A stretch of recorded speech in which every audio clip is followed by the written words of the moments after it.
მშვიდობისა, საქმიანი დილას ეთერს ვიწყებთ 20 მაისს პირველზე BMG-ის გუნდის წევრებთან ერთად. სტატისტიკის ეროვნული სამსახურის მიერ გამოქვეყნებული ანგარიშის თანახმად 2020 წლის იანვარ-აპრილში ჩინეთში საქართველოს ექსპორტი 207%-ით გაიზარდა და 135.9 მილიონი დოლარი შეადგინა.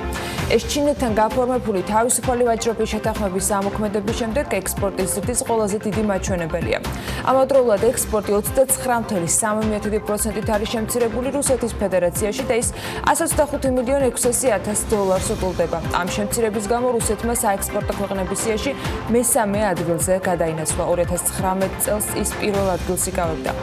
საგანგებო მდგომარეობა 22 მაისის შემდეგ აღარ გაგრძელდება. კომენდანტის საათის საჭიროებას მთავრობა ვერ ხედავს, თუმცა პრემიერ-მინისტრის განცხადებით.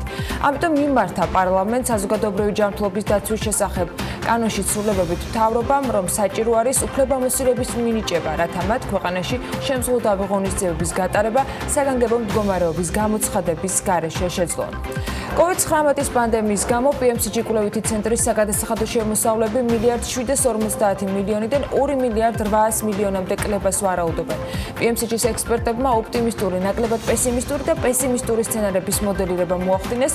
შედეგად ოპტიმისტური სცენარის შემთხვევაში საგადასახადო შემოსავლები 1.756 მილიონი ლარით კლებას ნახავს, ნაკლებად პესიმისტური სცენარის შემთხვევაში კი 2.208 მილიონი ლარით იქნება კლება, ხოლო ძალიან პესიმისტური სცენარის შემთხვევაში 2.253 მილიონს გაუტოლდება. პარლამენტში საგადასახადო შეღავათები და პენსიის გაზრდის ახალი ფორმულა განიხილეს. ორივე კანონპროექტს საფინანსო საბიუჯეტო კომიტეტმა პირველი მოსმენით დაუჭირა მხარი. საგადასახადო კოდექსში შესატანი ცვლილებების ერთ-ერთი მთავარი მიზანი ორგანიზაციების ერთი ნაწილის საშემოსავლო გადასახადისაგან გათავისუფლება. რას მისცემს ეს ცვლილებები ბიზნესს და რას დააკლებს თუ პირიქით გრძელვადაში გაუჩენს ბიუჯეტს. ამაზე ირაკლი კოუზანაძესთან საფინანსო საბიუჯეტო კომიტეტის თავმჯდომარესთან ვისაუბრებთ საქმიანი დილას ეთერში. 2020 წლის 1 მაისამდე შემოყვანილი ავტომობილების გამბაჟების ვადა 1 სექტემბრამდეა გახანგრძლივებული. კორონავირუსის გამო გართულებული სავაჭრო ურთიერთობები ექსპორტთან ერთად ავტომობილების იმპორტსაც ბუნებრივად დაეთყო. როგორც შეიცვალა ბაზრის დინამიკა და რა იყო ძირითადი განმაპირობებელი ფაქტორი ცვლილებისა, COVID-19 თუ კიდევ სხვა. რას ველით მომავალში დავით გულაშვილი, კავკასიის ავტოიმპორტის გენერალური დირექტორი შემოგვიერთდება ამ თემაზე სასაუბროდ. TBC ბანკის აპლიკაციების კონკურსის ფინალისტები უნდა გაგაცნოთ დღესვე. ტულიპი და ავტონომი ეს ორი აპლიკაცია და მისი შემქმნელები გამარჯვებას და 30.000 ლარის დაფინანსების მოპოვებას ცდილობენ.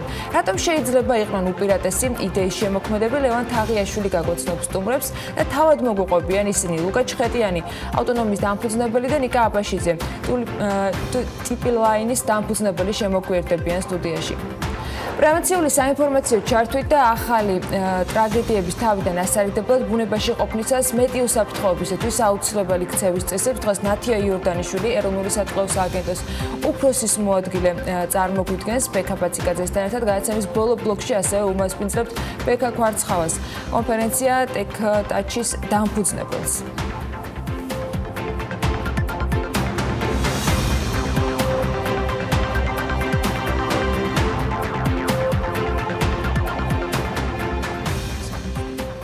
დილა მშვიდობისა, საქმიანი დილის ეთერს ვიწყებთ. მე ანა ლაპიაშვილი გახლავართ, გიორგი საკაძესთან ერთად მომდევნო 3 საათნახევრის განმავლობაში საინტერესო ამბები გვაქვს თქვენთვის მომზადებული და ვიწყებთ საერთაშორისო ამბებით. კი ბატონო, ტრადიციულად დილა მშვიდობისა, ბარაქიან მშვიდობიან დღეს გისურვებთ ყველას.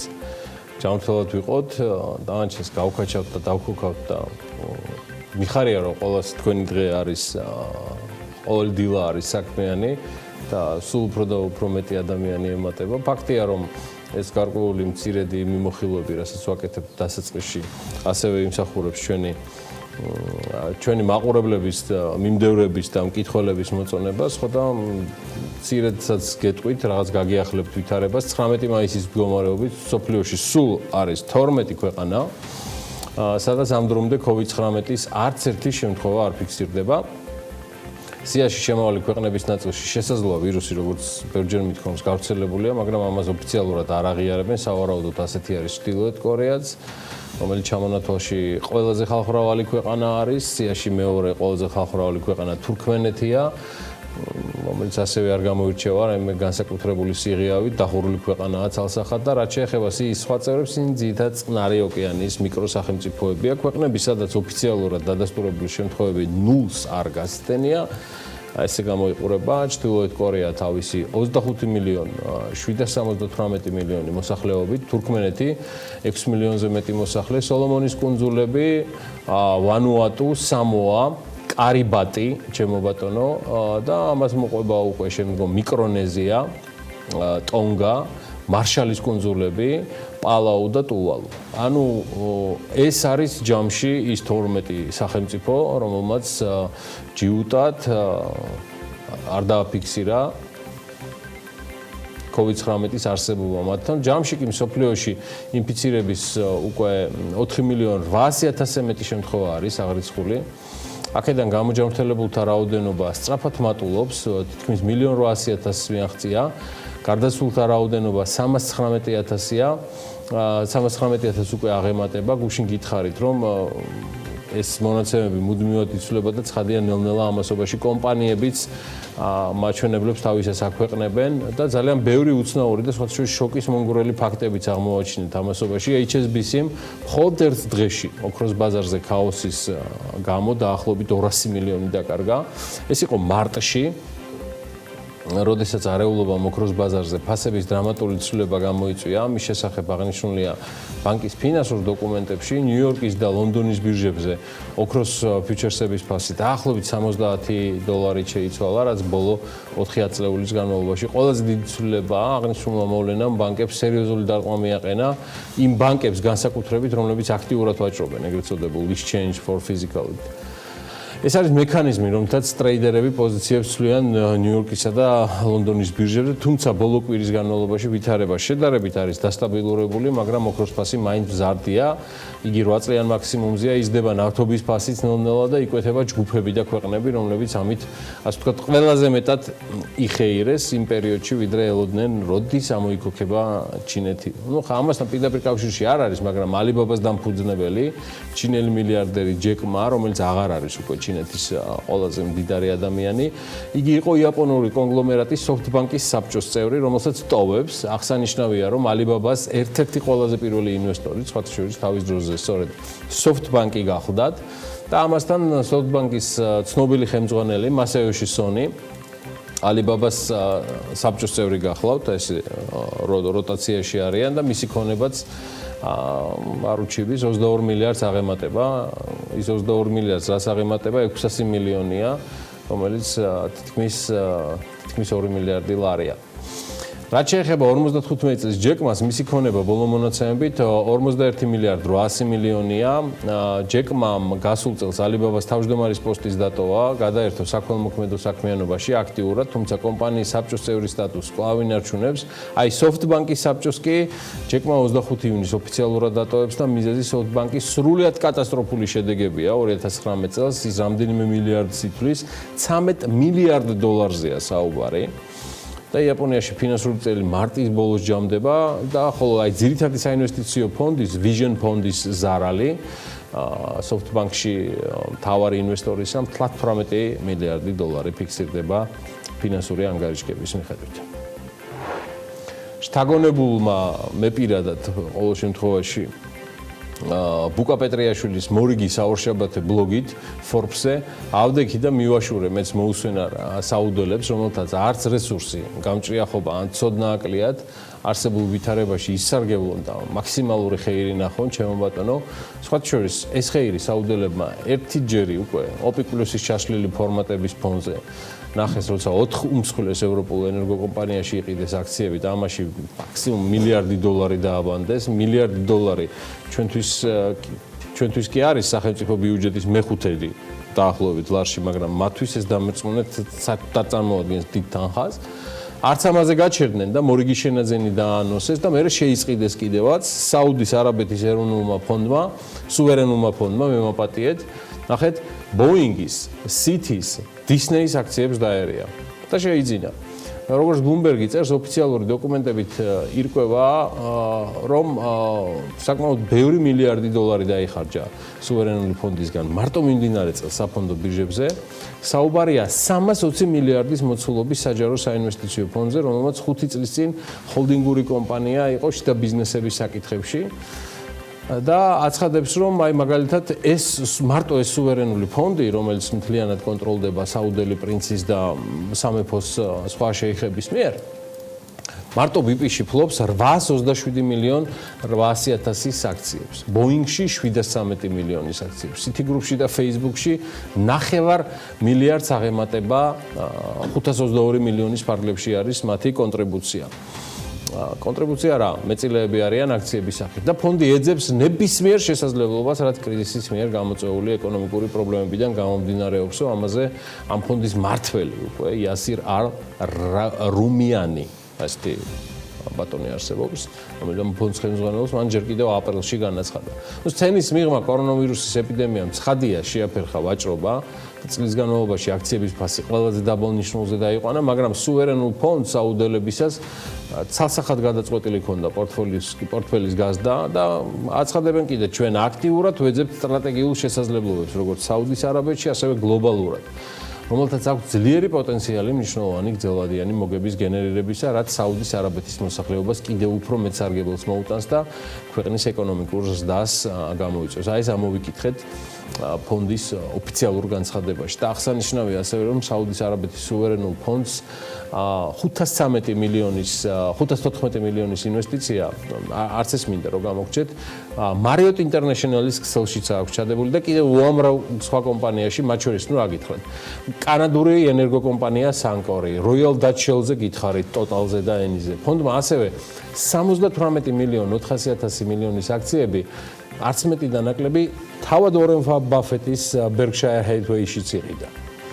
არაბეთის სუვერენული ფონდის მანდატი 2015 წელს ცხადია გაიზარდა და ეს უკავშირდება ყველაფერი პრინც მუჰამედ ბინ სალმანს და სწორედ მასთან არის დაკავშირებული, რათა ფონდს საერთაშორისო ინვესტიციები განეხორციელებინა ერთი მთავარი მიზნით.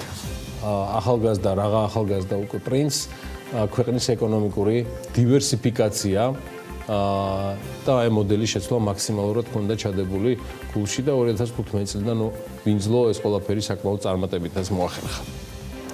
ცოტაც აზიისკენ გადავინაცვლოთ ინდოელი მილიარდერი მაკეშ ამბანი, მას იცნობთ უკვე ჩვენგან, იმიტომ რომ ბევრჯერ და ხშირად შემოგვითავაზებია მასთან დაკავშირებული ამბები, ის აზიის უმდიდრესი ადამიანია. თავის კომპანია Geo Platforms-ისთვის იგი არჩევდება და რიგით მეოთხე მსხვილ გარიგებას აწარმოებს მხოლოდ ბოლო რამდენიმე კვირის განმავლობაში. და ცნობილი გახდა, რომ ამჯერად ციფრული სერვისების კომპანია Geo Platforms-ის პროცენტ ნახევრიან თითქმის წილს ამერიკული კომპანია General Atlantic-ი 870 მილიონად ყიდულობს.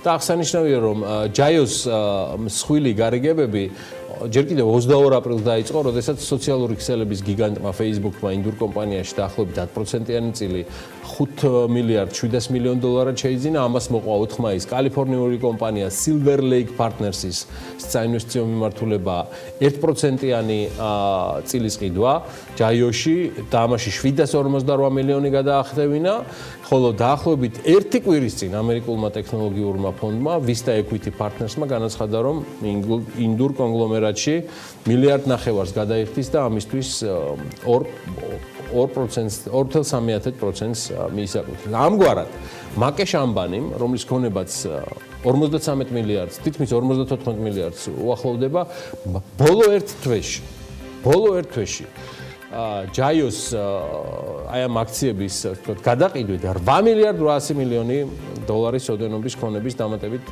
დაგროვება შეძლო, მხოლოდ აქციების 15%-ის გაყიდვის შემდეგ და მაკეშ ამბანი, რომელიც Reliance Geo-ს Infocom Limited-ის დამფუძნებელი და მმართველი დირექტორი გახლავთ, ის ამბობს, რომ სასიამოვნოდ აღელვებულია ბოლო პერიოდში გარიგებით და იმით, რომ General Electric-ი მისი რიგით მეოთხე პარტნიორი ხდება, ამბანის ვაჟიც ბევრს აქტიურობს აკაში იგი ჯაიოს პლატფორმებში შემოვალი Reliance Jaio Infocom-ის დირექტორია და ის აღნიშნავს, რომ ახალი ინვესტიცია კომპანიის ახალგაზრდა გუნდს უფრო მეტ ენერგიას მიანიჭებს და მოტივაციას, რომ მიაღწიონ უფრო ამბიციურ მიზნებს. წარმომიდგენია 4 კვირაში 15% აქციებისაც რომ შეელევი და 8 მილიარდ 800 მილიონს რომ მოიზიდაო და ეს შენი ქვეყნის ბიუჯეტის თითქმის 2 წლიანია, თითქმის 2 წელი მოცულობით არის საქართველოს სახელმწიფო ბიუჯეტის ტოლი.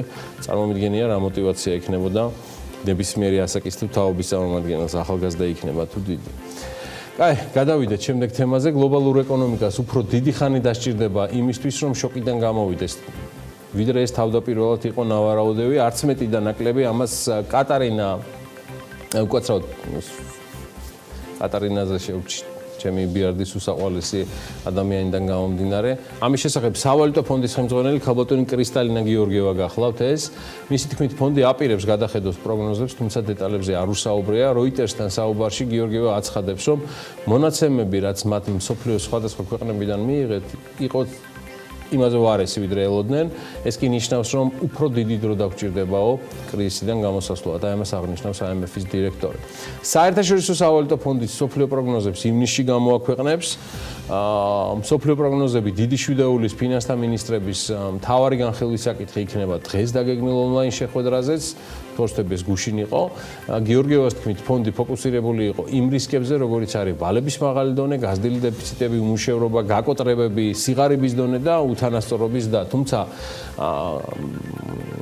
ქალბატონი კრისტალინა ამბობს, რომ კრიზისმა ასევე საკმაოდ სწრაფი ტემპით მისცა განვითარება ციფრულ ეკონომიკას. მინდა აღვნიშნო, რომ სავალუტო ფონდი მსოფლიო ომის შემდეგ შეიქმნა ფინანსური სტაბილურობის, ვაჭრობის საკითხების მოგვარების და სიღარიბის დონის შემცირების მიზნით მსოფლიო მასშტაბში და ახლა ამ კრიზისში საერთაშორისო სავალუტო ფონდმა უკვე 56 ქვეყანას აღმოუჩინა სწრაფი ფინანსური დახმარება, ხოლო კიდევ 47 განაცხადი არის განსახილველი დამატებით ამავე პერიოდში.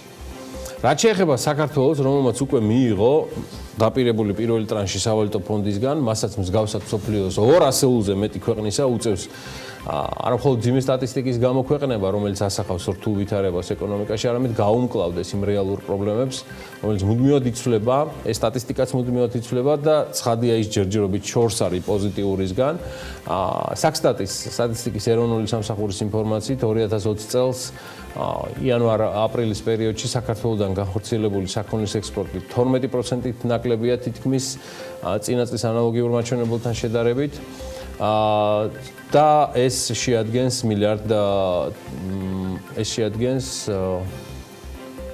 მილიონ დოლარს, არ მგონია ეს წოდით იყოს. კარგი. მთლიან ექსპორტში 71.2% ადგილობრივი ექსპორტია, ანუ ექსპორტი რეექსპორტის გარეშე, ეს მაჩვენებელი წინა წლის ანალოგიურ პერიოდთან შედარებით 3%-ით შემცირებულია და 713 მილიონ დოლარს შეადგენს. ექსპორტის უდიდესი ნაწილი 80%-ზე მეტი გატანილი იქნა საქართველოს სავაჭრო პარტნიორ ტრადიციულ 10 ქვეყანაში. საქართველოს უმსხვილესი საექსპორტო პარტნიორი ქვეყნების ჩამონათვალი ესეთია, ნახეთ, დააკვირდით, ჩინეთი, იგი პირველ ადგილზეა, რუსეთი, ბულგარეთი, თურქეთი, უკრაინა, შეერთებული შტატები.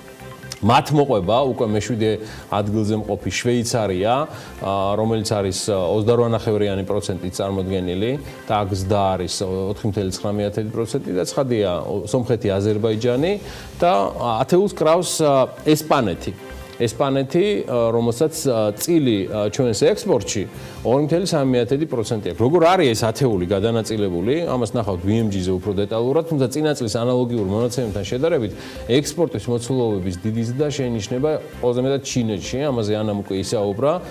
260%-იანი ზრდა არის ესპანეთში, 275%-იანი და შვეიცარიაში 48%-ზე მეტი და ექსპორტის მოცულობების შემცირება ფიქსირდება, რაც მოსალოდნელი იყო უკრაინაში, რუსეთსა და თურქეთში დაახლოებით 20-დან 30%-ის ფარგლებში, ასე ვთქვათ, სხვადასხვა ქვეყნის და მიხედვით.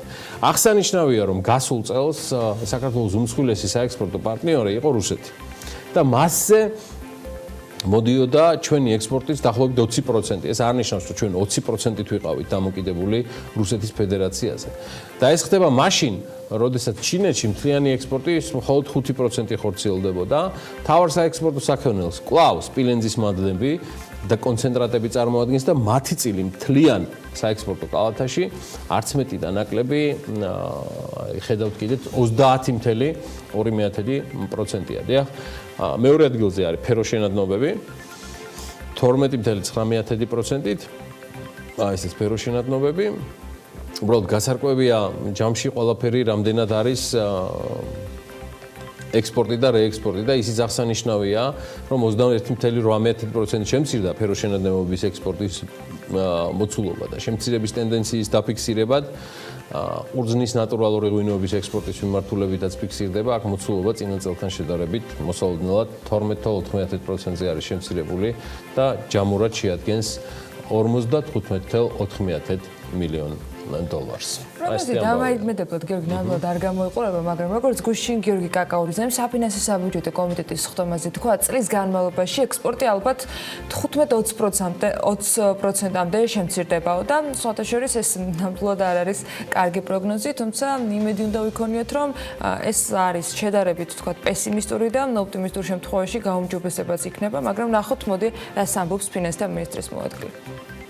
ექსპორტი პირველ კვარტალში უკვე შემცირდა დაახლოებით 11%-ით, დაახლოებით 15-20%-მდე მოსალოდნელია, რომ წლის განმავლობაში ექსპორტი შემცირდა. ეს ნიშნავს, რომ ეს კომპანიები, რომლებიც ექსპორტზე იყვნენ ორიენტირებული, მათი გაყიდვები შემცირდა, შესაბამისად მათ ჭირდებათ უფრო ნაკლები თანამშრომელი იმისათვის, რომ იგივე მომსახურება გაწიონ, რასაც აქამდე ეწეოდნენ. ამ ინიციატივის მთავარი მიზანი რა არის? ამ ინიციატივის მთავარი მიზანი არის ის, რომ კომპანიებს მივეხმაროთ თუნდაც იმ ლიკვიდურობაში და ფიქსირებული ხარჯები ნაწილობრივ გამოუთავისუფლოთ იმისთვის, რომ მეტი სამუშაო ადგილი შეინარჩუნონ კომპანიებმა, თუნდაც შესაძლებელია შემცირებული ხელფასით. საფინანსო საბიუჯეტო კომიტეტზე გიორგი კაკაურიძის მოხსენების შემდეგ, რომელსაც სხვათა შორის მხარდაჭერა პარლამენტისგან მიიღო ამ კომიტეტისგან, კომიტეტის თავმჯდომარემ თქვა, რომ საგადასახადო კოდექსში დაგეგმილი ცვლილებები ძალიან მნიშვნელოვანია. მნიშვნელოვანი შეღავათები ასევე დღგ-ის ნაწილში, გუშინ ჩვენ კომიტეტში გავიარეთ, ესეც კარგია განსაკუთრებით ლიზინგის ნაწილში, ასევე არის მნიშვნელოვანი თემები R&D-ის ნაწილში, ამას ბიზნესი კარგი ხანია ითხოვს, ესეც უნდა აღვნიშნოთ ჩვენ, ასევე ეს რაც თქვენ ახლა გააჟღერეთ ტურიზმთან და ტურიზმთან დაკავშირებული თემები, ახალი ინიციატივები, ესეც განსაკუთრებით აღსანიშნავია და ხაზგასასმელი, ამიტომ სასახელო თქვათ, რომ ეს სახელმწიფო ბიზნესის მხარეს არის და კიდევ ერთხელ არის მხარდასაჭერი ის ინიციატივები, რომელიც ამ მიმართულებით საგადასახადო კოდექსში შევა. ფინანსთა მინისტრის მოადგილის გიორგი კაკაურიძის განცხადებით, ხელფასების საშემოსავლო გადასახადისა გათავისუფლების ხარჯი დაახლოებით იქნება 250-დან 300 მილიონ ლარამდე. ტურიზმის კუთხით ბიზნესის ქონების გადასახადისაგან გათავისუფლების ხარჯი კი დაახლოებით 40 მილიონ ლარს შეადგენს. კანონპროექტის თანახმად 2020 წლის 1 მაისიდან 6 თვის განმავლობაში დამქირავებელი უფლებამოსილია შეიმციროს დაქირავებულისათვის 750 ლარამდე გაცემული ხელფასიდან დაკავებული და გადასახდელი საშემოსავლო გადასახადი. თუ დაქირავებულის მიერ ამავე დამქირავებლისაგან კალენდარული თვის განმავლობაში მიღებული ხელფასი თავის მხრივ 1500 ლარს არ აღემატება. ეს შეღავათი არ ვრცელდება საბიუჯეტო ორგანიზაციებზე, მაგალითად ეროვნულ ბანკზე, მარეგულირებელ ორგანოზე, სახელმწიფო საწარმოზე. ამავე კანონპროექტის თანახმად, რომელიც მხოლოდ კომიტეტში იყო ჯერჯერობით წარდგენილი და კომიტეტის მხარდაჭერა დაიმსახურა, როგორც გითხარით, 2020 წლის 1 მარტიდან 6 თვის განმავლობაში ქონების და იჯარის მომსახურება დღგ-ით დაიბეგრება შესაბამისი მომსახურების საკომპენსაციო თანხის ნაწილის ფაქტობრივად გადახდის საანგარიშო პერიოდში. ასევე ფინანსთა მინისტრის მოადგილის განმარტებით არსებობს კიდევ ინიციატივა, რომ სწორედ ტურიზმთან დაკავშირებული ბიზნესი გათავისუფლდეს ქონების გადასახადისაგან და ესეც კანონპროექტში უნდა აისახოს. ტურიზმზე და სხვა დანარჩენ შეფასებებზე კი უკვე რამდენიმე წუთში საქმიანი დილას ეთერში გავაგრძელებთ საუბარს, იქამდე მოდი ამედის პროგნოზს გადავხედოთ, რომელსაც ტრადიციულად გარემოს ეროვნული სააგენტო გვაწვდის.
საქმიანობას სოფლის და ფერმერების მხარდაჭერას ერთ-ერთ მთავარ პრიორიტეტად აცხადებს ასეთი იყო გზავნილი კახეთიდან, სადაც გიორგი გახარია გუშინ ლევან დავითაშვილთან ერთად ჩავიდა. მთავრობის ადმინისტრაციის ინფორმაციით ანტიკრიზისული ეკონომიკური გეგმით გათვალისწინებულ შეღავათებზე პრემიერ-მინისტრი გახარია ყვარელში ხილის გადამამუშავებელი საწარმოს ჯორჯიოს ნატურალსის ხელმძღვანელს და თანამშრომლებს ესაუბრა. ეს იყო ტურისტულ სექტორთან შეხვედრამდე, რომელზეც სიტყვით გამოსვლისასაც პრემიერმა თქვა, რომ ცარიელი კახეთი მძიმე საყურებელია. ვიდრე შეხვედრა კითხვა-პასუხის რეჟიმში გადავიდოდა, გიორგი გახარიამ ისიც აღნიშნა, რომ რეგიონებში ტურისტების მიღება და ეპიდემიოლოგიური სიტუაციის მართვა იქ უფრო მარტივი იქნება, ვიდრე დედაქალაქში. თუმცა პრემიერმა აღნიშნა, რომ წელს იმავე რაოდენობის სტუმრებს არც რეგიონებში უნდა ველოდოთ, როგორც მაგალითად შარშანი იყო. ჩვენ ყველაზე ცუდი სცენარისთვის უნდა მოამზადოთ და უნდა გვესმოდეს, რომ ჩვენი კონკურენტული უპირატესობა, როგორც ტურისტული ქვეყნის, უნდა გაძლიერდეს, ამბობს პრემიერი. გახარია აღნიშნავს, რომ კორონავირუსთან ცხოვრება ქვეყანას მოუწევს გარკვეული ვადით და უფრო მომზადებული უნდა იყოს ამისათვის. ევროკავშირის პროექტ ემპარტის ფარგლებში კი ხულოს ჰოსპიტალს COVID-19-თან საბრძოლოდ 19,000 ლარის სამედიცინო ინვენტარი და სახარჯი მასალები გადაეცა. ჰოსპიტალმა მიიღო ნიღბები, სახისდამცავი ფარები, სათვალეები, ერთჯერადი ხალათები, კომბინეზონები, პაციენტის დაკვირვების მონიტორები და ასე შემდეგ სხვა ინვენტარი. თბილისი კაპიტალის საბაზისო სცენარი წელს საქართველოში ტურისტული შემოსავლების 65%-ით შემცირდება და კვლევის ავტორები მიიჩნევენ, რომ ოპტიმისტური სცენარის შემთხვევაში ტურიზმში შემოსავლების წლიური კლება შესაძლოა იყოს 55%, პესიმისტური სცენარის მიხედვით კი 80% შეიძლება გაუტოლდეს. ახალი კორონავირუსის პანდემიის ფონზე ნავთობის საერთაშორისო მოთხოვნის რეკორდული შემცირების გამო შტატებში ნავთობის აქტიური ჭაბურღილების რაოდენობის ისტორიულ მინიმუმამდე შემცირება ფიქსირდება. ეს ანალიტიკურმა კომპანიამ Baker Hughes-ის მიერ გამომზადებულ კვლევაში არის ნათქვამი და ორგანიზაციის მონაცემებით ბოლო კვირის განმავლობაში აქტიური ჭაბურღილების რაოდენობა 35-ით შემცირდა. ამ დროისათვის სულ ასეთი 329 ჭაბურღილია, რაც ამგვარი სტატისტიკის წარმოების ისტორიაში 1940 წლიდან მოყოლებული მინიმალური მაჩვენებელია. რუსული წარმოების ყველაზე მოთხოვნადი ურალსის მარკის ნავთობის ფასი 18 მაისს $1.2 გაიზარდა და $30 გადააჭარბა. ეს მარტის შუა რიცხვების შემდეგ რუსული ნავთობის ყველაზე მაღალი ფასია. ნავთობის ფასი გაიზარდა ხმელთაშუა ზღვის რეგიონშიც. ანალიტიკოსები ფიქრობენ, რომ ნავთობზე ფასების აღდგენა ოპეკისა და რუსეთის ახალ შეთანხმებას უკავშირდება, რომელიც ნავთობის მოპოვების რეკორდულ შემცირებას ითვალისწინებს. კორონავირუსის პანდემიის შედეგად 2020 წელს გერმანიაში გადახდის საუნარო კომპანიების რაოდენობა 50%-ით გაიზარდა. როიტერი წერს კვლევაზე დაყნობით, რომელიც სრიფ ბარგლის მიერ არის ჩატარებული და ყველაზე მეტად სარესტორნო სექტორი დაზარალდა. ამ გამოკითხვის თანახმად კომპანიის შეფასებითვე ეკონომიკური ვარდნა იგივე იქნება, როგორც ეს იყო 2009 წლის ფინანსური კრიზისის დროს. აპრილში ევროკავშირში ახალი მანქანების გაყიდვები 4,2-ჯერ დაეცა და 270,700 ერთეული შეადგინა. იანვარ-აპრილში კი კლება იყო 38,9%, სულ გასული 4 თვის განმავლობაში 2,750,000 მანქანაა გაყიდული. ეს ევროპის ავტომობილების მწარმოებელთა ასოციაციის ანგარიშში აღნიშნული.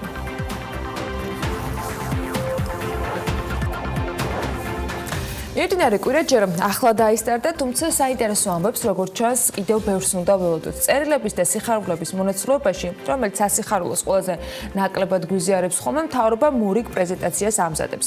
დაანონსებული რიგითობა მართალია შეიცვალა და ბოლოს წარსადგენი პრეზენტაცია განათლების სამინისტროსგან წინსწრები აღმოჩნდა, ვიდრე დეველოპერებისათვის მომზადებული მორიგი PowerPoint გაიშლება ინგოროყვა 7 ნომერში, თუმცა არც ის გამოირიცხება, რომ მიხეილ ჩხენკელის მიერ წარმოდგენილ გაბრწყინებულ განათლების სისტემაზე მომზადებული პრეზენტაცია შესაძლოა სათვალავში არც თავად მიიღეს. მოკლედ, კვირის ბოლომდე გიორგი გახარიას განცხადებით, მთავრობა დეველოპერებისა და მშენებლების მხარდაჭერის პროგრამას წარადგენს.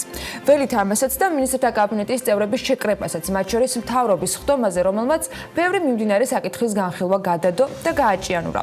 მიზეზი ყველგან COVID-19 იყო, თუმცა ეს ამოიწურება და ალბათ მათაც მოუწევს დაუბრუნდნენ იმ რეალობას, როცა სუპერმენების მანტია მოსხმულთა მოლოდინში პოტენციური ამომრჩევლები მოსავლისათვის გზავნილები კი არ უნდა გამოიმეტონ მხოლოდ ტრიბუნიდან ან ზეკომფორტული მედიებიდან, სადაც მორალ შემორჩენილი ადამიანისათვის სირცხვილიც კი იქნება იმის მოსმენა საკუთარ თავზე რომ ასმენებენ ხოლმე დიდ რამებს, ზოგჯერ უმღერიან, დაჭირდებათ დაუბრუნდებიან რეალობას და როცა ეკრანს მიღმა ამომრჩეველია და მათთვის ისედაც გასაგებ დიდ რამებში ჩაკარგული ინფორმაცია და საინტერესო კითხვებზე პასუხი არ იკითხება, მოუწევთ რომ კითხვებს გასცემ პასუხი. იქამდე ჩვენ ვეცდებით მოგიყვეთ და ვეცდებით გამოვიცნოთ რა შეიძლება დაგეგმოს, მოიტყუოს ან გაუმჯობესოს ხელისუფლებამ. გზადაგზა ასეთებსაც არ მოვაკლებთ როგორც ჩანს ყურადღებას. გზებს და ამბებს გუშინდელი დღიდან მაგათად კახეთში მივყავართ. ესეც პრემიერის კვალდაკვალ. გიორგი გახარია გუშინ ყვარელში ტურისტული სექტორის წარმომადგენლებთან შესახვედრად ჩავიდა. ვიდრე Redison Collection-ში მივიდა და ოღონდ გზად ფერმერებიც მოიკითხა და ერთი ორ მცირე მეწარმესაც დახედა. თუმცა შეხვედრა ტურიზმის სექტორის წარმომადგენლებთან იყო. სიმწვანეში, დისტანციის დაცვით მოწყობილ გარემოში და პრემიერს ტექნიკამ მორიგად უმტყუნა ოღონდ ამ გარემოში და ხმის პრობლემის მიუხედავად სათქმელი მაინც ითქვა. ჩვენ ხავთ ვცდილობთ ყველაფერი გავაკეთოთ იმისთვის, რომ პირველ რიგში და ერთმნიშვნელოვნად ეს ასე უნდა გაგრძელდეს, რომ ადამიანის ჯანმრთელობა და ვირუსთან ბრძოლა ჯანმრთელობის თვალსაზრისით იყოს პრიორიტეტი ნომერი 1. და ახლა კახეთში ამის თქმა ისეთია, საამაყოა, იმიტომ რომ აბსოლუტურად კარგად მიდის აქ ყველაფერი ჯანმრთელობის თვალსაზრისით. მაგრამ ისი ძალიან კარგად გვესმის, რომ ეკონომიკა არ უნდა დაგვავიწყდეს და საცოდაობა ეხა დღეს კახეთში ასეთ დროს, ასეთ ამინდში, ასეთ სეზონზე, ასეთი მომზადებული და цаრიელი კახეთი მძიმე საყურებელი. ამიტომ ჩვენ ყველაფერი უნდა გავაკეთოთ იმისთვის, რომ ნელ-ნელა ძალიან ფრთხილად ყველა წესის დაცვით, რომ ეკონომიკა ავამოქმედოთ. ცარიელი კახეთი არც ტურისტული ინდუსტრიის წარმომადგენლებისთვის არის ნამდვილად გულგასახარი, თუმცა მზადება სტუმრების მისაღებად პრემიერის რეკომენდაციით უკვე შეუძლიათ რომ დაიწყონ. ისიც წინასწარ უნდა ვიცოდეთ და იცოდნენ მათაც, რომ როგორც პრემიერი ამბობს, იმ რაოდენობის ტურისტს რამდენიც ჩარშან მივიღეთ, წელს ნამდვილად არც უნდა ველოდოთ და მხოლოდ სტუმრების მიღებაც რომ არაა მთავარი აქცენტი, ესეც პრემიერის ერთ-ერთი გზავნილი იყო. უსაფრთხოება ნომერ 1 პრიორიტეტად რჩება. საქართველოს ეს ეპიდემია ეს კრიზისი უნდა გამოიყენოს როგორც შესაძლებლობა და კახეთში ამის გაკეთების შესაძლებლობა იქნება. ეხლა მსგავსი კომპლექსები და ბევრია ასეთი კახეთში და ეხლა ბევრ ნაცნობ სახელს ხედავ აქ. ჩვენ უბრალოდ შეგვიძლია წესების დაცვით გამოვაცხადოთ კოვიდისგან სუფთა ზონებად. არ იქნება ეს რთული. მიუხედავად იმისა, რომ ბევრი წესი იქნება დასაცავი.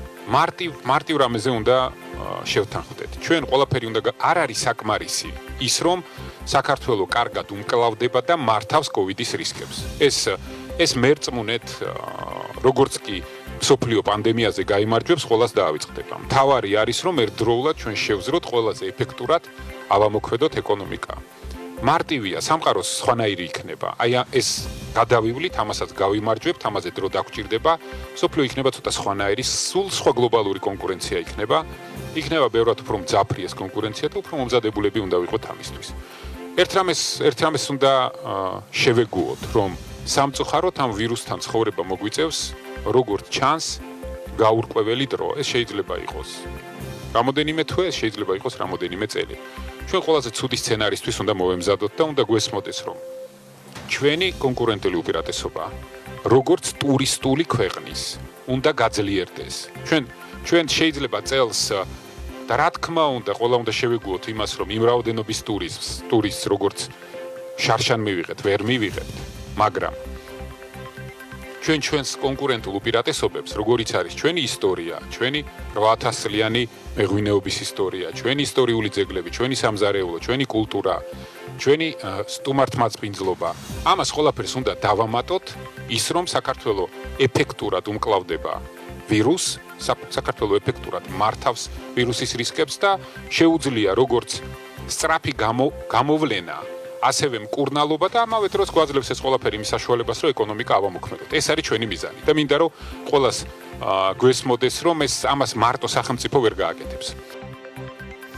სახელმწიფო ცალკე მდგომი და უფრო მეტიც სახელმწიფო როგორც მხოლოდ მთავრობა საერთოდ არც არსებობს. სახელმწიფო ხალხის გარეშე საერთოდ არ არსებობს. არც კანონის უზენაესობის გარეშე არსებობს სახელმწიფო როგორც ასეთი, არც სამართლიანობის, არც მედიის თანასწორობის და არც დამოუკიდებლობის, არც ბიზნესების დამოუკიდებლობის გარეშე არ არსებობს.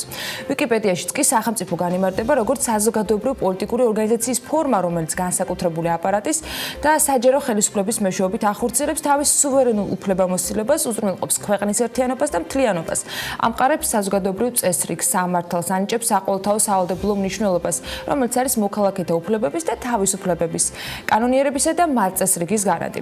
და თუ ამ სუბიექტს არ ყავს ობიექტები, ესე იგი სუბიექტიც არ არსებობს. ანუ ადამიანები თუ არ არიან, მაშინ არ არსებობს სახელმწიფოც, ანუ მთავრობაც. და პრემიერმა გუშინ თქვა, რომ ამ სუბიექტს რეგიონებში ეპიდემიოლოგიური სიტუაციის მართვა უფრო უადვილდება და ეს ბუნებრივიც არის. ურბანიზაციას სხვა გამოწვევები აქვს. როგორ აპირებენ თბილისში საერთაშორისო აეროპორტიდან მიღებული სტუმრების რეგიონებში გადანაწილებას ისე რომ დედაქალაქს მაქსიმალურად მოარიდონ სტუმრები, ეს ზუსტად არ ვიცით, მაგრამ სტუმრების მიღება რომ გვინდა და ამაზე დიპლომატები რომ იმუშაობენ, ეგ კიდევ ერთხელ მივიღეთ დასტურად ისიც ყვარელში და ისიც პრემიერ-მინისტრისგან. გუშინ მე მქონდა ჩართვა დაახლოებით 60-70 ჩვენი ქვეყნის ელჩები სხვადასხვა ქვეყნებში. ყველას ვესაუბრებით იმისთვის, რომ საქართველო გახდეს ერთ-ერთი პირველი ქვეყანა, რომელიც შეძლებს სტუმრების მიღებას. ბევრთან მოგვიწევს ორმხრივი ხელშეკრულებების გაფორმება, როგორც სუფთა კორიდორების შესაქმნელად, ასევე მწვანე ზონების გამოსაცხადებლად. მაგალითად, როგორც ჩანს, პირველი ასეთი ქვეყანა იქნება ისრაელი, შემდგომ ძალიან კარგი დინამიკა გვაქვს ავსტრიასთან, პრიბალტიკის ქვეყნებთან. კარგად მიდის საბერძნეთთან, იმიტომ რომ საბერძნეთის სხვათა შორის ერთ-ერთი ყველაზე წარმატებული ქვეყანაა, რომელმაც ევროპაში ვირუსი კარგად მართა სხვებთან შედარებით. თითოეულ ელჩს აქვს დავალება, რომ ხვალიდან ყველას ექნება ხელში ის ინსტრუქციები, რომელიც შექმნა ტურიზმის სააგენტომ, მსოფლიოს ტურიზმის ორგანიზაციასთან ერთად და თითოეული ელჩი ხვალიდან დაიწყებს აქტიურ მუშაობას იმისთვის, რომ ყველგან განაცხადოს, რომ საქართველო იქნება ერთ-ერთი პირველი ქვეყანა, რომელსაც შეუძლია სუფთად მართოს, მიიღოს სტუმრები და ამ რისკების მენეჯმენტი გააკეთოს. კრიტიკულად მნიშვნელოვანი ამ პროცესში არის, რა თქმა უნდა, სასაზღვრო წერტილები. როგორც სახმელეთო, ასევე საჰაერო, ამისთვის ჯანდაცვის სამინისტროს შესაბამისი დავალებები უკვე მიცემული აქვს და პროტოკოლები შედგენილია. იქ არის საჭირო ადგილზე ტესტების ჩატარება და იქ არის მთელი პროცედურები, რომლისთვისაც ქვეყანა იმ ვადებში, რავადებით ჩვენ გამოვაცხადეთ, იქნება მზად. რა თქმა უნდა, ტრანსპორტის უსაფრთხოების მნიშვნელობა ძალზე დიდია საერთოდ სტუმრების კოვიდისგან დასაცავად. გიორგი გახარია ფიქრობს, რომ თითოეული ნაბიჯი უნდა იყოს უკიდურესად ფრთხილი და გააზრებული. ერთბაშად სწრაფი მოხსნა ვერ იქნება გამოსავალი. ჩვენ უნდა ვიმოქმედოთ ისე, რომ არ დავაყენოთ კითხვის ნიშნის და რისკის ქვეშ მთლიანად საქართველო, როგორც COVID-19-თან ეფექტურად მებრძოლი და რისკების ეფექტურად მმართველი ქვეყანა. ეს ძალიან მნიშვნელოვანია. სასურველი შედეგებისათვის ევროკავშირი საქართველოს გიდების სერტიფიცირების პროგრამის განსახორციელებლად, მათ შორის ტექნიკურ დახმარებასაც თავაზობს. იმისთვის, რომ საქართველოს ტურისტებისათვის COVID-19 პერიოდის გადავლის შემდეგ კიდევ უფრო საფრთხო იყოს, საჭიროა ქვეყანას მეტი სერტიფიცირებული გიდი ჰყავდეს. ამისთვის იმ სტანდარტების და რეგულაციების დაცვა აუცილებელი და მნიშვნელოვანი, რასაც ევროპის ქვეყნები ამ მიმართულებით გადიან. სფეროში შემუშავდება გეგმა, რომელიც საუკეთესო საერთაშორისო გამოცდილების შედეგებით იქნება ნაკარნახევი. ნინი ლონგურაშვილი არკვევდა, თუ როგორ შეიძლება ამ მიმართულებით საქართველოს საკუთარი დღის წესრიგი დაგეგმოს და მოდით ვნახოთ, როგორი არის გეგმები. პანდემიის შემდგომ პერიოდში ტურისტების უსაფრთხო მომსახურებისთვის ევროკავშირი ქართულ მხარეს დაეხმარება. მოამზადოს გიდების ნებაყოფლობითი სერტიფიცირების სისტემა, რისთვისაც შემუშავდება სამოქმედო გეგმა საუკეთესო საერთაშორისო გამოცდილების მიხედვით. გიდების მომსახურების ადაპტაციასთან დაკავშირებით შესაბამის გეგმაზე მუშაობა უკვე დაწყებულია. ჩვენ გვაქვს გადმოღებული მსოფლიო გიდების ასოციაციიდან გიდის მომსახურების სტანდარტი 1 და მეორე ასევე ევროპის წამყვანი გიდების ასოციაციებიდან გვაქვს გადმოღებული ეს გიდის მომსახურების სტანდარტი, რომლებიც ჩვენ დავნერგეთ უკვე ყლებია საქართველოში. ჩვენთან საუბარში საქართველოს სერტიფიცირებული გიდების ასოციაციის სერტიფიცირებული გიდი ამბობს, რომ საქართველოში ორი გიდების ასოციაცია არსებობს, რომლებიც მსოფლიო გიდების ასოციაციის მოქმედი და აქტიური წევრები არიან. სწორედ აქედან გამომდინარე, საქართველოს წლებია იყენებს იმ სტანდარტებს და ეყრდნობა რეგულაციებს, რომელსაც მსოფლიო გიდების ასოციაცია აწესებს ქვეყნებისთვის. ჩვენ გვაქვს ზუსტად იგივე სტანდარტი, უმაღლესი რაც არის ევროპაში და მსოფლიოში. გვაქვს მაგალითად ვერცხლისფერი სამკერდე ნიშანი, რაც არის ასევე არის გიდის ბარათი და აღარ ვსაუბრობ უკვე ჩვეულებრივი სერტიფიკატი, რომელიც იძლევა, ხო? ყველა ის სტანდარტი ეს ეხება საფეხმავლო ტურს, ეს ეხება თქვათ საგანგებო მდგომარეობას, გიდი როგორ უნდა მოიქცეს, ვისთან დახურულ სივრცეში როგორ ჩაატაროს, ავტობუსში როგორ ჩაატაროს, ყველა აბსოლუტურად სტანდარტი უკვე დანერგილია ჩვენთან საქართველოში. შეიძლება ეს სიახლე და სურპრიზი ბევრისთვის, მაგრამ არის უკვე წლებია. ჩვენთან საუბარში სულხან წულუკიძე ამბობს, რომ საქართველოში სერტიფიცირებული გიდების რაოდენობა მცირეა და ამას თავისი მიზეზი აქვს. როდესაც მოქმედ გიდს ასოციაცია სერტიფიკატს თავაზობს, ის არ არის სახელმწიფოს მხრიდან აკრედიტებული. სწორედ ამიტომ ისინი სერტიფიკატზე უარს ამბობენ. ამ სამოგზაურო განწყობაზე ვიზიარის თანამშრომლების ფლეშმობი მინდა რომ გაჩვენოთ, რომელიც მათ ბუდაპეშტში მოაწყოს საცეკვაო მარში, რომელიც ვიზიარის ბორტგამცელებლების ჩართულობით მომზადდა, ძალიან ენერგიული მუსიკით იყო და მგონი დილიდან კარგ განწყობაზე დაგვაყენებს. ფლეშმობში მონაწილეობა დაახლოებით 50 ადამიანმა მიიღო.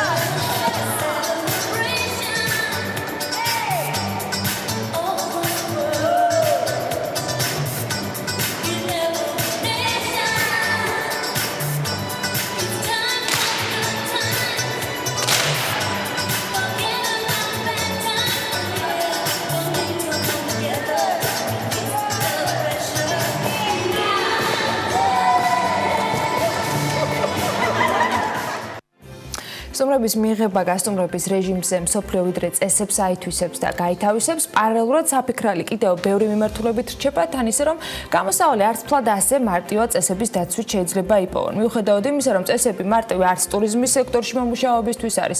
მათ შორის ერთ-ერთი ყველაზე აქტუალური პრობლემა ეკონომიკების გახსნის პარალელურად ბავშვების სკოლებსა და ბაღებში გაშვება. თან როცა მშობლები სამსახურებს უბრუნდებიან და მცირე ასაკიანი შვილების ვერც ბაღში და ვერც სკოლაში წაყვანას ვერ ახერხებენ. უნდა დაბრუნდნენ თუ არა ბავშვების სკოლაში პანდემიის დროს. მსოფლიოს სხვადასხვა ქვეყნებში ადგილობრივმა ხელისუფლებამ გადაწყვიტა, რომ სკოლების გახსნა და სასწავლო პროცესი ამ პერიოდში ჩვეულ რეჟიმში უნდა მიმდინარეობდეს. თუმცა არიან ქვეყნები, სადაც ამ თემაზე აქტიურად მსჯელობენ და ჯერჯერობით მუშაობას აგრძელებენ. არავინ იცის, რომელი გადაწყვეტილებაა სწორი. ამას სავარაუდოდ დრო აჩვენებს, თუმცა ვნახოთ სად როგორი მდგომარეობა. განვიხილოთ სხვა ქვეყნების მაგალითზე, უნდა გაიხსნას სკოლები თუ არა და ღირს თუ არა გარისკვა. ევრონიუსის მასალაზე დაყრდნობით მარიამ ადამიანმა მოამზადა და სიუჟეტი. უნდა დაბრუნდნენ თუ არა ბავშვები სკოლაში პანდემიის პერიოდში. ამ კითხვაზე პასუხს სხვადასხვა ქვეყანა თავისებურად სცემს. მაგალითად, დავიწყოთ მიმოხილვა დანიით, სადაც სკოლაში სასწავლო პროცესი ჩვეულ რეჟიმში მიმდინარეობს. სწავლა პანდემიის პერიოდში კი ასე გამოიყურება. მოსწავლეები ასაკობრივი კატეგორიის მიხედვით არიან დაყოფილნი და ცალკე შესასრულებლებს იყენებენ. ამიტომაც არ ხვდებიან ერთმანეთს კიბეებსა თუ კორიდორებში. ყველა საკლასო ოთახში მოსწავლეებისათვის ორადგილიანი მერხებია განთავსებული და სხედან მარტო, იმისათვის რომ 2 მეტრიანი დისტანცია დაიცვან. უსაფრთხოების მიმართულებით მთავარი წესი და ვალდებულება კი არის, როგორც ყველა ჩვენთვის ხშირად ხელების დაბანა. შესვენების დროს მასწავლებლები ერთგვარ მანდატურებად გადაიქცევიან და მოსწავლეებს შორის 2 მეტრიან დისტანციას იცავენ. რა თქმა უნდა, ეს არავის მოსწონს და არავინ კამათობს ახალი სისტემის იდეალურობაზე, მაგრამ ფაქტია, რომ ამართლებს და მუშაობს.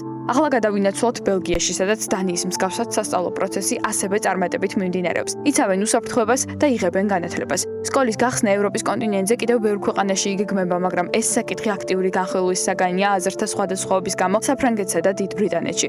ამბობენ, რომ სოციალური დისტანციის დაცვა ბავშვებს შორის შეუძლებელია და რომ ისინი ვირუსის მთავარი გადამტანები არიან, რაც იმას ნიშნავს, რომ სკოლის გახსნა პირდაპირ უკავშირდება კორონავირუსის მეორე ტალღის რისკს. ამიტომაც დიდ ბრიტანეთში სკოლები ჯერ არ გაიხსნება. ასევე გადაწყვეტილი ამბავია იტალიაშიც და სკოლები სექტემბრამდე არ გაიხსნება. არ განიხილება საკითხის სწავლის აღდგენასთან დაკავშირებით ჩრდილოეთ ირლანდიასა და შოტლანდიაშიც. თუმცა ისიც უნდა აღინიშნოს, რომ სკოლების არ გახსნა სერიოზულ ზიანს მოუტანს ეკონომიკებს, რადგან სახლში დარჩენილი ბავშვების გამო მშობლების სამსახურში წასვლას ვერ მოახერხებენ. ასე რომ სიუჟეტის დასაწყისში დასმულ შეკითხვაზე, უნდა დაბრუნდნენ თუ არა ბავშვები სკოლაში პანდემიის პერიოდში, მარტივი პასუხი არ არსებობს. აზრი ორად იყოფა, თუმცა ფაქტია, რომ სკოლის გახსნა ნამდვილად რისკიანი ამბავია. გუშინ დაამთავრებელი კლასის მოსწავლეებს ბოლო ზარი ჰქონდათ ზარის garaშე და კლასში ერთმანეთთან შეხვედრის garaშე. წინასწარ რაც ვიცით, ასევე წელს არ იქნება საზაფხულო ბაღები დედაქალაქში. მოკლედ, როგორი იქნება ჩვენი სასწავლო გარემო უახლოეს მომავალში? საერთოდ სექტემბრამდე ვიცით, რომ არანაირი და გამოცდებით ჩატარდება ყველა იმ გამკაცრებული წესის მიხედვით, რომელიც საჭირო არის პანდემიასთან ბრძოლის რეჟიმში. წარმატებას უსწრებთ მე-12 კლასელებს, რომლებმაც დაასრულეს ეს ეტაპი და ახლა უკვე აბიტურიენტობის ყველაზე მნიშვნელოვან ეტაპზე, წინა საგამოცდო პერიოდში არიან, წარმატებები მათ გამოცდების რეჟიმშიც, თუმცა აქაც ძალიან ბევრი კითხვა არის, როგორ ჩატარდება გამოცდები და რა თქმა უნდა მივადევნებთ ამ ყველაფერს თვალს. დილა საქმიანი განწყობით რომ შევინარჩუნოთ, ვიდრე ბიზნეს სიახლეებზე გადავინაცვლებთ, რომელშიც კოვიდის ხსენება ალბათ კიდევ მოგვიწევს. ბზიურის პარკის ვიდეო მინდა რომ შემოგთავაზოთ, რომელიც დასრულების ეტაპზეა და ვიდრე ადგილზე ვნახავთ განახლებულ სარეკრეაციო სივრცეებს, ჯერ დისტანციურად დაგათვალიერებინოთ, სხვათა შორის ძალიან კარგად გამოიყურება პარკი, რომელიც საერთაშორისო ორგანიზაციების დახმარებით, ფინანსური დახმარებით განახლდა.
FCG-ის კვლევითმა ინსტიტუტმა საქართველოს ფისკალურ სექტორზე COVID-19-ის ეკონომიკური კრიზისის შეფასება წარადგინა. ორგანიზაციის მიერ მომზადებული შეფასება 3 სცენარისგან შედგება და თითოეული მათგანი ეკონომიკის განვითარების განსხვავებულ მოდელს წარმოადგენს. მათი პროგნოზის თანახმად ბიუჯეტის დეფიციტი 4 მილიარდ 900 მილიონ ლარს შეიძლება გადააჭარბოს. TBC ციფრული ტრანსფორმაციის მიმართულებით განხორციელებული პროექტების შესახებ ინფორმაცია მსოფლიოს McKinsey-ის ციფრული ბანკინგის კონფერენციაზე წარადგინა, რომელიც ონლაინ რეჟიმში გაიმართება. ამერიკულმა საკონსულტაციო კომპანიამ საქართველოში უმსხვილესი ბანკი სპეციალურად მიიწვია ღონისძიებაზე, რათა მას თავისი გამოცდილება სხვებისთვის გაეზიარებინა. ინფორმაციის თავისუფლების განვითარების ინსტიტუტის კვლევის მიხედვით, როგორც სამედიცინო მოწყობილობების შემთხვევაში, ისე საკვები პროდუქტების შესაძენად, ხელშეკრულებების ზოგ შემთხვევაში მმართველი პარტიის შემომწირულ კომპანიებს უფორმდებათ COVID-19-თან დაკავშირებული გამარტივებული შესყიდვის შესახებ ორგანიზაციის მიერ ჩატარებულ კვლევაში ამაზე საუბარი, ჯანდაცვის სამინისტროს მიერ კორონავირუსის დიაგნოსტიკისათვის ტესტების შესაძენად გაფორმებულ ხელშეკრულებებთან ერთად.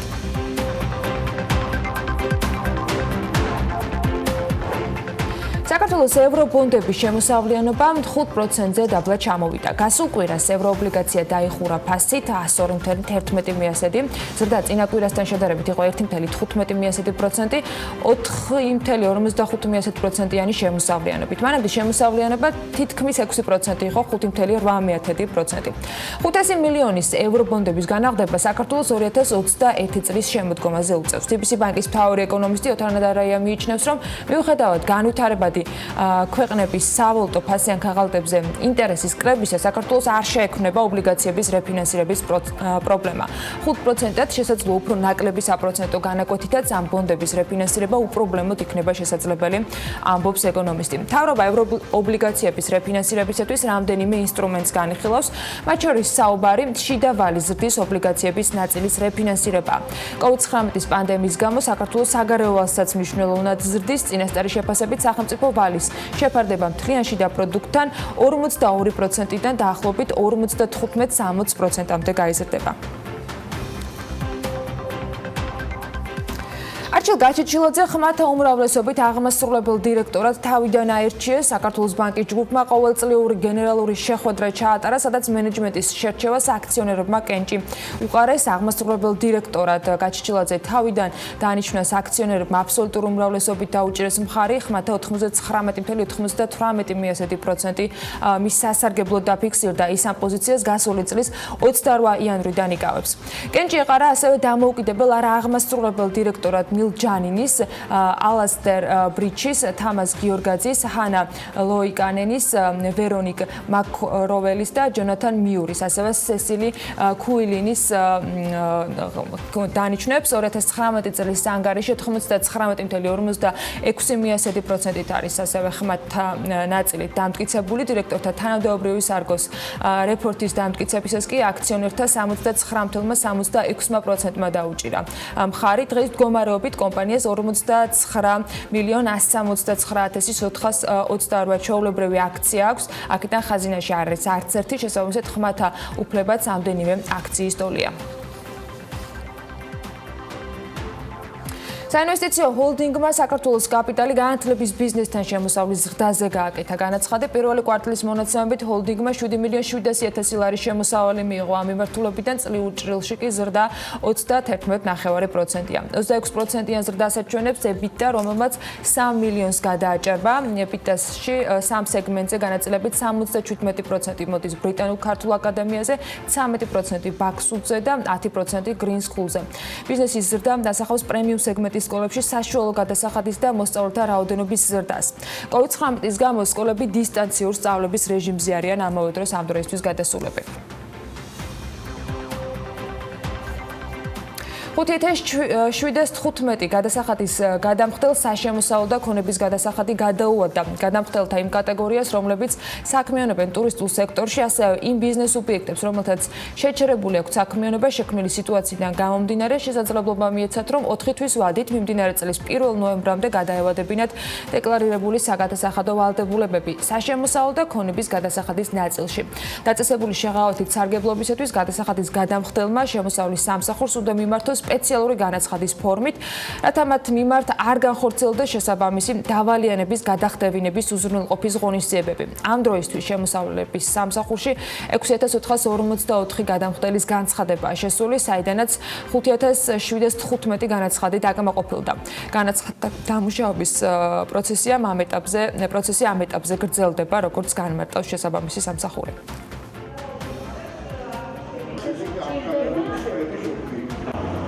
ხუთი და 715 გადამხდელს გადაუვადა საშემოსავლო და ქონების გადასახადი. გადავადებული გადასახადების ჯამური ოდენობა წარმოადგენს 155 მილიონ ლარს. რადგან ჩვენი ბიზნესი დიდწილად არის ტურისტულ ნაკადებზე დამოკიდებული, საკმაოდ დიდი დარტყმა მიადგა პანდემიის გამო.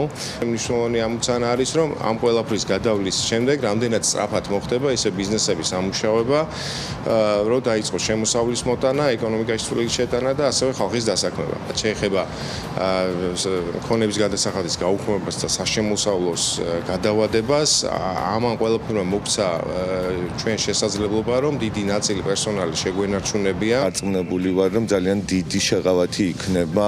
ეს არის ქონების გადასახადის მთლიანად განთავისუფლება, რომელიც დაახლოებით ჩვენ შემთხვევაში სადღაც 2 მილიონ ლარს აჭარბებს მთელი ჯგუფის მასშტაბით და საშემოსავლო გადასახადის გადავადება. სახელმწიფო შესყიდვებთან დაკავშირებულ დავებს დამოუკიდებელი ორგანო განიხილავს. ამის შესახებ სახელმწიფო შესყიდვების სააგენტოს თავმჯდომარემ ლევან რაზმაძემ პარლამენტში იურიდიულ საკითხთა კომიტეტის ხდომაზე კანონპროექტის წარდგენისას ისაუბრა. მან აღნიშნა, რომ სახელმწიფო შესყიდვების შესახებ კანონში ცვლილებების პროექტით ყალიბდება ინსტიტუციურად დამოუკიდებელი დავების გამხილველი საბჭო, რომლის წევრებიც გამჭვირვალე პროცესის შედეგად საჯარო კონკურსის საფუძველზე იქნებიან შერჩეულები. ამ კანონპროექტის განმარტებითი ბარათის თანახმადვე გასაჩივრებას დაექვემდებარება გამარტივებული შესყიდვის ხელშეკრულების დადებასთან დაკავშირებული გადაწყვეტილებაც. თუ შესაძლებელი საქონლის მომსახურების ან სამუშაოს ღირებულება შეადგენს ან აღემატება ევროკავშირის დირექტივით დადგენილ მონეტარულ ზღვრებს, ხოლო არ გასაჩივრდება გამარტივებული შესყიდვის ხელშეკრულების დადებასთან დაკავშირებული გადაწყვეტილება მონეტარულ ზღვრებს ქვემოთ.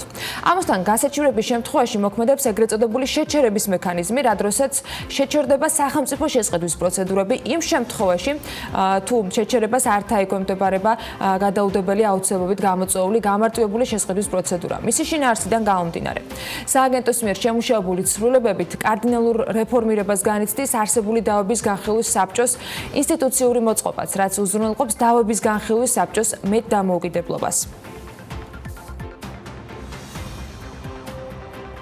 საქართველოში კარტოფილის 30,000-დან 40,000 ტონამდე მოსავალს ელოდებიან. გარემოს დაცვის და სოფლის მეურნეობის მინისტრის მოადგილის სოლომონ პავლეაშვილის განცხადებით, მიმდინარე წელი კარტოფილის უხმოსავლიანობით იქნება გამორჩეული და მან აღნიშნა, რომ მოსავლის რეალიზაციის პრობლემა არც ერთ ფერმერს არ შეექმნება. ნარჩენების დაყრესთვის კი სანქციების გამკაცრებას კომიტეტმა მხარი არ დაუჭირა. ცვლილებების თანახმად 2 კილოგრამამდე მუნიციპალური ნარჩენით გარემოს დანაგვიანებისათვის საცხოვრებელი სახლიდან და სხვა შენობა ნაგებობიდან გათვალისწინებული ჯარიმის რაოდენობა ნაცვლად 100 ლარისა განისაზღვრება 200 ლარით. 2 კილოგრამამდე მუნიციპალური ნარჩენით გარემოს დანაგვიანება ჩადენილი ავტოსატრანსპორტო საშუალებიდან კი მძღოლის დაჯარიმებას გამოიწვევს, ხოლო საზოგადოებრივი ტრანსპორტის შემთხვევაში შესაბამისი დამრღვევის დაჯარიმებას 120 ლარის ნაცვლად 250 ლარის ასევე 5 ერთეულამდე საბურავით, გარდა ველოსიპედის საბურავისა, გარემოს დანაგვიანება პირს 150 ლარის ნაცვლად 500 ლარის ოდენობით ჯარიმა დაუჯდება. პესიმისტური სცენარებით სასესხო პორტფელის 80%-ს ბიზნესი ვერ მოემსახურება. საცალო პორტფელის ნაწილში დეფოლტის ალბათობა არის 40%-იანი. ეს KPMG საქართველოს საბანკო სექტორზე 2019 წლის პოტენციური გავლენის სცენარების ანალიზშია ნათქვამი.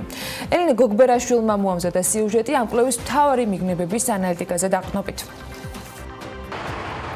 პესიმისტური სცენარით სასესხო პორტფელის 80%-ს ბიზნესი ვეღარ მოიმსახურება. ამის შესახებ KPMG-ს საბანკო სექტორზე COVID-19 პოტენციური გავლენის სცენარების ანალიზშია ნათქვამი.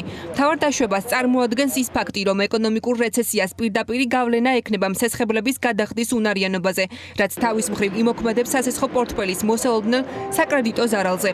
კორპორატიული პორტფელის ანალიზი ჩატარდა ისეთ სექტორებში, როგორიცაა სასტუმროები და რესტორნები, ტრანსპორტი, სერვისი და ვაჭრობის ზოგიერთი ქვესექტორი. პესიმისტური სცენარით კორპორატიული პორტფელის ნაწილში მოსალოდნელია მოწყვლადი სექტორები. პორტფელის 80%-ს ვეღარ მოემსახუროს, ხოლო ოპტიმისტური სცენარით მოვლენების განვითარების შემთხვევაში ეს მაჩვენებელი გაცილებით დაბალი 25% იქნება. პესიმისტურ სცენარში დაახლოებით ველით, რომ შედარებით მოწყვლადი სექტორების ზე გაცემული პორტფელის დაახლოებით 80%-ს შეიძლება შექმნას პრობლემები და გაჩნდეს ალბათობა, რომ გახდებიან უმოქმედოები, ანუ ვეღარ შეძლებენ მოემსახურონ თავიანთ ცეცხლებს. საბაზისოს შემთხვევაში ეს არის დაახლოებით 50%, ხოლო ოპტიმისტურში დაახლოებით 25%. ეფექტი თვითონ ცეცხლების დანაკარგების რეზერვზე, რაც ბუნებრივია წარმოადგენს ხარჯს ბანკისთვის, არის შემდეგნაირი. პესიმისტურ სცენარში ველით, რომ დაახლოებით შეიძლება 6-ჯერ გაიზარდოს რეზერვი, საბაზისო სცენარში ეს ზრდის კოეფიციენტი არის დაახლოებით 3, ანუ 3-ჯერ შეიძლება გაიზარდოს, ხოლო ოპტიმისტურ სცენარში ველოდებით, რომ დაახლოებით 100%-ით გაიზარდება, ანუ 2-ჯერ. რაც შეეხება საცალო სასესხო პორტფელს, იპოთეკური და სამომხმარებლო პორტფელების შეფასდა ცალ-ცალკე. პესიმისტური სცენარით მთლიანი პორტფელის 40% ვერ მოემსახურება სესხებს. ოპტიმისტური სცენარით კი ეს მაჩვენებელი 15% იქნება. ოპტიმისტურ სცენარში საცალო პორტფელის წილიდან ჩვენ დაახლოებით კვლევამ გვიჩვენა, რომ 15%-ის გადაფოლტება, 15%-ის სესხების მოხდება უკვე უმოქმედო რეჟიმში. საბაზისო სცენარში ეს არის 25%, ხოლო პესიმისტურში 40%, თუმცა რა თქმა უნდა ეს მაჩვენებელი არ ნიშნავს უშუალოდ რეზერვის მოცულობის შემადგენელ ნაწილს. ამ შემთხვევაში კიდევ დამატებით აქ მნიშვნელოვანი არის ამ უმოქმედო სესხებიდან კონკრეტულად რა ნაწილის სანაზღაურებას მოახდენს საბანკო სფერო. ოპტიმისტურ სცენარში დაახლოებით ვარაუდი არის, რომ რეზერვის ცვლილება მოხდება ორჯერ, ანუ გაიზრდება ორჯერ. საბაზისო სცენარში ეს არის 4ჯერადი ზრდა, ხოლო პესიმისტურ სცენარში ეს არის დაახლოებით 8ჯერ გაზრდა რეზერვის მოცულობის. რაც შეეხება საკრედიტო ზარალს კორპორატიული პორტფელის ნაწილში, პესიმისტურ სცენარში მოსალოდნელია ბანკებისთვის რეზერვების 6.1%-ჯერ ზრდა, რის შედეგადაც მოსალოდნელი საკრედიტო ზარალი მთლიანი პორტფელის 24.6%-ს შეადგენს. რაც შეეხება საკრედიტო ზარალს საცალო პორტფელის ნაწილში, პესიმისტურ სცენარში მოსალოდნელია პორტფელის 7.6%-ჯერ ზრდა, რის შედეგადაც მოსალოდნელი საკრედიტო ზარალი შეადგენს მთლიანი პორტფელის 25.9%-ს. კვლევაში მოცემულია ასევე პოტენციური გავლენა კაპიტალის ადეკვატურობაზე. ანალიზი აჩვენებს, რომ პესიმისტური სცენარით ბანკებს არ ეყოფათ კაპიტალი გადაფარონ ზარალები. ოპტიმისტური სცენარისგან განსხვავებით, საბაზისო სცენარის შემთხვევაში კაპიტალის კოეფიციენტის დაცვა საბანკო სექტორს გაუჭირდება.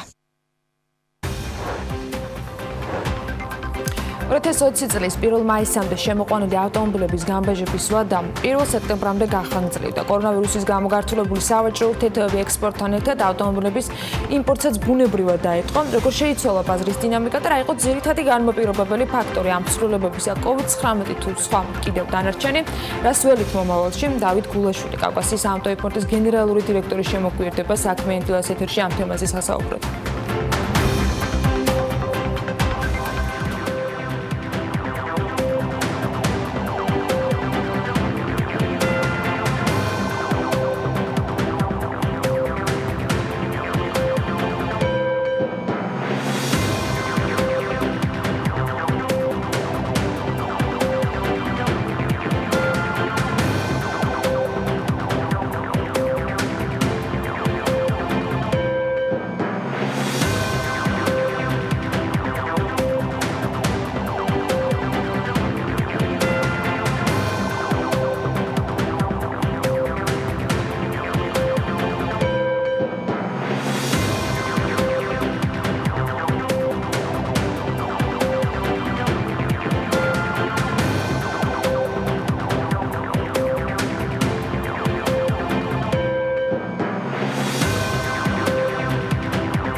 ავტომობილების გაყიდვები წინა წლის იგივე პერიოდთან შედარებით 47%-ით არის შემცირებული. ამის მთავარ მიზეზად ისევ კორონავირუსი და მის შედეგად დახურული საწარმოების ახალდება. თუმცა პროცესების გაჯანსაღება უკვე დაიწყო და ევროპასა და შეერთებულ შტატებში კომპანიები ნელ-ნელა იხსნებიან, მაგრამ 265,000 სამუშაო ადგილი რისკის ქვეშ რჩება. მაგალითად, ავიღოთ კომპანია Porsche, რომელიც წინა კვირაში გაიხსნა და კლიენტებიც მიიღეს, თუმცა თანამშრომლების ნაწილი მაინც დისტანციურად მუშაობენ. როგორ შეიცვალა ავტომობილების ბაზარი პანდემიის შედეგად, შემცირდა თუ არა მყიდველთა რაოდენობა და როგორ უწევთ საავტომობილო ცენტრებს მუშაობა. Bloomberg-ის მასალაზე დაყრდნობით მომზადებული სიუჟეტი უნდა ვნახოთ.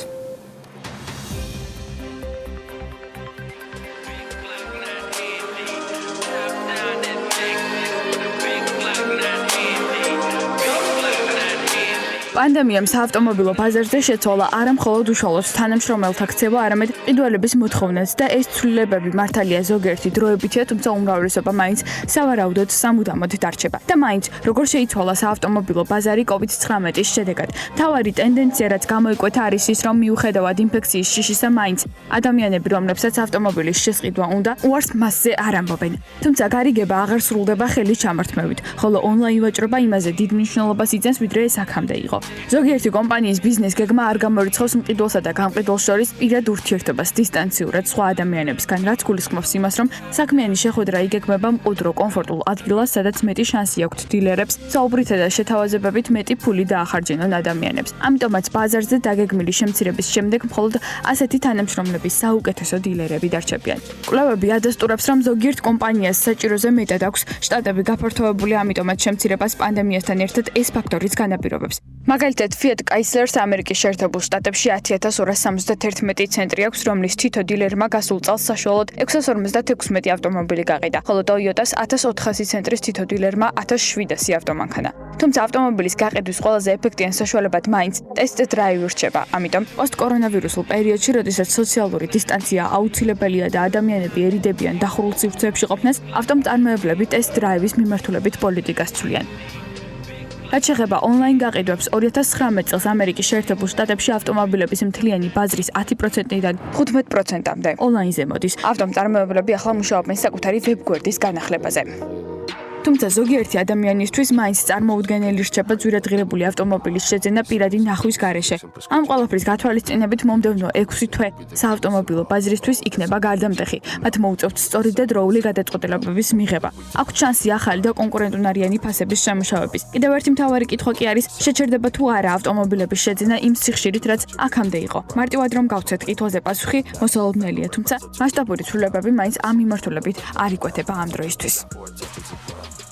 ასეთი მსოფლიო ტენდენციები საქართველოს რაც შეეხება შინაგან საქმეთა სამინისტროს ინფორმაციით 2020 წლის აპრილში წინა წლის ანალოგიურ პერიოდთან შედარებით საქართველოდან ავტოსატრანსპორტო საშუალებების რეექსპორტი 94.1%-ით შემცირდა. თუ შარშან აპრილში მაგალითად ქვეყნიდან 6033 ავტომობილი გავიდა, წელს მხოლოდ 355 ერთეული გაიყიდა.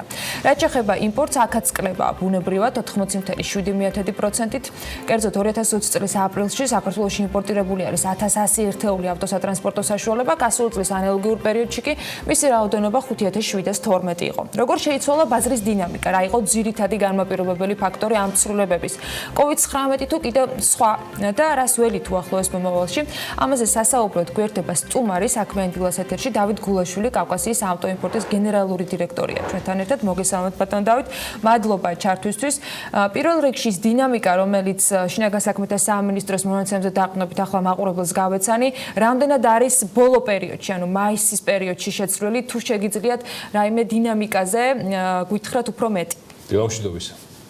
დილამშვიდობის, მოგესალმებით, მივესალმებით თქვენს მაყურებელს. დიახ, ეს დინამიკა რაც გამოქვეყნდა, ეს სავსებით მოსალოდნელი იყო. მოგეხსენებათ საქართველოს მთავრობამ საკმაოდ ეფექტური ზომები გაატარა COVID ინფექციასთან ბრძოლაში, რომელიც ერთ-ერთი პუნქტიც იყო ეს საზღვრების დაკეტვა და თავშეყრის ადგილების შეზღუდვა. ერთ-ერთი თავშეყრის ადგილი იყო რუსთავის ავტობაზრობა, მოგეხსენებათ, საქართველოში საკმაოდ დიდი ხნის განმავლობაში, რომელიც იყო ძირითადი, ასე ვთქვათ, რეექსპორტის ბაზა, საიდანაც ხდებოდა ჩვენი მეზობელი ქვეყნების ყიდველების მიერ ავტომობილების შერჩევა და შემდეგ ექსპორტი ან რეექსპორტი მათ ქვეყნებში. რა თქმა უნდა, მოსალოდნელი იყო ასეთი ვარდნა და შეიძლება უფრო მაღალი ვარდნაც კი მოსალოდნელი იყო ამ რუსთავის ავტობაზრობის დროებითი გაჩერების გამომდინარე და საზღვრების დაკეტიდან გამომდინარე და ეს არ არის გასაკვირი, რომ ესეთი ვარდნა განვიცადეთ წინა წლის იგივე პერიოდთან შედარებით. რაც შეეხება დინამიკას, ანუ ავტომობილებზე მოთხოვნა არ არის შემცირებული იგივე მაგალითად კავკასიის ავტოიმპორტს აქვს რეალები უკრაინაში და აზერბაიჯანში, რომელიც არის ასე ვთქვათ ტოპ 2 მიმართულება საქართველოსდან რეექსპორტის მხრივ. ამ ქვეყნებში არათუ შემცირდა ავტომობილების მოთხოვნა, რამდენად გასაკვირი არ უნდა იყოს, მაგალითად უკრაინაში პირიქით გაიზარდა. მოგეხსენებათ, აი თქვენ სიუჟეტში ახსენეთ ონლაინ ვაჭრობის გამოსახულებით არის გაზრდილი მოთხოვნა და ეს საქმიანობა მთლიანად ონლაინ ვაჭრობა არის, სრული, ასე ვთქვათ, ბრუნვა მოდის ამერიკულ ავტოაუქციონებიდან, ონლაინ ავტოაუქციონებიდან, სადაც მიმდინარეობს ონლაინ ბიდინგი, ონლაინ ავტომობილების შესყიდვა და ონლაინ შემოწმება ვენ. შეგვიძლია თუ რა ვთქვათ, რომ აპრილის თქვათ ეს მონაცემები სწორედ ონლაინ ვაჭრობამ განაპირობა, რაც არსებობდა და აი განულება, რამაც ფაქტობრივად თავიდან ააცილა ამ ინდუსტრიას? იცით რა, არა, ეს არ არის ონლაინს, რა თქმა უნდა, ონლაინ მოხდა იმ ავტომობილების შერჩევა, მცირე რაოდენობით ავტომობილების შერჩევა და ექსპორტი და იმპორტი რაც მოხდა. მოგეხსენებათ, იმპორტი არის საბაჟო ოპერაცია. დიახ. საქართველოში რეალურად გაცილებით მეტი ავტომობილი შემოვიდა, ჩვენ შემოვიყვანეთ მაგ რიცხვზე გაცილებით მეტი ავტომობილი ვიდრე თქვენ ახსენეთ, უბრალოდ მათი საბაჟო სტატუსის მინიჭება არ მომხდარა, იმიტომ რომ იყო შეზღუდვები, იყო კომენდანტის საათი, იყო საგანგებო მდგომარეობა და მეორეს მხრივ იყო უფლება მიცემული, რომ შედარებით გვიან განებაჟებინათ, ისე რომ არ დაკისრებოდა ჯარიმები. რაც გამოიყენეთ მათ შორის თქვენს დიდი დოზით, როგორც ჩანს. კი, ესე იგი, ჩვენი მომხმარებლებისთვის ეს საკმაოდ ჩვენთვის და ჩვენი მომხმარებლებისთვის საკმაოდ კარგი შემოწმებული გარემოება იყო, რომელიც ძალიან ბევრ ავტოდილერს, ასე ვთქვათ, მისცემს იმის საშუალებას, რომ თავისი მომავალი უფრო ეფექტურად დაგეგმოს და მიტიგირება მოახდინოს იმ რისკების, რომელიც მოსალოდნელი ამ პერიოდში. ბატონ დავით, შეგვიძლია ვთქვათ თუ არა, რომ ამ რესურსის გამოყენებით, რომელიც შედარებით დროში გადაწეულ, ვთქვათ, განბაჟებას გულისხმობს, ისარგებლეს კომპანიებმა, თუმცა იმპორტი რეალურად არ არის შემცირებული, იმიტომ რომ თქვენ ხედავთ მოთხოვნას თქვენი პარტნიორებისაგან, რომლებიც უახლოეს მომავალში, როგორც კი აღდგება უფრო მეტად კომუნიკაცია, შეძლებთ რომ ბაზარს მიაწოდოთ პროდუქტი, ამ შემთხვევაში ავტომობილები. კი, რა თქმა უნდა, მოგახსენებთ, სოფლიოდან მოთხოვნის შემცირებაზე გამომდინარე, თვითონ ამერიკულ ავტოაუქციონებზე სადაც 20-30%-ით შემცირდა თვითონ სარეალიზაციო ფასი ავტომობილების შესაბამისად ახლა ნამდვილად ხელსაყრელი პერიოდი გახლავთ იმისთვის, რომ ვისაც აქვს ამის საშუალება შეიძინოს და ინვესტიცია, სამომავლო ინვესტიცია განახორციელოს ამ ნედლეულში, რომელსაც ავტომობილები ჰქვია, შემდეგი რეალიზაციისთვის. ანუ ავტოდილერებმა და ავტობიზნესით დაკავებულმა პირებმა. მათთვის ეს ცვლილება განბაჟების ვალდებულებების გადაწევა არის უმნიშვნელოვანესი, იმიტომ რომ ეკონომიკის გაჩერებიდან გამომდინარე არსებობს იმის საშიშროება და მოსალოდნელობა, რომ იქნება ეს გაჩერება გაგრძელდება, ასე ვთქვათ, მოთხოვნაზეც.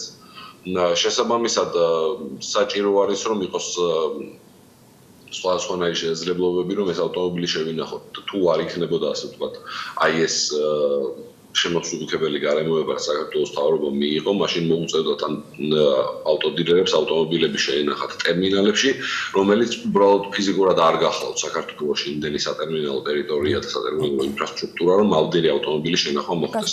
კიდევ ერთ დავაზუსტებ, მიუხედავად ამისა, დღეს თქვენ ფიქრობთ და ამბობთ, რომ იმ კომუნიკაციით, რაც თქვენ გაქვთ პარტნიორებთან, მოთხოვნა იქნება უახლოეს მომავალში ამ ავტომობილების მიმართ.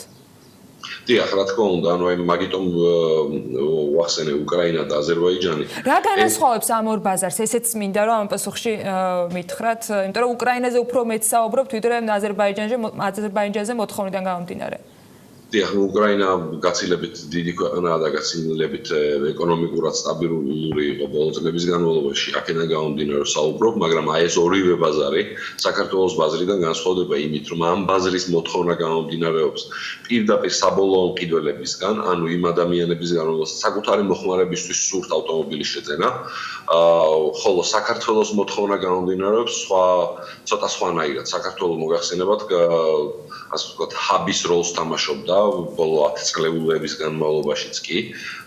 ანუ რა ხდება, საქართველოში არიან ძალიან ბევრი ავტობიზნესით დაკავებული პირები, რომლებიც ახდენენ ავტომობილების შესყიდვას, მათ საქართველოში როგორც ნედლეულის იმპორტს, შემდეგ მათ აღდგენას, ძირითადად ავტომობილებს აღდგენა და სარეალიზაციო მდგომარეობაში მოყვანა შეიძლება და შემდეგ მათ რემარკეტინგს საქართველოს რეგიონში და ასევე უკრაინაში. ვინაიდან არის ეს იყო ეს ჩავარდნა შეზღუდვების მიმართ, ანუ საქართველოს რეექსპორტი და საქართველოს აი ეს რეალიზაციის პარამეტრები დაეცა, მაგრამ რატომ ვახსენებ ამ ორ ქვეყანას? ანუ რეალურად ის ქვეყნები, საიდანაც გამომდინარეობს მოთხოვნა საქართველოს ბაზრის მიმართ, ასე მათ შორის საქართველოს ბაზრის მიმართ, რომ რეექსპორტი განახორციელონ საქართველოს ბაზრიდან, ამ ქვეყნებში მოთხოვნა ავტომობილებზე რჩება. დავით, აი ესეთი ორი კითხვა მაქვს. მადლობა რომ ახსენეთ ჰაბის თემა, იმიტომ რომ ჩვენთვის მნიშვნელოვანი იყო რომ დავანახოთ ჩვენ საქმიან მაყურებელს დიდი სურათიც. პანდემიამდე არსებობდა პრობლემა, რომელშიც პირადად მე დავინახე გარკვეული არათანმიმდევრულობა ჰაბთან დაკავშირებულ რისკებთან მიმართებაში გულისხმობ სინქრონიზაცია დაბეგვრის რეჟიმებთან მიმართებაში იმ ტრადიციულ ქვეყნებთან, სადაც რეალურად ხორციელდებოდა აღნიშნული რეექსპორტი. იმ სხვადასხვა სერვისებიდან გამომდინარე, რაც თქვენ ჩამოთვალეთ, იქნება ეს ორგანიზებული, თუ იქნებოდა ეს ინდმეწარმეებიდან და სხვა ტიპის აქტივობები. ფაქტია ამის გამო ჩვენ რამდენიმე ბაზარი მინიმუმ შეგვიმცირდა მოთხოვნა თუ საერთოდ არ დავკარგეთ. იგულისხმება რომ ჩვენ ვერ მოვახერხეთ მიყოლა, მაგრამ რაღაცებს ვერც მივყვებოდით, იქ ევრაზესის შეთანხმება იყო, სომხეთის ფაქტორი იყო, რომელიც ბევრ სხვა თემას მიუერთ და აი აქ რა პოტენციალი გვაქვს, იმიტომ რომ აქ არის საუბარი იმ ტიპის შოკზე, რომელიც ბიზნესმა მიიღო, რომელიც პანდემიამდე არსებობდა და მას შეუმცირა მოთხოვნა. დიახ, მადლობა შეკითხვისთვის. ეს სომხეთის ფაქტორი რომ ახსენეთ თქვენ, სომხეთი მოგეხსენებათ შედიოდა ევრაზიულ კავშირში. ევრაზიულ კავშირში შესვლამდე რუსეთმა დაუშვა, ასე ვთქვათ, ამ კავშირის მესვეურმა დაუშვა, რომ ამ საბაჟო კავშირში შესვლამდე ორი ქვეყნისთვის, ყირგიზეთისთვის და სომხეთისთვის იქნებოდა შესაძლებელი განბაჟებულად ჩათვლილიყო მთლიანად კავშირში მათ ქვეყანაში განბაჟებული ტვირთი. მოგეხსენებათ ამ სომხეთის ძალიან სწრაფი და მაღალი ნახტომი მოთხოვნაში ავტომობილების მიმართ იყო განპირობებული ამ საკანონმდებლო ცვლილებიდან გამომდინარე. ეს იყო მოსავალდნელი, მე ვერ დავარქვევ ამას, რომ ეს იყო შოკი, ნუ ეს ჩვენ ვიცოდით წლებით ადრე რომ ეს ესე მოხდებოდა და ეს ადრე გაჩერდებოდა, ნუ იმედი რა თქმა უნდა იყო რომ გაგრძელდებოდა.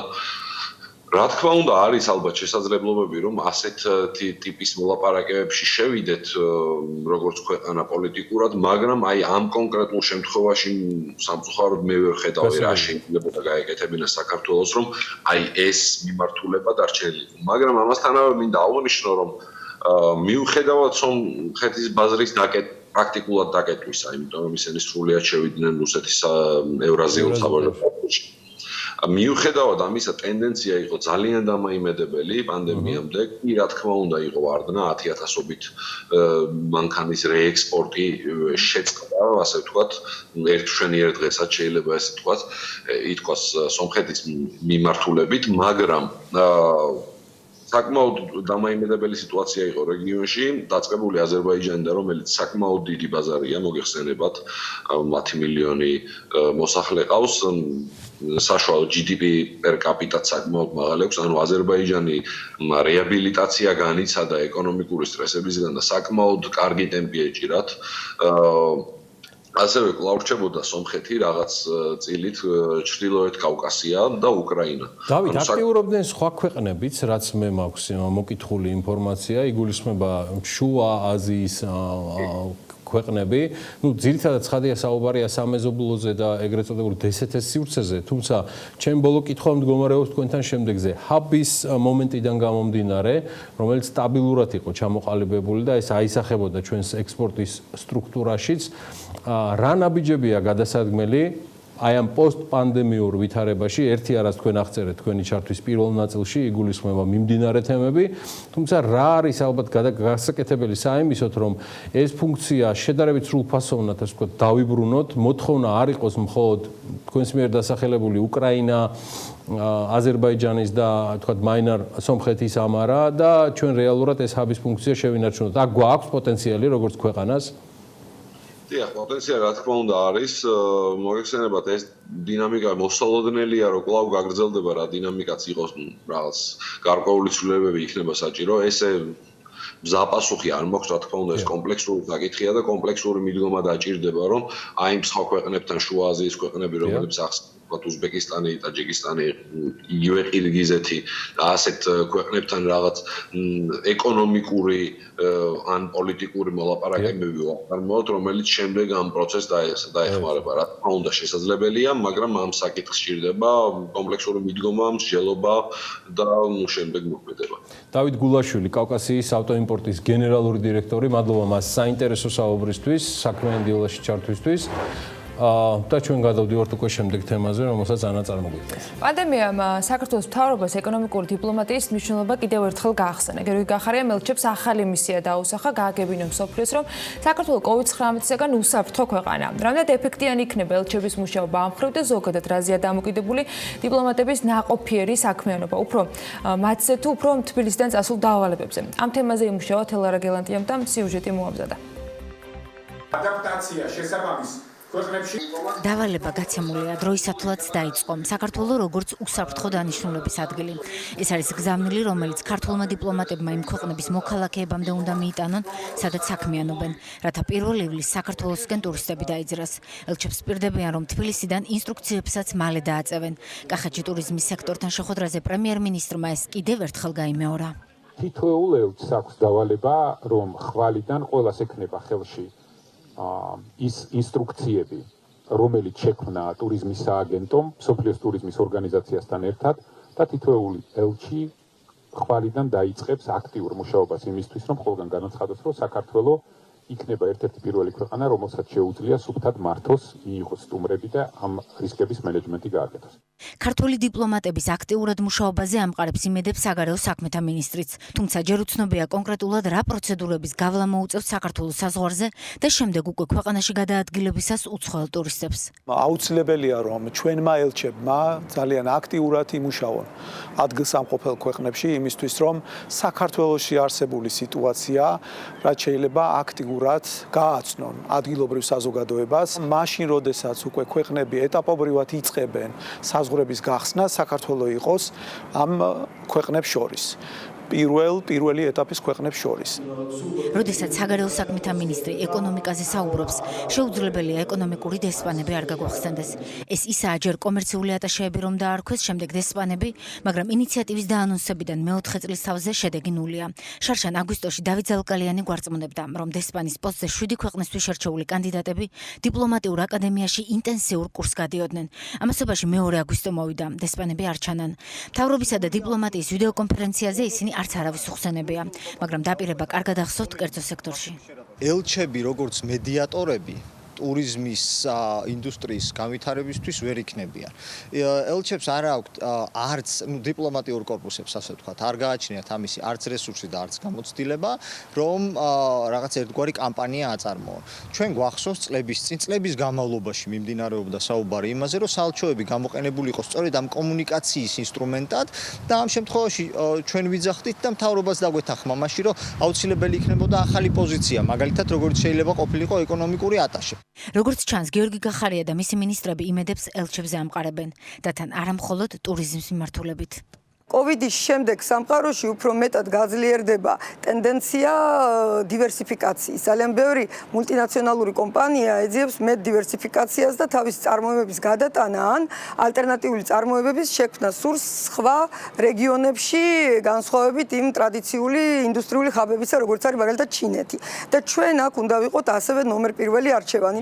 რამდენიმე დღის წინ Forbes-ის კვირასთან ინტერვიუში ნათია თურნაუმ ისიც თქვა, რომ 400 საერთაშორისო კომპანიას ესაუბრებიან, რათა მათმა ნაწილმა წარმოებები საქართველოში გადმოიტანონ, მაგრამ მინისტრს არ დაუკონკრეტებია, ვინ არიან ეს კომპანიები ან რა არის მთავრობის მთავარი გზავნილი. შეიძლება message box-მა COVID-ისგან უსაფრთხო ქვეყანა ერთი კვირით ჩამოსულ ტურისტზე იმუშაოს, მაგრამ ინვესტორებზე ალბათ ნაკლებად. ყოფილი დიპლომატის და საქართველოს ევროკავშირის ბიზნეს საბჭოს ხელმძღვანელი სანდრო ჭუმბურიძის შეფასებით, საქართველოს კარგი დიპლომატიური კორპუსი ყავს, მაგრამ როგორც ტურისტების, ისე უცხოური ინვესტიციების მოსაზიდად, ყველაზე მნიშვნელოვანია, რამდენად მკაფიო დავალებებს აძლევს ელჩებს მთავრობა. ელჩებს უნდა კონდეს ზუსტი ინსტრუქცია და წინადადებების პაკეტი. ამის გარეშე არც ერთი დავალება პირდაპირ გეტყვით, ეს იქნება უბრალოდ ფიქცია და არ შესრულდება და ვერ შესრულდება. იმიტომ რომ როდესაც ელჩი მიდის თავის ადგილსამყოფელ ქვეყანაში და ეუბნება მის პარტნიორს, კოლეგებს, ეს არის ეკონომიკის სამინისტროში, საგარეოში, ტურიზმის მიმართულებით თუ სხვადასხვა კომპანიებს რომ დაარწმუნოს რომ საქართველოს არის მიმზიდველი ქვეყანა, მას ხელში უნდა ეჭიროს პირველ რიგში მე ესე ვფიქრობ პრემიერ-მინისტრის მიერ ხელმოწერილი პაკეტი. და რას თავაზობს ინვესტორებს? რითი ვარ ჩვენ საინტერესო? გვაქვს მიმზიდველი შეთავაზებები ინვესტორებისთვის დღეს? პირდაპირ გეტყვით, მე ესეთ პაკეტს არ ვიცნობ, ყოველ შემთხვევაში მთავრობის პაკეტი ჩვენ არ მიგვიღია, რას თავაზობს ინვესტორებს. რა თქმა უნდა, შეიძლება სიტყვიერი გამოსვლები იყო, მაგრამ ეს სხვა თემაა.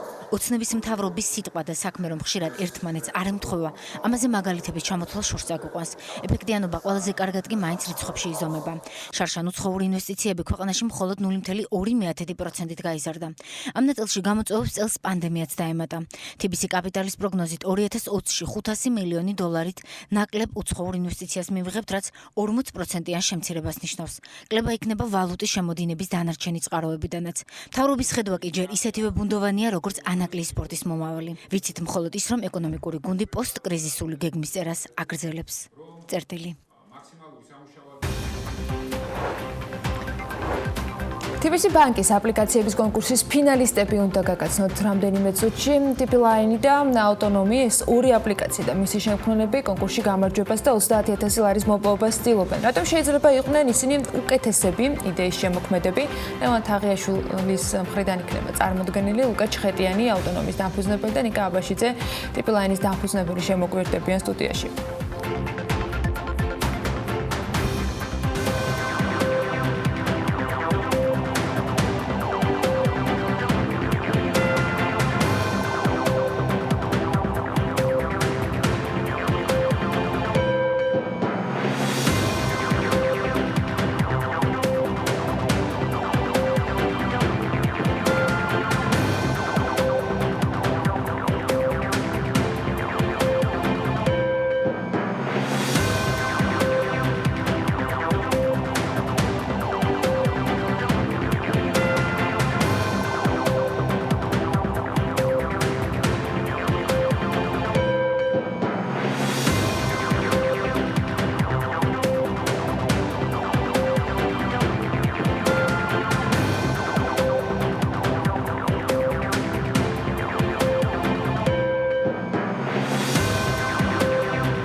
საქსტატის მონაცემებით 2020 წლის იანვარ-აპრილში საქართველოდან ექსპორტმა $1,300,300,000 შეადგინა, რაც 11.9%-ით ნაკლებია წინა წლის შესაბამის პერიოდთან შედარებით. ადგილობრივი ექსპორტის ათეულში პირველ ადგილზე სპილენძის მარნები და კონცენტრანტებია $215,700,000 წარმოდგენილი და ზრდა 10.4% იყო. 55.9 მილიონის ღვინის ექსპორტი ორნიშნა ვარდნას აჩვენებს. საქსტატის მონაცემებით საერთაშორისო ბაზრებზე სწორედ ამდენი დოლარის ღვინო გავიდა, წლეულ ჭრილში კი კლებაა 12.9%-ით. მხოლოდ აპრილში ბაზრებზე $11,200,000 ღვინო გავყიდეთ, რაც წლის მინიმალური მაჩვენებელია. ბათუმის სასტუმროებში ჯავშნების გაუქმების პირველი ტალღა მარტის პირველი კვირიდან დაიწყო. არსებული მდგომარეობით კი გამოკითხული სასტუმროების 42.9% ჯავშნები ივლისის თვემდე გაუქმებულია, მათი 28.6% სტუმრებს 1 აგვისტომდე არ ელოდება. შემოსავლების სამსახურის ინფორმაციით გადამხდელთა იმ კატეგორიას, რომლებიც ტურისტულ სექტორში საქმიანობენ, ასევე იმ ბიზნეს სუბიექტებს, რომელთაც შეჩერებული აქვთ საქმიანობა შექმნილი სიტუაციიდან გამომდინარე, საგადასახადო ვალდებულებების გადავადების შესაძლებლობა მიეცათ 1 ნოემბრამდე, მაგალითად მეწარმეებს დეკლარირებულ საგადასახადო ვალდებულებებს საშემოსავლო და ქონების გადასახადის ნაწილში 4 თვით გადაუვადებენ. მაისის კომუნალურ შეღავათებზე უარის დაფიქსირება 2020 წლის 11 ივნისის ჩათვლით არის შესაძლებელი. 2 თვეში სახელმწიფოს მხრიდან კომუნალური გადასახადის დაფინანსებაზე უარი 9,000-ზე მეტმა მოქალაქემ თქვა. სახელმწიფო შეზღუდვებთან დაკავშირებულ დავებს დამოუკიდებელი ორგანო განიხილავს. ამის შესახებ სახელმწიფო შეზღუდვების სააგენტოს თავმჯდომარე ლევან რაზმაძემ პარლამენტში იურიდიულ საკითხთა კომიტეტის სხდომაზე კანონპროექტის წარდგენისას თქვა და როგორც მან აღნიშნა, სახელმწიფო შეზღუდვის შესახებ კანონში სრულებების პროექტით ინსტიტუციურად დამოუკიდებელი დავების განმხილველი საბჭო ყალიბდება, რომლის წევრებიც გამჭვირვალე პროცესის შედეგად საჯარო კონკურსის საფუძველზე იქნებიან შერჩეულები. მაღალმთიან დასახლებაში მუდმივად მცხოვრები პირის სტატუსის მინიჭების წესი იცვლება. პარლამენტში მაღალმთიანი რეგიონის განვითარების შესახებ საქართველოს კანონში სრულების პროექტია დარეგისტრირებული. ამ პროექტის თანახმად სტატუსის მისაღებად პირი მაღალმთიან დასახლებაში ყოველი კალენდარული წლის განმავლობაში 9 თვის ნაცვლად 6 თვის ვადით ფაქტობრივად უნდა ცხოვრობდეს.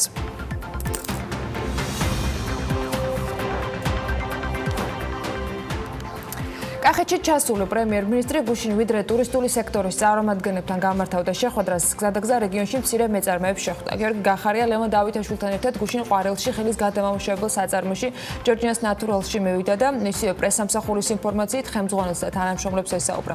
მთავრობის მეთაურმა ამ დროს აღნიშნა, რომ ანტიკრიზისული გეგმით გათვალისწინებული პროგრამები პირდაპირ დახმარების გარდა აგრარულ სექტორს მისცემს საშუალებას პანდემიით გამოწვეული კრიზისის მიუხედავად ცდომა ჰქონდეს ფინანსურ რესურსზე, რაც მეურნეობის გაფართოებას და განვითარებას დაეხმარება. ჩვენი კომპანიის მხრიდან იქნება მზაობა გამოყენებულებაში ყველა შემოთავაზება სახელმწიფო პროექტების მხრიდან, რაც შესაძლებლობას მოგცემს გავაშენოთ ახალი ფართობები ორგანული ბაღის და ასევე გავაფართოვოთ ჩვენი საწარმო ინფრასტრუქტურა. მცირე ინვესტიციითაც კი შესაძლებელია ძალიან მომგებიანი აგროწარმოების წამოწყება და ადგილობრივი მოსახლეობის დასაქმება, ამბობს გიორგი გახარია კახეთში სტუმრობისას. პრემიერ-მინისტრის განცხადებითვე, უბრალოდ მათი პრესსამსახურის ინფორმაციით 9 ჰექტარზე გაშენებული პლანტაცია, რომელიც 5000 ლარის ინვესტიციით შეიქმნა, 1800 კილოგრამამდე მოსავალს იძლევა, რომლის რეალიზაციაც ადგილობრივ ბაზარზე ხდება. მთავრობის მეთაურის შეფასებით, ქვეყნის სოფლის მეურნეობის დარგის განვითარებაში ძალიან დიდი როლი აქვს მცირე მეწარმეობის განვითარებაში, რაშიც ფერმერებსა და მეწარმეებს სახელმწიფო მაქსიმალურად გვერდში დაუდგება. კახეთში ყოფნისას პრემიერმა მედიასთან თქვა, რომ მთავრობა კვირის ბოლომდე მშენებლობის და დეველოპმენტის მხარდამჭერ პროგრამას წარადგენს. ეს მეოთხე პრეზენტაცია იქნება, რომელსაც ხელისუფლება სექტორულად COVID-19-ის დამაზიანებელი ეფექტის შესამცირებლად საზოგადოებას თავაზობს. ამ დრომდე წარდგენილი არის სოფლის მეურნეობის, ტურიზმის და განათლების ხელშემწყობი პროგრამები, რომელიც კორონავირუსის პანდემიის პირობებში კონკრეტული მიმართულებების დახმარებას ითვალისწინებს. მაღალმთიან დასახლებაში მუდმივად მცხოვრები პირის სტატუსის მინიჭების წესი იცვლება. პარლამენტში მაღალმთიანი რეგიონის განვითარების შესახებ საქართველოს კანონში სრულების პროექტია დარეგისტრირებული, რომლის თანახმადაც ამ სტატუსის მისაღებად პირი მაღალმთიან დასახლებაში ყოველი კალენდარული წლის განმავლობაში 9 თვის ნაცვლად 6 თვის ვადით ფაქტობრივად უნდა ცხოვრობდეს. კანონპროექტის თანახმადვე მაღალმთიანი დასახლების სტატუსი მიენიჭება ოკუპირებულ ტერიტორიებთან გამყოფი ხაზის მიმდებარე 19 დასახლებას, რომლებიც ზღვის დონიდან არანაკლებ 800 მეტრზეა. გარდა ამისა, კრიტერიუმების განხილვის გარეშე მაღალმთიანი დასახლების სტატუსი მიენიჭება 80% და მეტი მაღალმთიანი დასახლების მქონე მუნიციპალიტეტების დანარჩენ დასახლებებსაც, რომელიც 800 მეტრ და მეტ ჰიპსომეტრიულ სიმაღლეზე მდებარეობს. ფინანსთა სამინისტროს საგამოძიებო სამსახურის თანამშრომლებმა მათივე ინფორმაციით სამზებრო და საგამოძიებო მოქმედებების შედეგად ჯგუფურად უკანონო შემოსავლის ლეგალიზაციის და ყალბის საგადასახადო დოკუმენტების დამზადება გამოყენების ფაქტზე კიდევ 2 პირი ამხილეს, რომელთაგანაც ერთი დაკავებულია.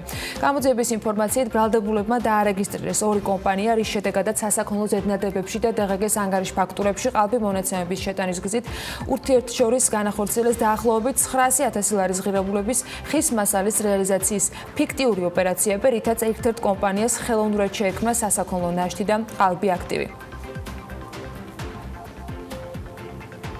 ტიპის იმ ბიზნესების მხარდასაჭერად და მათი საქმიანობის გასამარტივებლად ახალი ონლაინ პლატფორმა TBC Payments.gr შექმნა. ვებგვერდი მეწარმეებს აძლევს შესაძლებლობას გადახდების სხვადასხვა მეთოდთან დაკავშირებით ყველა ინფორმაცია ერთ სივრცეში მიიღონ და დისტანციურად დანერგონ მათთვის სასურველი გადახდის მიღების მეთოდი. პლატფორმა სპეციალურად ბიზნესების წარმომადგენლებისთვის არის შექმნილი და ის განკუთვნილია მიკრო, მცირე და საშუალო, ასევე კორპორატიული ბიზნესებისთვის. ვებგვერდის საშუალებით კი ბიზნესების წარმომადგენლებს აქვს შესაძლებლობა აერჩიონ მათ მათთვის სასურველი გადახდის მეთოდი, როგორც ელექტრონული კომერციის, ისე პოსტერმინალის მიმართულებით. დეტალური ინფორმაცია ასეთი პროდუქტების შესახებ და დისტანციურად მოთხოვნის შესაძლებლობა ჩნდება, ასევე დანერგვის საშუალება, რათა სასურველ სისტემაზე მორგება მოხდეს. აპრილში საქართველოში ელექტროენერგიის მოხმარებამ 940 მილიონ კილოვატ-საათს გადააჭარბა, თუმცა ეს გასული წლის იმავე პერიოდის მაჩვენებელს ჩამორჩება. ამის მიზეზი კორონავირუსის გამო შეჩერებული ეკონომიკური აქტივობაა. აპრილში 6.9%-იანი ვარდნა დაფიქსირდა გასული წლის ანალოგიურ პერიოდთან შედარებით. ეს იმას ნიშნავს, რომ მხოლოდ საყოფაცხოვრებო მიზნით ელექტროენერგიაზე გაზრდილი მოთხოვნა ზოგად სურათს დიდად არ ცვლის. სამაგიეროდ ოკუპირებული აფხაზეთის მაჩვენებლებია გაზრდილი, აქ ელექტროენერგიის მოხმარების მატება 18.4%-ია. მიუხედავად იმისა, რომ ქვეყანაში საერთო ჯამში მოხმარება შემცირებულია, იმპორტირებული რესურსი ქვეყანას მაინც დასჭირდა, ამ მხრივ სავაჭრო პარტნიორები წელს რუსეთი და აზერბაიჯანი არიან. აპრილში 36 მილიონ კილოვატ-საათზე მეტი მოცულობის ელექტროენერგიის იმპორტი განხორციელდა, რაც გასული წლის აპრილის მონაცემებთან შედარებით 55.2%-ით ნაკლებია. აპრილში იმპორტი 38.9%-ით არის შემცირებული, რაც ბოლო წლების განმავლობაში იმპორტის მოცულობის ყველაზე მკვეთრი ვარდნაა. ეკონომიკური საქმიანობის შეზღუდვის ფონზე გასული თვის განმავლობაში საქართველოს უცხოეთიდან ჯამურად 458 მილიონი დოლარის ღირებულების პროდუქტი შეიძინა, რაც 2019 წლის იგივე პერიოდს თუ შევადარებთ, არის 286 მილიონ 800.000 დოლარით ნაკლები. ჯამურად ქვეყნის 10 ძირითადი საიმპორტო საქონლიდან 8-ის იმპორტია შემცირებული. მათ შორის არის სატელეფონო აპარატებიც. რა მდგომარეობა ტექნიკის ბაზარზე და როგორია მოლოდინები? ამაზე კომენტარები თათია ჩაფიჩაძემ შეგვიგროვა და ის გვერდება ახლა პირდაპირ ეთერში თათია დილა მშვიდობისა. დილამშვიდობის ანა, მივესალმებით ჩვენს მაყურებელს. დიასაქსტატის მონაცემებით smartphone-ების იმპორტში კლება და 1.3%-ია საანგარიშო პერიოდში ჯამურად 50.6 მილიონი ამერიკული დოლარის ღირებულების სატელეფონო აპარატების იმპორტი განხორციელდა, თუმცა როგორც ტექნიკის მაღაზიების წარმომადგენლები აცხადებენ, მობილურები და კომპიუტერული მოწყობილობები იმ გამონაკლისშია, რომელზეც მოთხოვნა სხვა ტექნიკასთან შედარებით არ შემცირებულა, რაც განაპირობა დისტანციურ სწავლებაზე და მუშაობაზე გადასვლამ, როგორც მაღაზიათა ქსელ ალტას დირექტორმა გიორგი ჟურულმა ჩვენთან საუბრისას განაცხადა, მსგავსი ტიპის პოზიტიური ტენდენცია არ ნარჩუნდება საყოფაცხოვრებო ტექნიკაზე, მიუხედავად იმისა, რომ ონლაინ რეჟიმზე გაყიდვების შემდეგ უკვე ერთ კვირაზე მეტია გაიხსნა მაღაზიებიც, მოთხოვნა საკმაოდ დაბალია. გიორგი ჟურულს ამ ეტაპზე უჭირს გათვლების და მოლოდინებზე საუბარი და ამბობს, რომ გადაწყვეტილებას იმის შესახებ, რამდენად შეინარჩუნებენ ქსელს და არსებულ თანამშრომლებს, რამდენიმე თვიანი დაკვირვების შემდეგ მიიღებენ და ამ ყველაფერზე იქნება ასევე დამოკიდებული იმპორტის მაჩვენებლების ზრდაც და შესყიდვების განხორციელებაც. ძალიან გააქტიურდა საკომუნიკაციო საშუალებების შესყიდვა, ანუ ნოუთბუქები, კომპიუტერები, ქსელური მოწყობილობები, ტელეფონები და ასე შემდეგ, იმიტომ რომ პრინციპში ადამიანები გადაეცხრით დისტანციურ მუშაობაზე. ჩვენ არ გავჩერებულ ვართ, ჩვენ მუშაობთ. ეხლა რა თქმა უნდა, იმპორტი შეგვმცირდა, იმიტომ რომ შეგვმცირდა როდესაც 13 მაღაზიით მუშაობდით, ჯერ ერთი კაპიტულის წერტილი ჰქონდა, ეხლა კიდევ დაგვიღმათა, მაგრამ ანუ ეს მოცულობები სხვა არის. იმდენად გაურკვეველია სიტუაცია, რომ ბევრი რაღაცაზე, ბევრი სხვადასხვა მოვლენაზეა დამოკიდებული ეს რამდენად სწრაფად გაიხსნება ყველაფერი. იქნება თუ არა მეორე ტალღა ინდიაში. მე ხوار გამკაცდება ისე თავიდან შეზღუდვები, ანუ ბევრი ფაქტორია, რომელზეც ჩვენ დღეს საუბრობთ საუბარი პრობლემის ინფორმაცია არ აქვს. ტექნიკის მაღაზიათა ქსელ ბეკოს ხელმძღვანელი კი ამბობს, რომ გაყიდვების მაჩვენებელი განახევრებულია და პირდაპირ პროპორციულად 40%-ით არის შემცირებული იმპორტის მაჩვენებლები. მეჰმედ მელექი ვარაუდობს, რომ იმპორტის განახლება მოხდება წლის მეორე ნახევრიდან დაახლოებით ივნისის ბოლოდან, რაც შეეხება ონლაინ ვაჭრობის შედეგებს. მელექიც ასევე ადასტურებს, რომ ნარჩუნდებოდა მოთხოვნა წვრილ საყოფაცხოვრებო ტექნიკაზე, ასევე ტელეფონებზე და ტელევიზორებზე. რაც შეეხება მოლოდინებს და საუბარს იმაზე, როგორ გააგრძელებს ტექნიკის ბაზარი მუშაობას და რამდენად შეიძლება შემცირდეს, ეს ყველაფერი დამოკიდებული იქნება დაახლოებით 60 თვიან პერიოდის შემდეგ, როდესაც ყველა მაღაზია გაიხსნება და რეალური სურათი გამოიკვეთება ქვეყანაში ამ მხრივ არსებული სიტუაციის.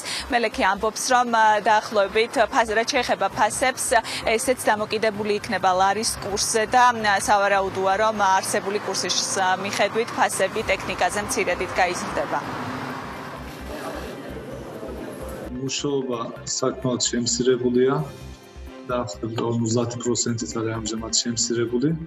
მაგრამ იმედს ვტოვებ, რომ მომავალში მუშაობა გაიზრდება. იმპორტი ნელა-ნელა ალბათ დაიწყებს და პროდუქციის შემოტანასაც დავიწყებთ სავარაუდოდ წლის მეორე ნახევარში, ამ ივნისიდან. ამ ყველაფრის ამ სიტუაციის გასწორებას დაჭირდება მინიმუმ 1 წელი. ჩვენ მუშაობთ ონლაინ მაღაზიით, ონლაინ გაყიდვებით და საკმაოდ კარგი შედეგები გვაქვს ამ მხრივ. უფრო წვრილ მანებზე, წვრილი ტექნიკაზე იყო აქცენტი, ტელეფონებზე და კომპიუტერებზე იყო და ტელევიზორებზე იყო აქცენტი. 1 მაისიდან განაახლა ონლაინ გაყიდვები საყოფაცხოვრებო ტექნიკის მაღაზია ვესტელმაც და 11 მაისიდან უკვე გაიხსნა კომპანიის რამდენიმე მაღაზია, როგორც ვესტელის გაყიდვებისა და მარკეტინგის სამსახურის ხელმძღვანელი ჩვენთან საუბრისას ამბობს, გასული წლის ანალოგიურ პერიოდთან შედარებით გაყიდვების მაჩვენებელი 50 ჯერ არის შემცირებული, თუმცა ზრდის ტემპი ყოველდღიურად შეინიშნება, რაც შეეხება ფასებს ამ დროისთვის ვესტელში პროდუქციაზე ფასები 5-დან 10%-მდეა მომატებული. ნიშნავს ეხლა წინა წელს რო შევადაროთ ანუ იგივე პერიოდს, წინა წლის იგივე პერიოდს, ძალიან დიდი განსხვავება, რა თქმა უნდა, ძალიან დიდი სხვაობა არ ვიცი, ალბათ 50 ჯერ არის შემცირებული, მაგრამ ანუ ეს ტენდენცია შეინიშნება, რომ ანუ იზრდება. საბანკო რეგულაციებმა ძალიან მოქმედა და უბრალოდ უფრო მეტად გაყიდვები ქეშზე მოდის. მე ვთქვი, ანუ ქეში ვინაიდან ქეშზე მოდის, ანუ უფრო ძვირიან ტექნიკას ვეღარ ყიდულობს. ამ ეტაპზე პროგნოზების გაკეთება უჭირს ტექნიკის მაღაზია ტექნობუმის ხელმძღვანელსაც, როგორც ანზორ ქოქოლაძემ რამდენიმე დღის წინ BMG-სთან საუბრისას განაცხადა, ტექნიკის ბაზრის ზრდა დამოკიდებული იქნება როგორც ქვეყნის შიგნით, ასევე ქვეყნის გარეთ არსებულ ეპიდემიოლოგიურ ვითარებაზე და შეეხება კითხვას იმაზე, რამდენად იქონიებს გავლენას უძრავი ქონების ბაზრის შემცირება ტექნიკის ბაზარზე, ანზორ ქოქოლაძე ამბობს, რომ ეს პირდაპირ პროპორციულად ერთმანეთთან არის დაკავშირებული.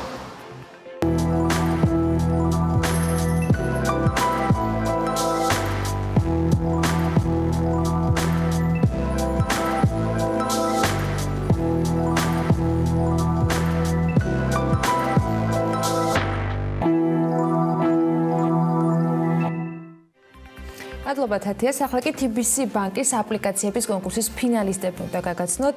დიპლაინი და ავტონომი ორი ერთმანეთისგან განსხვავებული, თუმცა ძალიან საჭირო აპლიკაცია უნდა წარმოგიდგინოთ, რომლებიც კონკურსში გამარჯვებას 30,000 ლარის მოპოვებას ცდილობენ. უფრო მეტ დეტალს ლევანი გვეტყვისა, მათ დამფუძნებლებსაც გაგვაცნობს. ლევან, მოგესალმები და მივესალმები შენ სტუმრებს. მოგესალმებით სანა, მივესალმებით ჩვენს მაყურებელს. დღეს ჩვენი სტუმრები ლუკა ჩხეტიანი და ნიკა აბაშიძე არიან. ორივე მათგანთან გულწრფელად ხშირად გქონია შეხება და ვადასტურებ, რომ საქართველოში თუ კი ვინმეს ანტრეპრენერი და 21 საუკუნის ბიზნესმენი შეიძლება უწოდო, ეს ორი ადამიანია, რადგან მათი პროდუქტები ყოველთვის სერიოზული პრობლემის მარტი გადაწყვეტებს თავაზობს მომხმარებლებს და ლუკას და ნიკაც გამოირჩევიან იდეების მრავალფეროვნებით. Pipeline და ავტონომი უნდა გაგაცნოთ დღეს. დილომშვიდობის არ მენანება მოკლედ დილიდან თქვენთვის კომპლიმენტების თქმა და არც კითხვების დასმა ვიცი რომ მივიღებ ზუსტად კომპეტენტურ პასუხებს. ნიკა, შენით დავიწყოთ. Pipeline-ი რიგების მართვა დღეს გახდა ძალიან ასე ვთქვათ პრიორიტეტული და ეს ყველაფერი ძალიან ადრე დაიწყო, ადრე დავიწყეთ ამაზე ფიქრი. მოგვიყვები აპლიკაციის შესახებ და როგორ მიხვედით ასე ვთქვათ ავტოსამრეცხაობიდან დღეს უკვე მრავალფეროვან პროდუქტამდე. მოგესალმებით პირველ რიგში, მაყურებელს მივესალმები. Pipeline-ის ისტორია რამდენიმე წლის წინ დაიწყო ავტოსამრეცხაობიდან, იმიტომ რომ ავტოსამრეცხაობებში ყოველთვის იყო სერიოზული რიგები და საშუალო ლოდინის პერიოდი 54 წუთია მანქანის გარეცხვისთვის და მაშინ შევქმნით ეს აპლიკაცია, რომელიც მომხმარებელს საშუალებას აძლევს, რომ ნახოს რამდენი ადამიანია ცოცხალ რიგში ამა თუ იმ ადგილას და დაიკავოს ადგილი რიგში აპლიკაციით, მივიდეს მაშინ, როცა მათი მომსახურების დრო მოვა. თუმცა COVID-19-მა ყველაფერი ძალიან შეცვალა და რიგები პრიორიტეტული გახდა უკვე ისეთი სფეროებისთვისაც, სადაც აქამდე რიგები არ იყო. მაგალითად, ეხლა კარფურში არის გაშვებული ტიპლაინი, იმიტომ რომ კარფურში სერიოზული რიგები იყო, ეხლა ცოტა შემცირდა, მაგრამ ნახოთ რა მოხდება, როდესაც ტრანსპორტი აღდგება და იქაც ძალიან სერიოზულად დადგა ეს პრობლემა და საბოლოო ჯამში ჩვენ მოგვიწია შეგვექმნა რიგების მართვის ჭკვიანი და მარტივი სისტემა, რომელიც საშუალებას იძლევა, რომ 10,000-ობით დოლარის გარეშე ნებისმიერ მცირე და საშუალო ბიზნესს ერთი პლანშეტის დახმარებით მხოლოდ კონდეს რიგების მართვა. ანუ არ აქვს მნიშვნელობა რა ტიპის ბიზნესი იქნება, ხო? ავტოსამრეცხაობები თუ სხვა ტიპის მარკეტინგის. არ აქვს მნიშვნელობა. ანუ ფაქტობრივად პირდაპირ და მოკლედ რო ვთქვათ, ჩვენ შევქმნით ნექიმატიკის მსგავსი რიგის მართვის სისტემების მარტივი ვერსია, რომელიც არ მოითხოვს ისეთივე 10,000 დოლარის ინვესტიციას, როგორც ის დიდი სისტემები მოითხოვს. აი პროცესი რო აღწეროთ მომხმარებლის მხრიდან, როგორ ხდება? უბრალოდ რიგში ეწერები და მოგდის მისვლის დრო და მიდიხარ ამ დროს და всё ეს არის თუ ანუ როგორია მომხმარებლის ასე ვთქვათ ექსპერიენსი? ანუ რა ჩვენ გავაკეთეთ იყო ის, რომ რიგი გადავიტანეთ cloud-ში. ანუ ავიტანეთ ღრუბლებში და მომხმარებელს საშუალებას ვაძლევთ, რომ live რეჟიმში ნახოს რამდენი ადამიანია რიგში ყოველთვის. იღებს რიგის ნომერს და live-ში უყურებს თუ როგორ გადის რიგი. ანუ შესაბამისად იცის მისი დრო როდის მოდის და მივა მაშინ, როცა მისი მომსახურების დრო მოვა. მომხმარებლის თვალსაზრისით ეს არის. კი ბატონო, თუ გატესტეთ და როგორი შედეგები იყო, რამდენად დააჩქარა ასე ვთქვათ პროცესი? გავტეს, ანუ ეს უკვე წელიწადზე მეტი არის ავტოსამრეცხაოებში მუშაობს და ძალიან ბევრი მომხმარებელი ყავდა, სწრაფად იზრდებოდა. ბოლო თვეს უკვე, ანუ სანამ ეს კოვიდის ამბები იქნებოდა, ზამთარში ცოტა ცუდი სეზონი არის ავტოსამრეცხაოებისთვის თებერვალში, მაგრამ ჩვენ 2000-ზე მეტი თვიური მომხმარებელი ყავდა, უნიკალური თვიური მომხმარებელი ამ აპლიკაციაზე, მაგრამ მას შემდეგ რაც კოვიდის თემა უკვე ჩვენ ცხოვრებაში შემოვიდა და ამის გაშვება მოგვიწია კარფურში, 2 დღეში, არა, ბოდიში 3 დღეში ავწდით 1000 მომხმარებელს ჩამოწერებით. ანუ ძალიან სწრაფად გაიზარდა მომხმარებლების რაოდენობა. უნებრივია, ამიტომ რომ რიგის კონტროლი უკვე დღეს ყოველდღიურობა ხდება.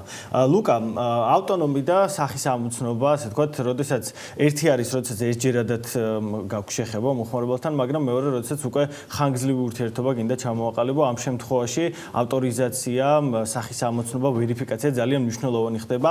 ამ კუთხით რას აკეთებს თქვენი აპლიკაცია? ჯერ პირველ რიგში მადლობა კომპლიმენტები თავისთავისთვის და ეთერში მოწვევისთვის. მოკლედ ჩვენ კვლევით კომპანია ვართ იდეაში. და ნუ გამოგაქვს ხოლმე პერიოდულად რაღაც პროექტები ჩვენ თავარი მიმართულების გვერდით გადახვევის იდეით, რომ გვინდა რომ მაქსიმალურად რა თქმა უნდა ტექნოლოგიურ გადაჭრების თანხები საქართველოშივე შემოვიდეს და არა პირიქით გარეთ გავიდეს. ვერიფიკაციას რაც შეეხება, საკმაოდ დიდი პრობლემაა, თუმცა საქართველოში რა თქმა უნდა ყოველთვის გვიან ვიწყებთ ხოლმე რაღაცებზე ფიქს და ამაში ხშირად რეგულაციების გვეხმარება კი. და ეროვნული სახელმრეგულაციები როცა შევიტყვეთ და პარალელურად თანაც კაპიტალ მარკეტზეც დავინახეთ სიგიჟეები ხდებოდა და ხვდებოდით რომ ვირუსი ძალიან დიდი გავლენა ექნებოდა ბიზნესებზე, დავიწყეთ მუშაობა რაღაც კუსტარული სტილში ჩვენივე გუნდშივე გავაკეთეთ, თუმცა ვალიდაცია გავატარეთ. რა თქმა უნდა არა ISO სერტიფიკატების თვალსაზრისით და აი უფრო მარტივად რომ ავხსნათ, რა ფუნქციები აქვს ავტონომს, აი რა შეუძლია და რა კუთხით ახდენს მომხმარებლის ვერიფიკაციას? პირადობის მოწმობიდან აღებული სახის სტანდარტულ სახესთან დამეჩვა, შედარება, ტექსტის ექსტრაქცია, ფროდის ავთენტურობის დადგენა, რამდენად ავთენტური ტიპი დგას წინ და ახლა სხვა შორის 10 კადრი ჭირდება ამისთვის. დაახლოებით 70% ამცირებს ჯამურ დროს, რაც მომხმარებელს სრული ვერიფიკაციისთვის ჭირდება. და ხო, ანუ ყველაზე ნიშნულად რაც აღნიშნავთ ხოლმე ყველა მარკეტინგ კამპანიაში არის, რომ ანუ არ ვიყენებთ მესამე პირის სერვისებს, სრულად ჩვენ გავაკეთეთ თავიდან ბოლომდე, რაც ნიშნავს იმას, რომ პირველ რიგში ბიზნეს მონაცემები არ გადანაწილდება რამდენიმე სერვერზე სოფლიოს მასშტაბით, ერთ ადგილას იყრის თავს. მეორე ძალიან მარტივად ძირითადად ბიზნესების მოთხოვნის შესაბამისად ბიზნესებს თვითონ უნდათ ხოლმე თავიანთ ინფრასტრუქტურაში ინტეგრაცია და ამიტომ ვართ კაი ტიპები თქო ვამბობთ, რომ აი ავიღებთ, მოგიტანთ და თქვენ სისტემას მოვარგებთ, არ დაგჭირდებათ რა ტიპის ბიზნესებს შეიძლება დაჭირდეთ? დარწმუნებული ვარ ბანკებს, იგივე საფინანსო სექტორს მათთვის ამ მნიშვნელოვანი იქნება, მაგრამ კიდევ სად შეიძლება რომ გამოიყენოს კომპანიამ თქვენი აპლიკაცია? გემბლინგის მიმართულებითაც ახალ რეგულაციები შემოდის, ეხლა მკაცრად უნდა გაკონტროლდეს არასრულწლოვანების მოხმარების საკითხი საკითხი. ამას როგორ დაარეგულირებს? ანუ ასე ვთქვათ, ვერიფიკაციას გაივლის მომხმარებელი სანამ დარეგისტრირდება და სრულად იქნება ავთენტური, ხო? კი და ასაკის პრედიქცია წინასწარმეტყველება აღმოჩენა სხვადასხვა სიტყვით შეგვიძლია განსაზღვროთ და რამდენად ემთხვევა პირადობაში წარმოქმნას პირადობის ავთენტურობის დადგენა და ხო რა თქმა უნდა ხშირად ხდება ხოლმე სიტუაციები როცა უფროს ადამიანს წინ არის უღებენ ხოლმე და ხო ანუ აი რაღაც ეგეთი კუსტარული მიდგომების და ჰაკერების თავიდან აცილების მიზნით. ამის პრევენციაც მოხდება. კი ბატონო, ორივეს უნდა დაგისვათ კითხვა, რატომ გადაწყვეტეთ აპლიკაციების კონკურსში მონაწილეობა და როგორ ასე ვთქვათ, შეძლებთ ამ თანხის გამოყენებას, რომ კიდევ უფრო ახალ საფეხურზე ავიდეს თქვენი აპლიკაცია და უკეთესად განვითარდეს, ასე ვთქვათ, ნიკა შენ დავიწყოთ. პირველ რიგში, ანუ TBC ძალიან მაგარ შესაძლებლობებს აძლევს ხოლმე სტარტაპებს, ანუ კარგად აქვს გათვლილი ყველაფერი და რა თქმა უნდა, ჩვენთვისაც ძალიან მნიშვნელოვანი არის ეს კონკურსი. ეს თანხა პირდაპირ დაგვეხმარება თავიდან, ანუ მთლიანად განსაზღვრული გვაქვს ამის ჩადება პროდუქტის განვითარებაში, იმიტომ რომ ახლა, ანუ ეს ვირუსის პრობლემა მარტო საქართველოში არ დგას, მსოფლიოში ყველა ქვეყანაში დგას.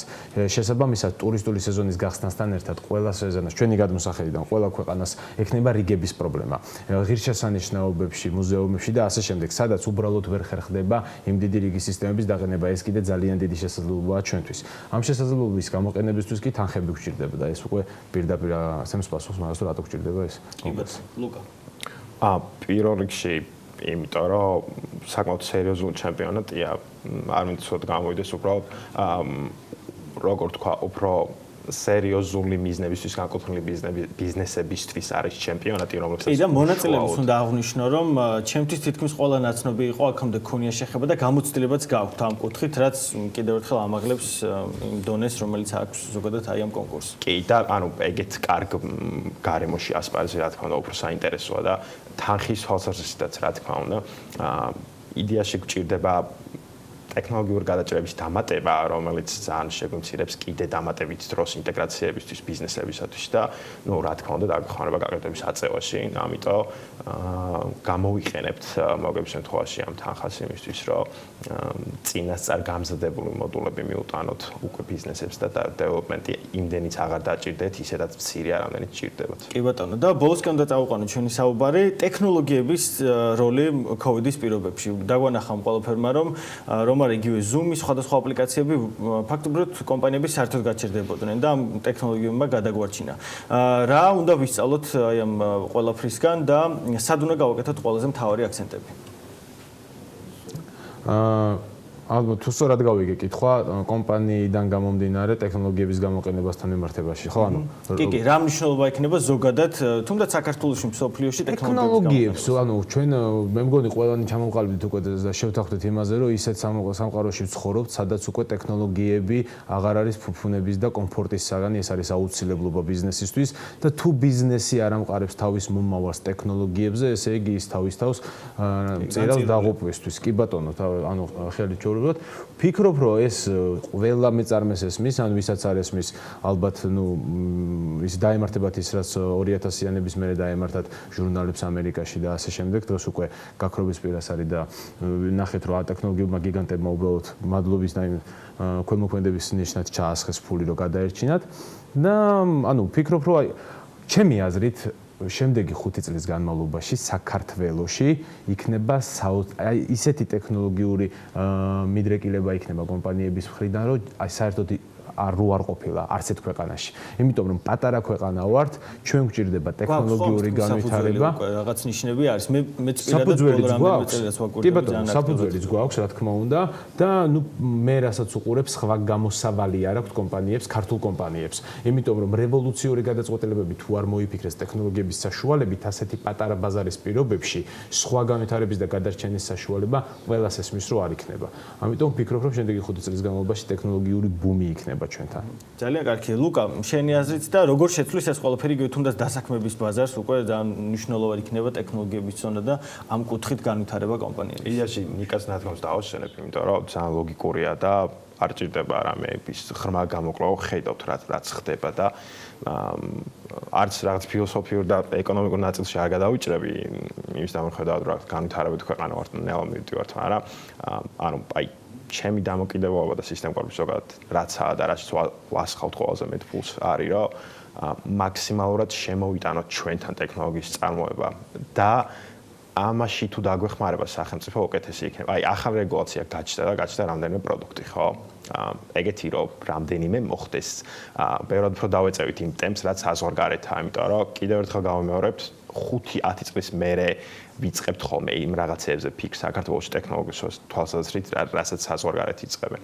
ჩემი აზრით რეგულაციები უნდა გაჩნდეს, უნდა გაქრეს საერთოდ რა, ბაზარი თვითონ დაარეგულირდეს. ნუ ეგ დავისაკითხი არის, ეგ არის კითხვაში, ამიტომ. კი ბატონო, ძალიან დიდი მადლობა კიდევ ერთხელ, სასიამოვნო იყო თქვენი მასპინძლობა. წარმატებებს გისურვებთ და დარწმუნებული ვარ, რომ ამ ასე ვთქვათ, ჩემპიონატის მიღმაც ძალიან დიდი წარმატებას მიაღწევთ და ეს ორივე პროდუქტი იდეაში იმდენად მნიშვნელოვანია, რომ COVID-ის პირობებში ფაქტობრივად გამორიცხულია, რომ არ განვითარდეს და წარმატებას არ მიაღწევს. ძალიან დიდი მადლობა. მადლობა. კიდევ ერთხელ ლუკა ჩხეტიანი, ავტონომის დამფუძნებელი და ნიკა აბაშიძე Timeline-ის დამფუძნებელი იყვნენ სტარტაპერის რუბრიკის მორიგი სტუმრები.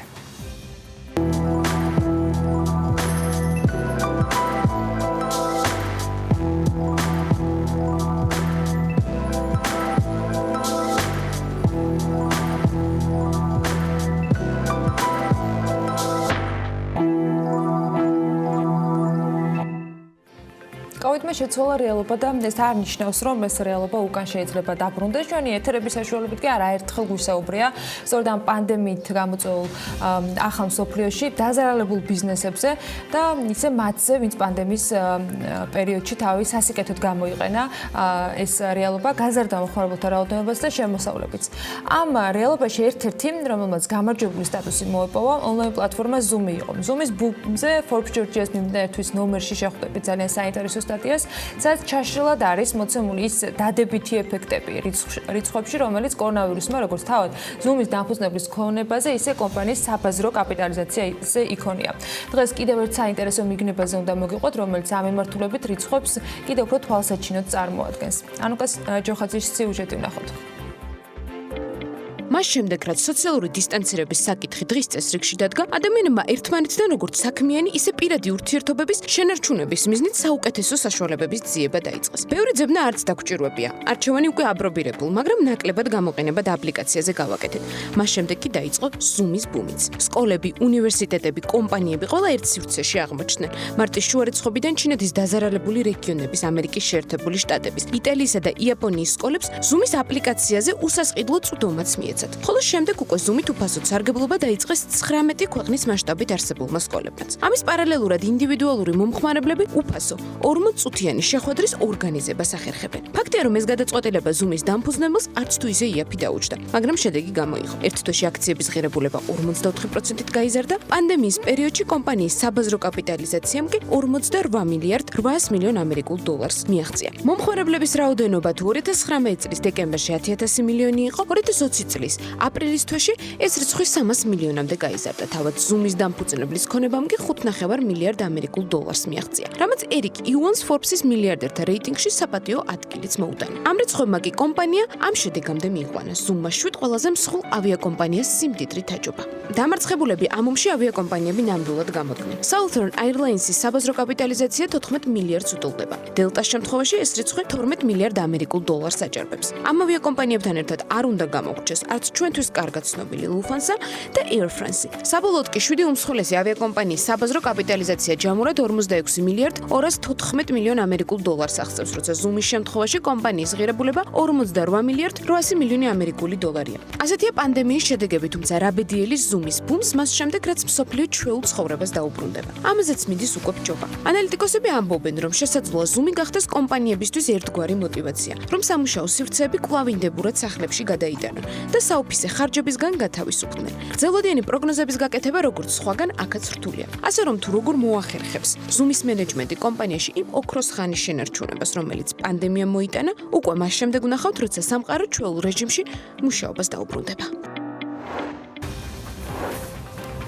პარლამენტში საგადასახადო შეღავათები და პენსიის გაზრდის ახალი ფორმულა განიხილეს. ორივე კანონპროექტს საფინანსო საბიუჯეტო კომიტეტმა პირველი მოსმენით მხარი დაუჭირა. საგადასახადო კოდექსის შესატანის ცვლილებების ერთ-ერთი მთავარი მიზანი ორგანიზაციების ერთი ნაწილის საშემოსავლო გადასახადისგან გათავისუფლება. რას მისცემს ეს ცვლილებები ბიზნესს, რას დააკლებს თუ პირიქით გრძელვადაში გაუჩენს ბიუჯეტს.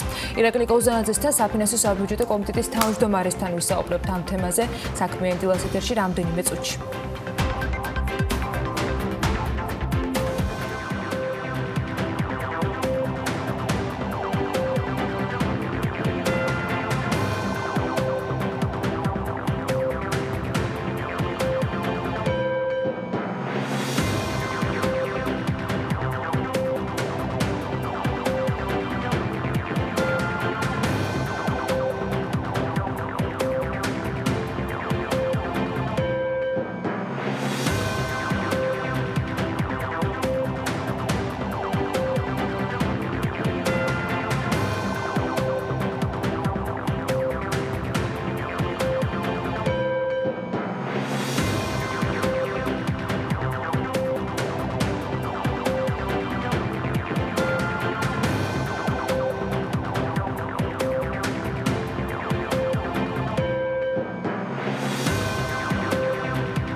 საფინანსო საბიუჯეტო კომიტეტმა გუშინ პენსიების ინდექსაციის შესახებ კანონპროექტი პირველი მოსმენით განიხილა და მხარი დაუჭირა. გუშინვე კომიტეტზე გიორგი კაკაურიძემ საგადასახადო კოდექსში დაგეგმილ ცვლილებებზე საუბრისას თქვა, რომ ხელფასების საშემოსავლო გადასახადისგან გათავისუფლების ხარჯი 250-300 მილიონ ლარამდე იქნება. ხოლო ტურიზმის კუთხით ბიზნესის ქონების გადასახადისგან გათავისუფლების ხარჯი დაახლოებით 40 მილიონ ლარს შეადგენს.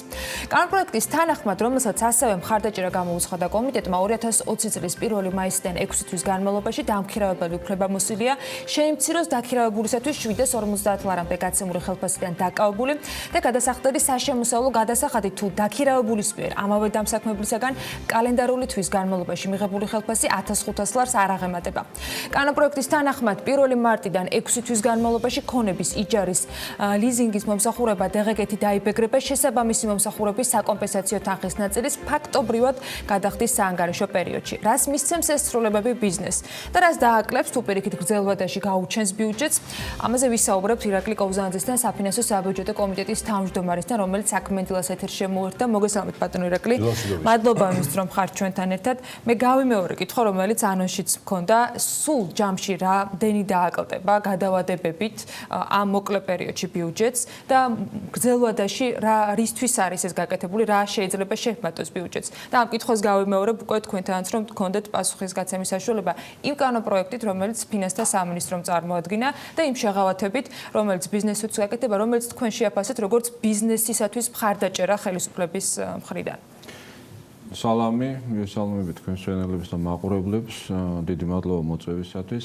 მინდა გითხრათ, რომ ეს ორივე კანონპროექტი, რომელიც თქვენ დაასახელეთ, პირველ რიგში საგადასახადო კოდექსის ცვლილება არის ნაწილი ანტიკრიზისული პროგრამის, რომელიც პრეზენტაციაც მთავრობის კანცელარიაში მოხდა. საგადასახადო კოდექსის ცვლილებები მიდის პარლამენტში განხილვა გუშინ დავიწყეთ ჩვენ და მიდის დაჩქარებული რეჟიმით. ეს იმას ნიშნავს, რომ სულ ახლოს კვირაში ჩვენ უნდა დავასრულოთ და ეს სჭირდება ბიუჯეტს, რომლის კანონპროექტიც ახლა მზადდება და გვჭირდება იმისათვის, რომ გავიაზროთ რა ნაწილში მოხდება დანაკლისი ბიუჯეტის და ასევე სად გვჭირდება დაფინანსება, რომ ზუსტად დავინახოთ. აქ, როგორც თქვენ აღნიშნეთ, გათვალისწინებულია, რომ კომპანიებს, რომელსაც ყავთ თანამშრომლები 1500 ლარის ხელფასის ოდენობით 750 ლარის ნაწილში ექნებათ შეღავათები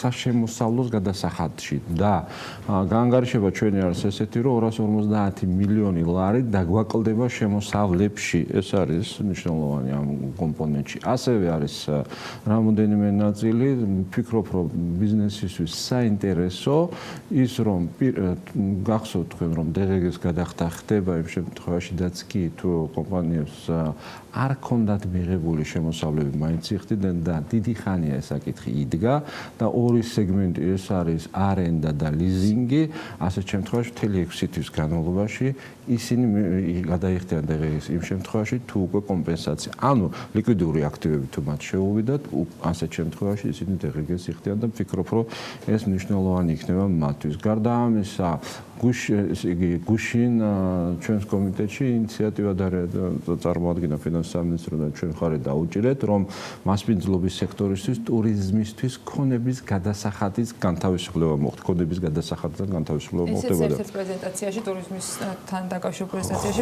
პრაქტიკულად დიახ და დაჩქარდა ესეც და ეს მე ვფიქრობ ეს რეალური შეღავათია მათთვის სასტუმროებისთვის პირველ რიგში ქონების გადასახადი ქონდათ გადასახდელი მათ და არ გადაიხდიან 2019 წლის ქონების გადასახადს ისინი ეს როგორც ჩვენ დავთვალეთ თითქმის 40 მილიონი ლარი. ანუ ჯამურად ეს სადღაც 300 მილიონზე მეტი იქნება და ამ შემოსავლებს ბიუჯეტი ვერ მიიღებს. ეს არის აი ამ კომპონენტში. ეხლა მეორე ნაწილი რომელიც თქვენ თქვით, ანუ საგადასახადო ნაწილში ცვლილებებისგან, ხო? მეორე ნაწილი რომელიც თქვენ ბრძანეთ, ეს არის პენსიების ინდექსაციასთან დაკავშირებით. ეს კანონპროექტიც პირველი მოსმენით ჩვენ დავიწყეთ. ამას არ აქვს დაჩქარებული მექანიზმი, იქიდან გამომდინარე, რომ თუ პირველი კანონპროექტი უშუალოდ ასახავს პოებს უკვე ამ ბიუჯეტზე 2020 წლის და უკვე აი ჩვენ დღე-დღეზე გვჭირდება, ხო? ესულება პენსიების ინდექსაციის კანონპროექტი 2021 წლის ბიუჯეტზე არის საუბარი. აქ ჩვენ დაახლოებით 230 მილიონი დამატებით ლარი დაგჭირდება იმისათვის, რომ აი ეს პროექტი განახორციელოთ. აქ საუბარია იმაზე, რომ პენსიების ინდექსაცია მოხდება ინფლაციის კორელაციაში 70 წლამდე პენსიონერებს იქნებათ ინფლაციის განგარიშებით, ხოლო 70 წელს ზემოთ, ალბათ თქვენ ციცით ეს, მაგრამ გავიმეორებ, რეალური ეკონომიკური ზრდის პლუს 80% პლუს. არანაკლებ 20 ლარისა, არანაკლებ 25. ეს ქვედაზღვრებით არის დაზღვეული, თუმცა დარწმუნებული ვარ, უფრო მეტი იქნება ვიდრე 20 და 25 ლარი. აქედან გამომდინარე, როგორც მე ვთქვი, მინიმუმ 230 მილიონი ლარი დამატებით დავჭირდება ჩვენ 2021 წლის ბიუჯეტში რომ ჩავდოთ. არ უნდა დაგვავიწყდეს, რომ პენსიებთან დაკავშირებით მე ხშირად ხას ვსვამენ რამეს მიუხედავად იმისა, რომ სერიოზული ეკონომიკური კრიზისი გვაქვს ჩვენ და ხა შემოსავლები აშკარად გვაკლდება ყოველდღიურად მე ამას ვხედავ.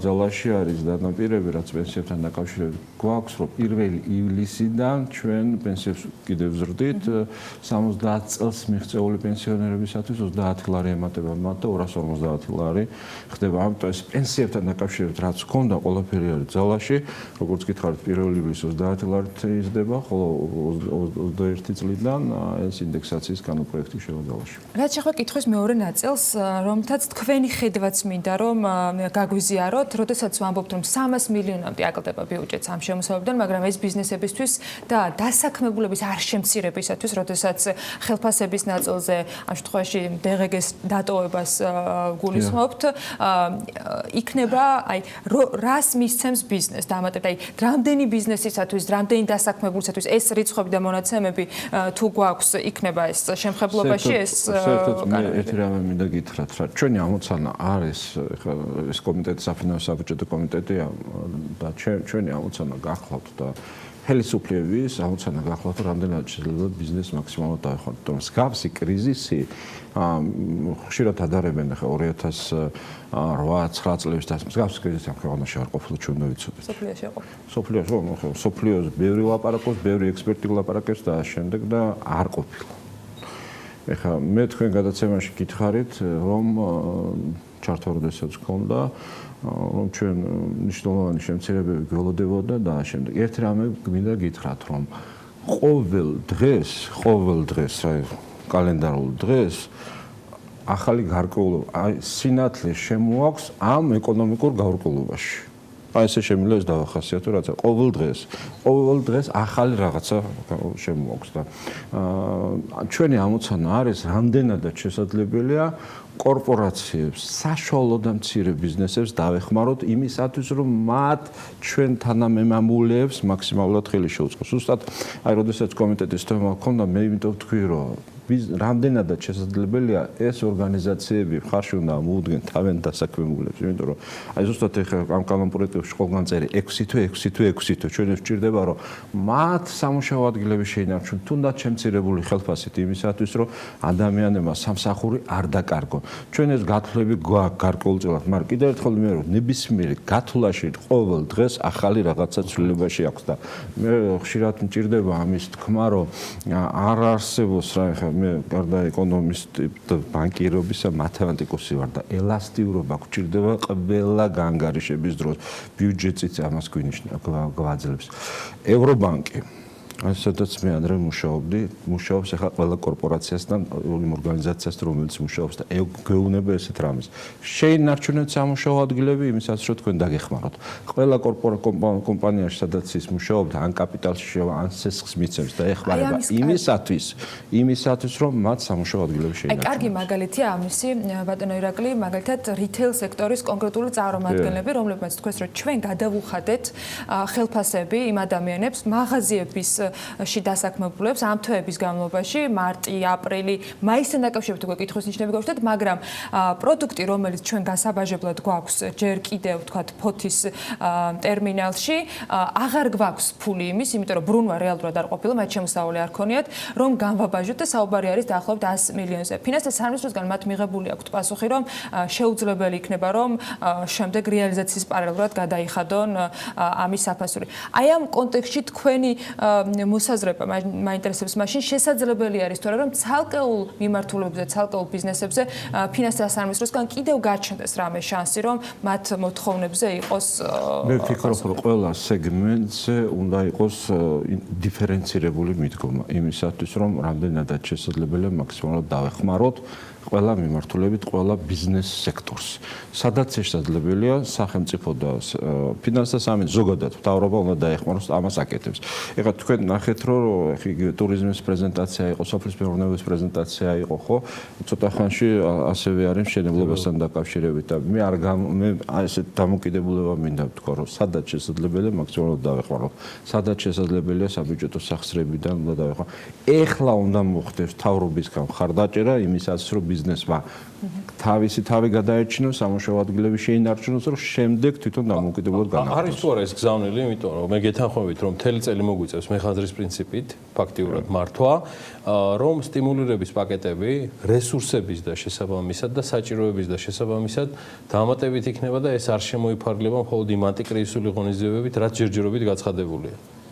ზოგადად ერთი რამე მინდა ვთქვა, რომ ეს პაკეტი, რომელიც პრეზენტაციაც მოხდა კანცელარიაში ითვალისწინებდა რას, რომ თქვენ შეიძლება ეს ციფრებიც გახსოვთ იქ, რომ დაახლოებით ჩვენ ბიუჯეტში დაგვაკეთებოდა შემოსავლების კუთხით 1.8 მილიარდი, სადღაც 2 მილიარდამდე იყო, ხოლო ანტიკრიზისული პროგრამა ითვალისწინებდა, რომ აი ამ პროგრამის დაფინანსებისთვის ჩვენ დაახლოებით დაგვჭირდებოდა 3.9 მილიარდი ლარი, ხო?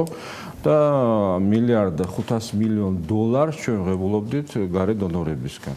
ეს იყო იმ პროგრამის ნაწილი, რომელიც არსებულ სიტუაციაში ჩვენ გვჭირდებოდა და პლუს ბიუჯეტში რომ დანაკლისები დაგვიფინანსებოდა. მე ვფიქრობ, რომ ზოგადად იმისათვის, რომ ჩვენ ამ არსებული ეკონომიკური კრიზისიდან გამოვიდეთ, შემდეგ კიდე პროგრამები ვაფინანსოთ, ჩვენ სხვა დახმარებებიც დაგვჭირდება და სხვა პროგრამებზე უნდა იყოს შემდეგ საუბარი, იმისათვის, რომ ამ კრიზისიდან გამოვიდეთ.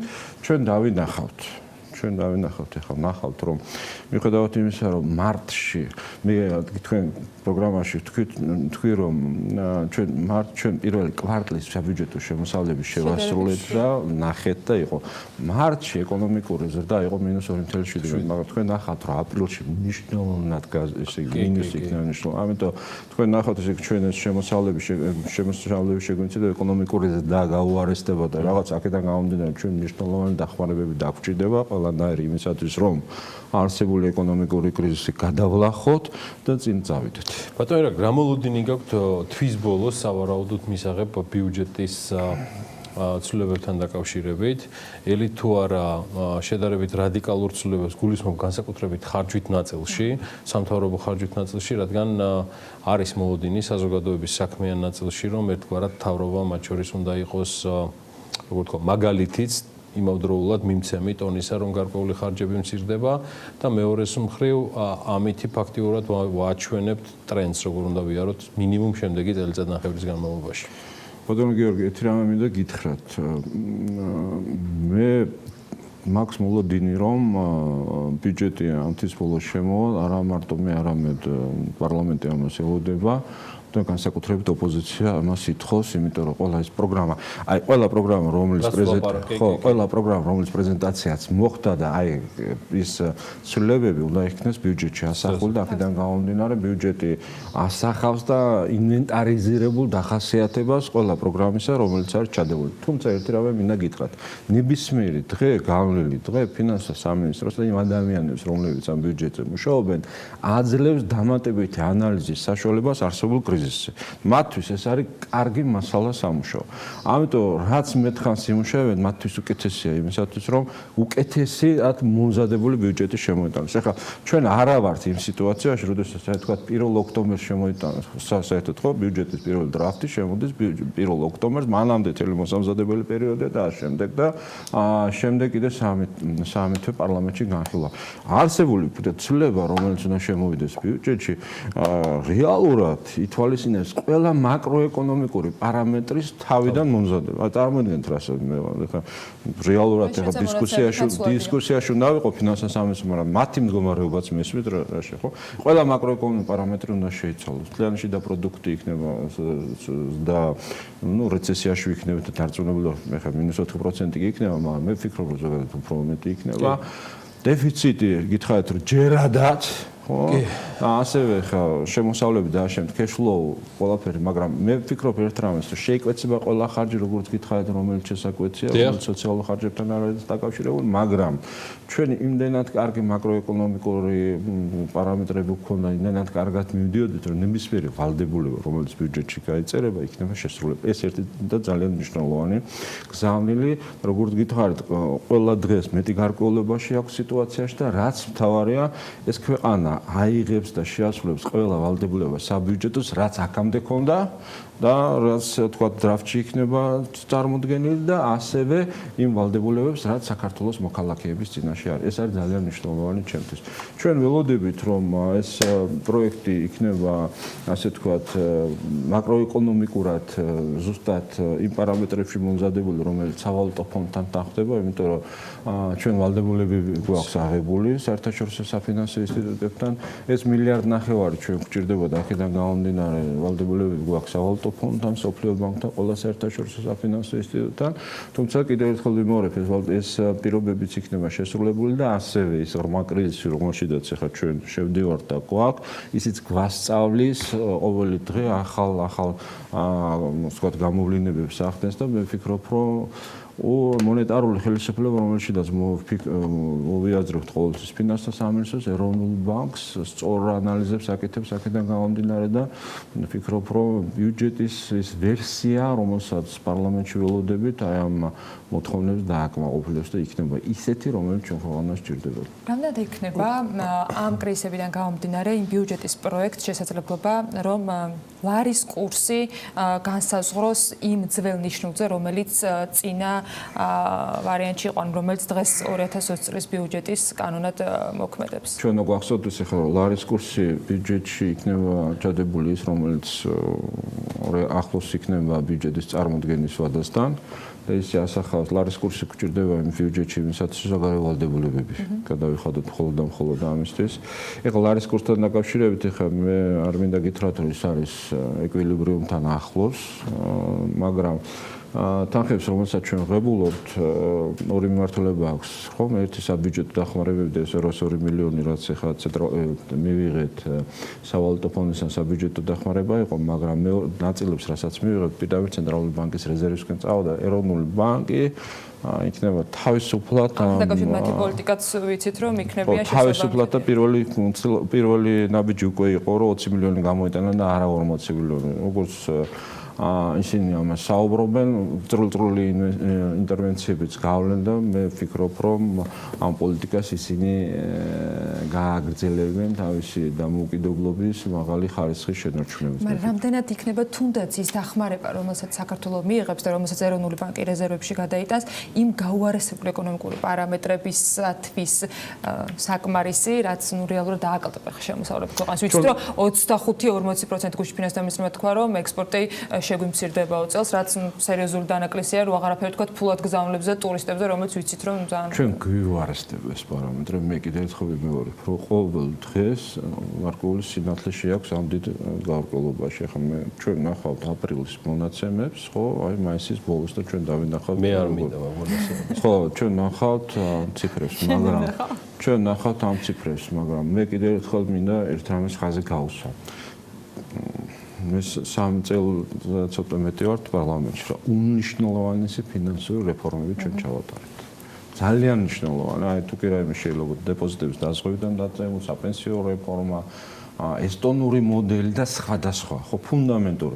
ამან მოგცათ ჩვენ საშუალება, რომ ძალიან სწრაფად მიიღო ის ინტერვენციის საფინანსო დახმარებები საერთაშორისო საფინანსო ინსტიტუტებიდან და ის დახმარებები, რომელსაც ეს მონეტარული ხელისუფლება ღებულობს. მე აქედან გამომდინარე, რომ ჯერა, რომ ჩვენ მაკროეკონომიკურ სტაბილურობას ამ ქვეყანაში შევინარჩუნოთ. ეს არის ძალიან მნიშვნელოვანი, რასაც ახლა ვამბობ. ჯერა ამისა და ამავე დროს იმის, რომ ყოველი ნაბიჯი ჩვენ უნდა გავთვალოთ სწორად. მენეჯმენტს აქვს ძალიან დიდი მნიშვნელობა. რეფორმები გატარებულია, მაგრამ მენეჯმენტს ყოველდღიურ მენეჯმენტსაც დიდი მნიშვნელობა აქვს. ბიუჯეტს დავაკვირდებით, პარლამენტთან ზედამხედველობას გავუწევთ, და მკაცრაცაც გავუწევთ იმისათვის, რომ ყველა პარამეტრი იყოს დაცული და აქედან გამომდინარე, როგორც ცენტრალურ ბანკმა, ასევე ფინანსთა სამინისტრო ზუსტად და სწორად იმუშავებს. მადლობა. საფინანსო საბიუჯეტო კომიტეტის თავმჯდომარე, საქართველოს პარლამენტისა დილა კოზანაძე იყო ჩვენი საქმიანი დილის დღევანდელი გადაცემის სტუმარი. მადლობა მას ბრძანებისთვის და საუბრისათვის. საქმიანი დილის შემდეგ ბლოკში უკვე ლუკა პეტრიაშვილი და ბექა ბაციკაძე დაგიბრუნდებიან, დაგველოდეთ.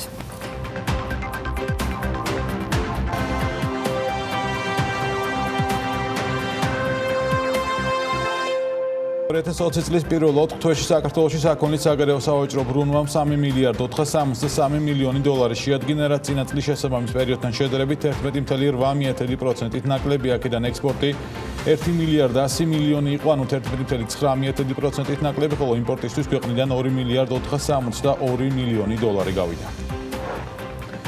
55.5 მილიონი ღვინის ექსპორტი ორნიშნავ ვარდნას აჩვენებს. აქ მონაცემებით საერთაშორისო ბაზარზე 55.9 მილიონი დოლარის ღვინო გავიდა, წლიურ-წლში კლება 12.5%-ია, მხოლოდ აპრილში ბაზარზე 11.2 მილიონი დოლარის ღვინო გავიდა, რაც წინა წლის მინიმალური მაჩვენებელია. არჩილ გაჩილაძე ხმათა უმრავლესობით აღმასრულებელ დირექტორად თავიდან აერჩიეს. საქართველოს ბანკის ჯგუფმა ყოველწლიური გენერალური შეხვედრა ჩაატარა, სადაც მენეჯმენტის შერჩევას აქციონერებმა კენჭი უყარეს. აღმასრულებელ დირექტორად არჩილ გაჩილაძე თავიდან დანიშნეს, აქციონერებმა აბსოლუტური უმრავლესობით 99.98% მისცეს ხმა. პესპეს ქსელში ახალი ქართული წარმოების სადეზინფექციო ხსნარები გაიყიდება. ბერტას ანტისეპტიკური ფრანგული წარმოების ეთერზეთებით და არომატიზატორებით გამდიდრებული ხსნარი სწრაფად აღწევს კანის პორებში და კლავს ბაქტერიებს. TBC ბიზნესის მხარდასაჭერად და მათი საქმიანობის გასამარტივებლად ახალ ონლაინ პლატფორმა TBC Payments G შექმნა. ვებგვერდი მეწარმეებს საშუალებას აძლევს გადახდების სხვადასხვა მეთოდთან დაკავშირებით. ყველა ინფორმაცია ერთ სივრცეში მიიღონ და დისტანციურად დაანერგონ მათთვის სასურველი გადახდის მიღების მეთოდი. ტრამპი WHO-ს საფინანსების სამუდამო შეჩერებით იმუქრება. ამერიკის შეერთებული შტატების პრეზიდენტმა თქვა, რომ მსოფლიო ჯანდაცვის ორგანიზაციის დირექტორს წერილი გაუგზავნა და დაემუქრა, რომ დაფინანსება სამუდამოდ შეუჩერებს, თუ ორგანიზაცია 30 დღის განმავლობაში მუშაობას არ გააუმჯობესებს. FIFA კორონავირუსის წინააღმდეგ საბრძოლო თანხების შეგროვების მიზნით საქველმოქმედო მატჩს უწევს ორგანიზებას. ამის შესახებ გამოცემა სპორტსმოლი ორგანიზაციის ვებგვერდზე გამოქვეყნებულ ინფორმაციაზე დაყრდნობით წერს, მოზიდული თანხით კორონავირუსული ინფექციის წინააღმდეგ საბრძოლოდ წამლების შეძენა მოხდება, ასევე მოხდება COVID-19 წინააღმდეგ ბრძოლისათვის ტექნოლოგიების შემუშავებაში ხელშეწყობა. დილამშვიდობის. იტალიაში ორშაბათიდან კაფე, რესტორნები და მაღაზიები გაიხსნა, თუმცა მცირე ბიზნესი როგორც ჩანს უკმაყოფილოა და მთავრობისგან უკეთეს ანტიკრიზისულ გეგმას ელის. როგორც მათ მიერ მიცემული კომენტარებიდან ვიგებთ, იტალიელები ზარალი საკმაოდ დიდია და მთავარ პრობლემას გადაუხდელი ვალები წარმოადგენს. როგორი მოლოდინები აქვს მცირე და საშუალო ბიზნესს და რა ზარალი მიიღო ქვეყანამ ეგრეთ წოდებული ლოკდაუნის პერიოდში, ნახეთ ლევან თაღიაშვილის სიუჟეტში. იტალიას 2019 წელს დაახლოებით 62 მილიონი ადამიანი ესტუმრა. ეს რიცხვი ალბათ დიდი ხნის განმავლობაში სტატისტიკაში აღარ ჩაიწერება. სამაგიეროდ ადგილობრივ მოსახლეობას კაფე, რესტორნებითა და მაღაზიებით სარგებლობა უკვე ორშაბათიდან შეუძლიათ. პატარა ბიზნესები მედიასთან საუბრისას ძირითადად უკმაყოფილებას გამოთქვამენ, რადგან სახელმწიფოსგან ჯერ გარანტია არ მიუღიათ, რომ მათი სესხები გადავადდება და ბიზნესები მათ გადახდას შეძლებენ. კრიტიკა დაიმსახურა მთავრობის ანტიკრიზისულმა გეგმამაც, რომელიც მოსახლეობის თქმით ნაკლებადაა პატარა ბიზნესებზე გათვლილი. ფეხსაცმლის მცირე ზომის ზოგიერთი მაღაზია იმასაც კი ყვება, რომ ლოკდაუნის პერიოდში 80,000 ევრომდე ზარალი მიიღო და ამ ფულს ვეღარ ესწროს დაიბრუნებს. გარდა ამისა, მათი აზრით ადამიანები ფინანსური კრიზისის გამო ახალ ტანსაცმელს გარკვეული პერიოდი აღარ იყიდიან. ანალიტიკოსები იმასაც წერენ, რომ იტალიაში საცალო გაყიდვების 10-დან 1 ბიზნესს დახურვა ემუქრება. განსაკუთრებით რთული სიტუაცია კი ჩრდილოეთ იტალიაშია, სადაც პანდემიის ეპიცენტრია. 2 თვის განმავლობაში მხოლოდ 2 ადამიანი დარჩა ჩვენს სასტუმროში. რეგულაციების გათვალისწინებით გავხსენით სასტუმრო, სოციალურ დისტანციას ვიცავთ. ვიყენებთ ნიღბებს, ხელთათმანებს, დეზინფექციას უტარებთ შენობას და ასე შემდეგ. ბლუმბერგის მიხედვით რიტეილერების გაყიდვები 1 წლის ჭრილში 40%-ით დაეცემა და ზარალი 8 მილიარდ ევროს გადააჭარბებს. რთული სიტუაცია მილანშიც, სადაც მაღაზიების დაახლოებით მესამედი გახსნას ვერ ახერხებს. პანდემიამდე მილანში ტურიზმი ყვაოდა. თითქმის მთელი წლის განმავლობაში სრულად იყო დაჯავშნილი ყველა სასტუმრო თუ რესტორანი. დღეს კი მეპატრონეებს ყოველთვიური ქირის გადახდაც კი უჭირთ. ბუნებრივია გახსნას თავისი წესები აქვს და ყოველდღიური ნორმების დაცვას მოითხოვს. ბიზნესისთვის კი ეს ცალკე ხარჯია. ტანსაცმლის მაღაზიის მეპატრონე რომში დევიდ სერმონეტა ყვება, რომ პერმანენტული დეზინფექციისთვის ფული არ აქვს. შესაბამისად, მისი მაღაზიაც დაკეტილია. თუმცა, როგორც ბლუმბერგი წერს, მთავარი საფიქრალი მომხმარებლის ქცევა იქნება, რადგან პირბადემ, ხელთათმანებმა და სოციალურმა დისტანციამ მათ შეიძლება ყიდვის პროცესისგან სიამოვნება ვეღარ მიაღებინოს.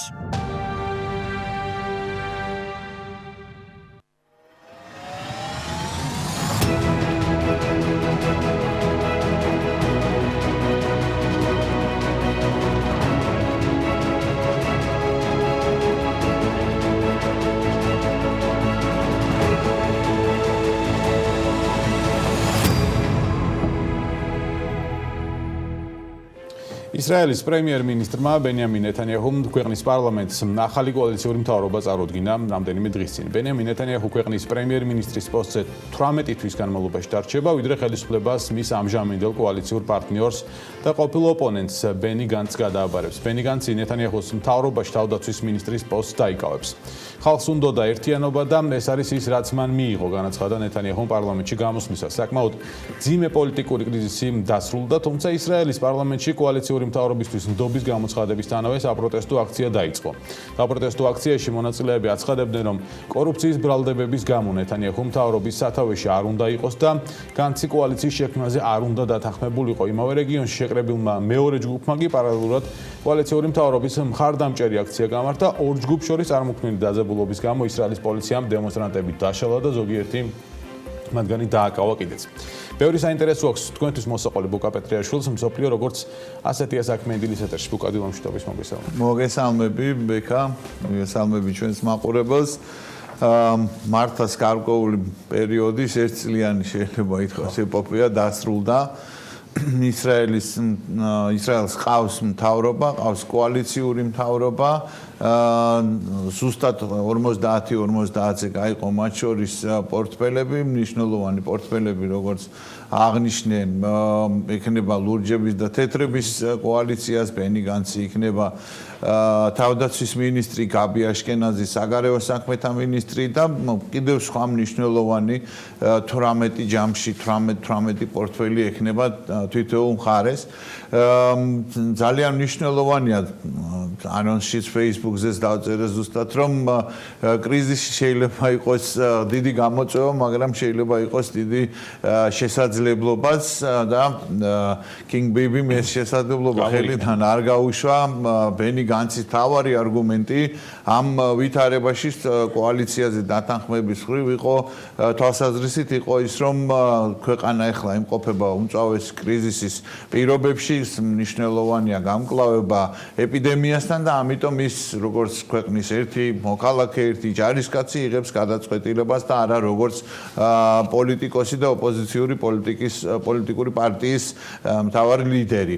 აღნიშნე კიდეც შენ რომ 18 თვის განმავლობაში ბენიამინ ნეტანიაჰუ გაუძღვება ისრაელის მთავრობას, მაგრამ აქ არის კიდევ დამატებითი მნიშვნელოვანი ელემენტები, რაც სასიცოცხლოდ მნიშვნელოვანია უშუალოდ ბენიამინ ნეტანიაჰუსთვის და ძალიან დიდი დატვირთვა აქვს რეგიონული უსაფრთხოების კუთხით. პირველი 6 თვის განმავლობაში აქვთ მხარეებს, ესე ვთქვათ, ვეტოს დადების უფლება კონკრეტულ გადაწყვეტილებებს, მაგრამ ეს არ ეხება ერთადერთი მდინარე იორდანეს დასავლეთ სანაპიროზე და ებრაული დასახლებების შემოერთების საკითხს. ეს იქნება ყველაზე მწვავე გარწმუნებთ შესაძლოა ეპიდემია ჩამქრალიც არ იყოს ივლისის თვეში კონკრეტულად სავარაუდოდ 1 ივლისიდან გეგმავს ბენიამინ ნეტანიაჰუ ამ ტერიტორიების შემოერთებას. ის ყველა აუცილებელ ზომებს იღებს სამმართველობით, ნაბიჯებს დგავს, ემზადება ძალიან აქტიურად და სერიოზულად. მას ამ სამზადისში მხარს უჭერს მისი მთავარი სტრატეგიული პარტნიორი ისრაელის ამერიკის შეერთებული შტატების სახელმწიფო მდივანი იყო ერთი დღით ადრე ვიდრე მოხდებოდა ისრაელის მთავრობის ინაუგურაცია. მაიკ პომპეომ ძალიან მნიშვნელოვანი გზავნილები ჩაიტანა ამ კონკრეტულ თემასთან მიმართებაში. მან კითხვაზე, დასმულ კითხვაზე პასუხად როგორი პოზიცია აქვს ამერიკის შეერთებულ შტატებს ამ მიწების შემოერთებასთან დაკავშირებით, მან აღნიშნა რომ ეს არის ისრაელის გადასაწყვეტი საკითხი. ისინი კი ამერიკის შეერთებული შტატები კმაყოფილი არიან იმით, რომ ორივე პოლიტიკური ძალის კოალიციაში შემოვარდნი ორივე პოლიტიკური ძალის ლიდერებთან შეხვედრის შედეგად დადასტურდა მათი მზაობა ამერიკის შეერთებული შტატების პრეზიდენტის დონალდ ტრამპის მიერ შემოთავაზებული საუკუნის სამშვიდობო გეგმის რეალიზაციასთან მიმართებაში. აქ არის ბუნებრივია სხვა მხარეებიც გუშინ ასეთი გააქტიურების შემდეგ და რამდენიმე დღიანი მუშაობის და საქმიანობის შემდეგ ახალი მთავრობის პალესტინის ხელმძღვანელობა მაჰმუდ აბასმა განაცხადა, რომ ყველა ამ დრომდე დადებული შეთანხმება ამერიკის შეერთებულ შტატებთანაც და ისრაელთანაც განსაკუთრებით ბუნებრივია ისრაელთან არის უკვე არალეგიტიმური. ის აღარ ცნობს ამ შეთანხმებებს და მის დებულებებს, ვინაიდან პალესტინის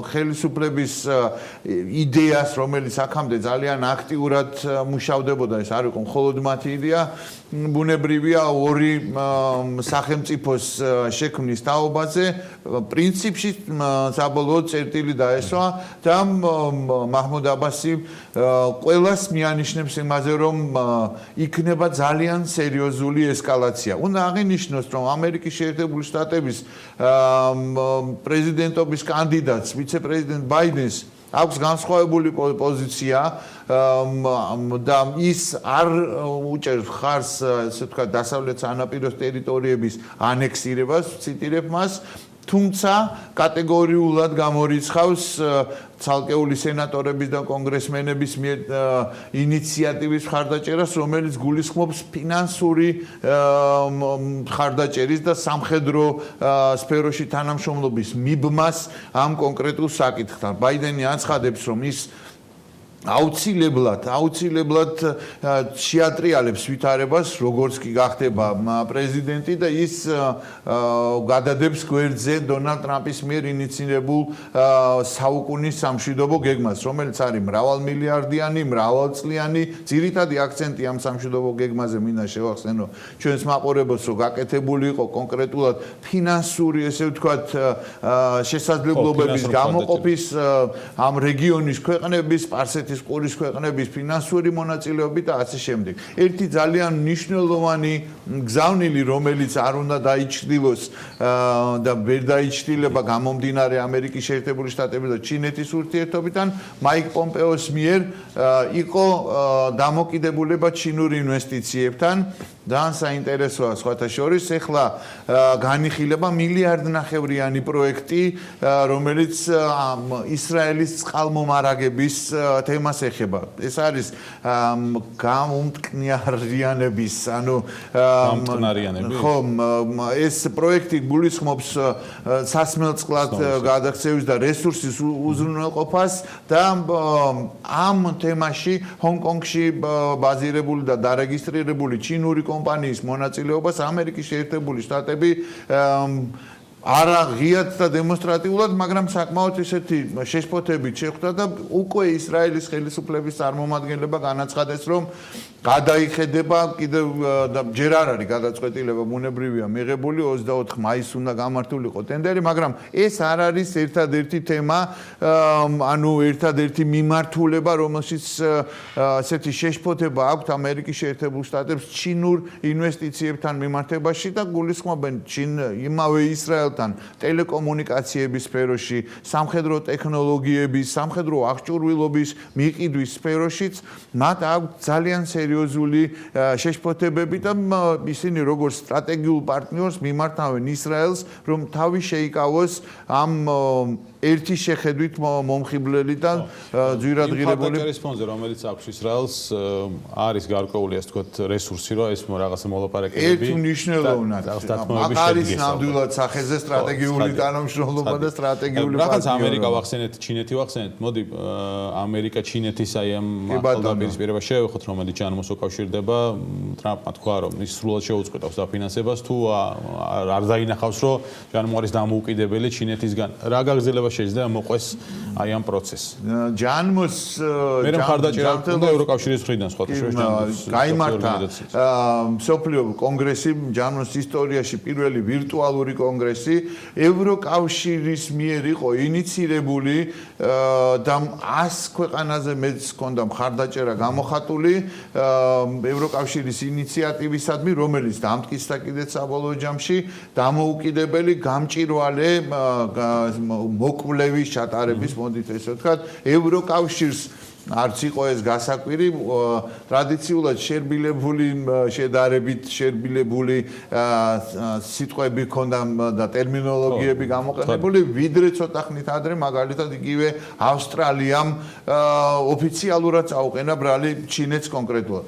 ამერიკის შეერთებული შტატების პრეზიდენტი განაგრძობს ამ ჩინეთის ამ მიმართულებით, ესე ვთქვათ, კრიტიკას, მან ჯანმრთელობის მსოფლიო დაცვის ორგანიზაციას პირდაპირ ჩინეთის თოჯინა უწოდა, მისი პასიურობა ჩინეთის მიერ არადროული ინფორმაციის მიწოდების თაობაზე კიდევ ერთხელ ხმამაღლა გააკრიტიკა და აქ კიდევ ერთი მნიშვნელოვანი თემაც შემოვიდა, ეს იყო ტაივანის სელობა, რომლის პრეზიდენტი ქალბატონ ცაის დღეს ჰქონდა ინაუგურაცია სხვათა შორის ითვლება ერთ-ერთ ყველაზე წარმატებულად კორონავირუსის წინააღმდეგ ბრძოლის საკითხში, მათ ჰქონდათ მცდელობა, რომ დაბრუნებულიყვნენ ჯანმრთელობის მსოფლიო ორგანიზაციის წევრად, მაგრამ ჩინეთს ამ მიმართულებით ძალიან სერიოზულად მიყავს პოლიტიკა, ერთი სახელმწიფოს პოლიტიკა და ამ ერთი სახელმწიფო ორი სისტემის პოლიტიკას, მაგალითად როგორც არის ჰონკონგთან მიმართებაში ტაივანის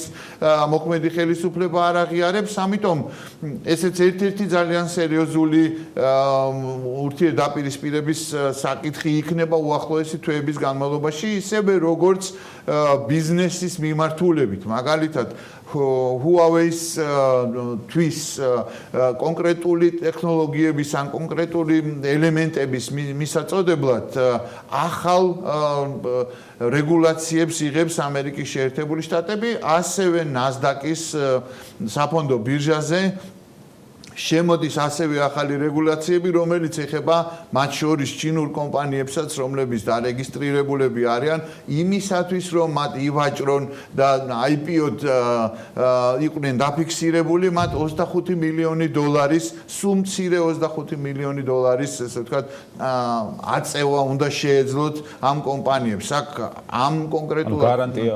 ეს არის გარკვეული გარანტია და მათ რა თქმა უნდა ბუნებრივია იციან, რომ დაახლოებით 40% ამ ჩინური კომპანიების 25 მილიონიან ზღვარზე მისული არ არის. თითქოს აი პანდემიის პერიოდში მინელდა ეს ამერიკაში შეერთებული შტატების ჩინეთის სავაჭრო ომის და თქო რეგულაციების საკითხები, მაგრამ როგორც ჩანს ეს არის ბერკეტები, რომელიც ერთ ქვეყანასაც გააჩნია და მეორესაც და მათ შორის ჯანმოს კონტექსტშიც ამ ბერკეტებს იყენებენ ორივე, ხო? ეს შეიძლება პირდაპირ ითქვას ბექა, რომ 3 ნოემბრამდე ყოველ შემთხვევაში, 3 ნოემბრის შემდეგაც, რა თქმა უნდა, ამერიკის შეერთებული შტატების საპრეზიდენტო არჩევნებამდეც შეიძლება თამამად ითქვას, რომ ეს იქნება ერთ-ერთი ყველაზე მთავარი თემა.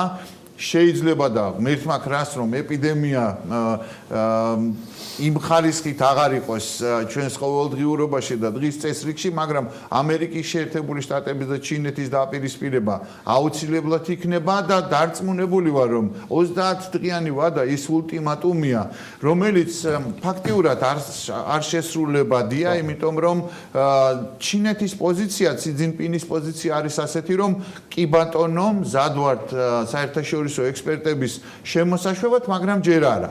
ვიდრე არ მოხდება სრულფასოვნად დამარცხება კორონავირუსის,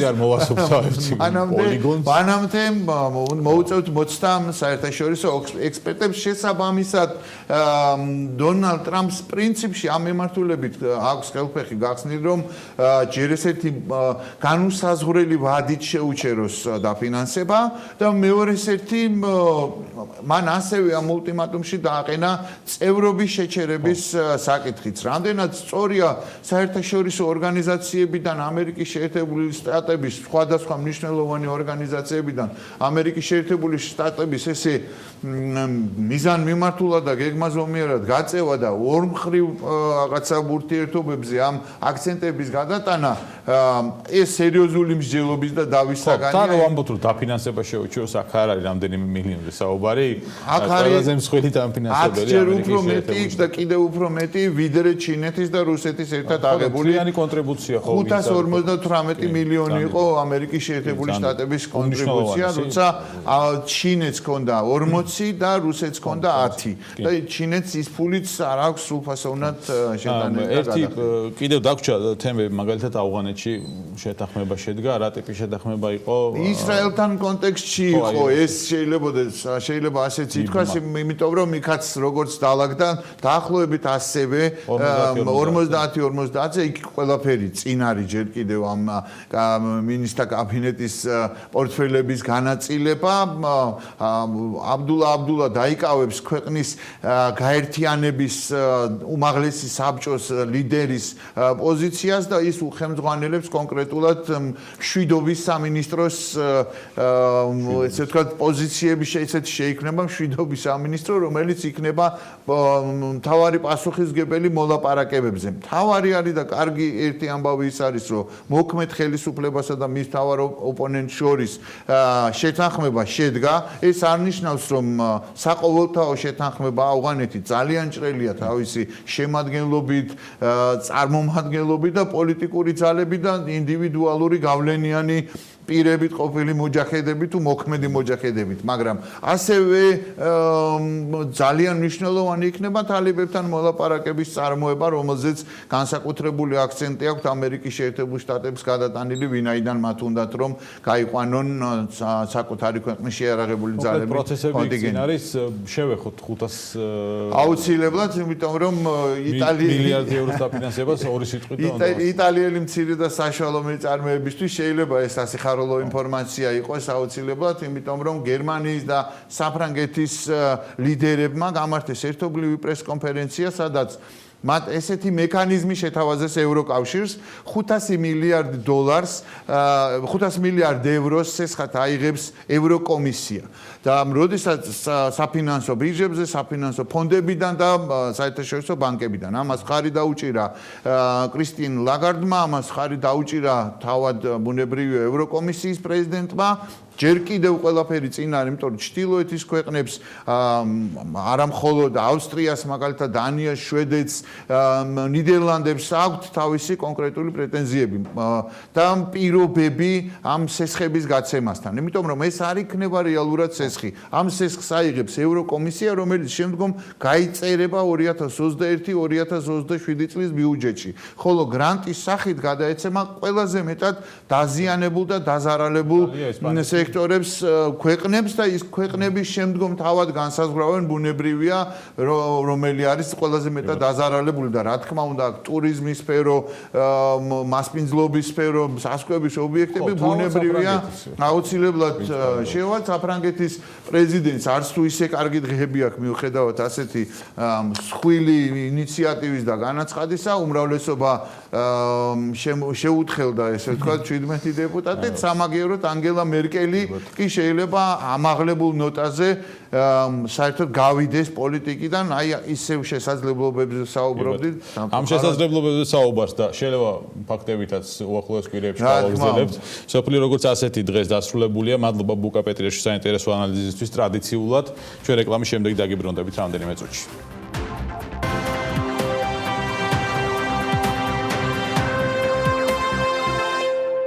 ბრუნდებით პირდაპირ ეთერში, ველოდებით მარინა ეზუგბაიას განცხადებას დაინფიცირებულებთან და გამოჯანმრთელებულთა რაოდენობასთან დაკავშირებით. მარინა ეზუგბაია ტრადიციულად 11-ის ნახევარზე გამოდის ხოლმე და გვატყობინებს ახალ ინფორმაციას დილიდან.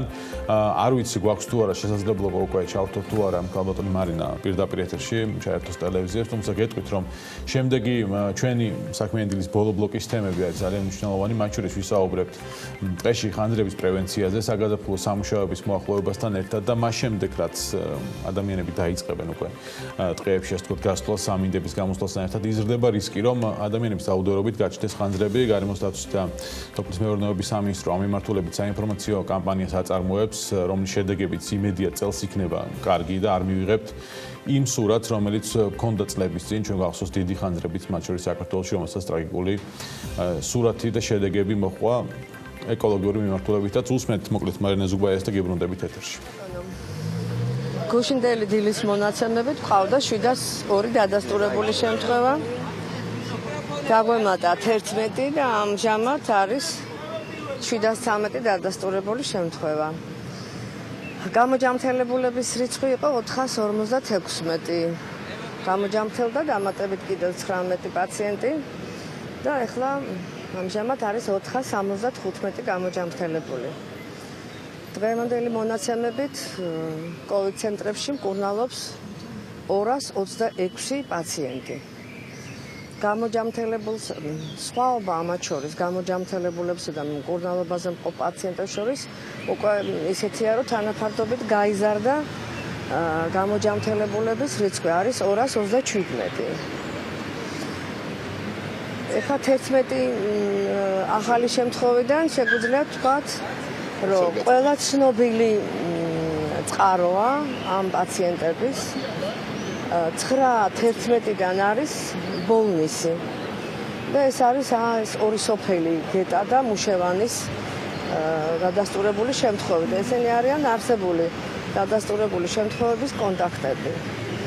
ორი შემთხვევა კიდევ ახალი დადასტურებულიდან ეს არის საკარანტინო სივრცეში მყოფი, ოღონდ თვითიზოლაციაში მყოფი ორი პაციენტი.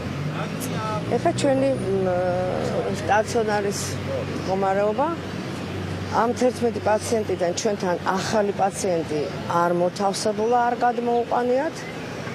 გვყავს ამ ეტაპზე 26 დადასტურებული პაციენტი. გუშინ 3 გაეწერა გამოჯანმრთელებული. აი ამ 19 გამოჯანმრთელებულიდან 3 გამოჯანმრთელებული ჩვენი პაციენტია. მკურნალობს 26 და მძიმე პაციენტის სპექტრი არ შეცვლილა.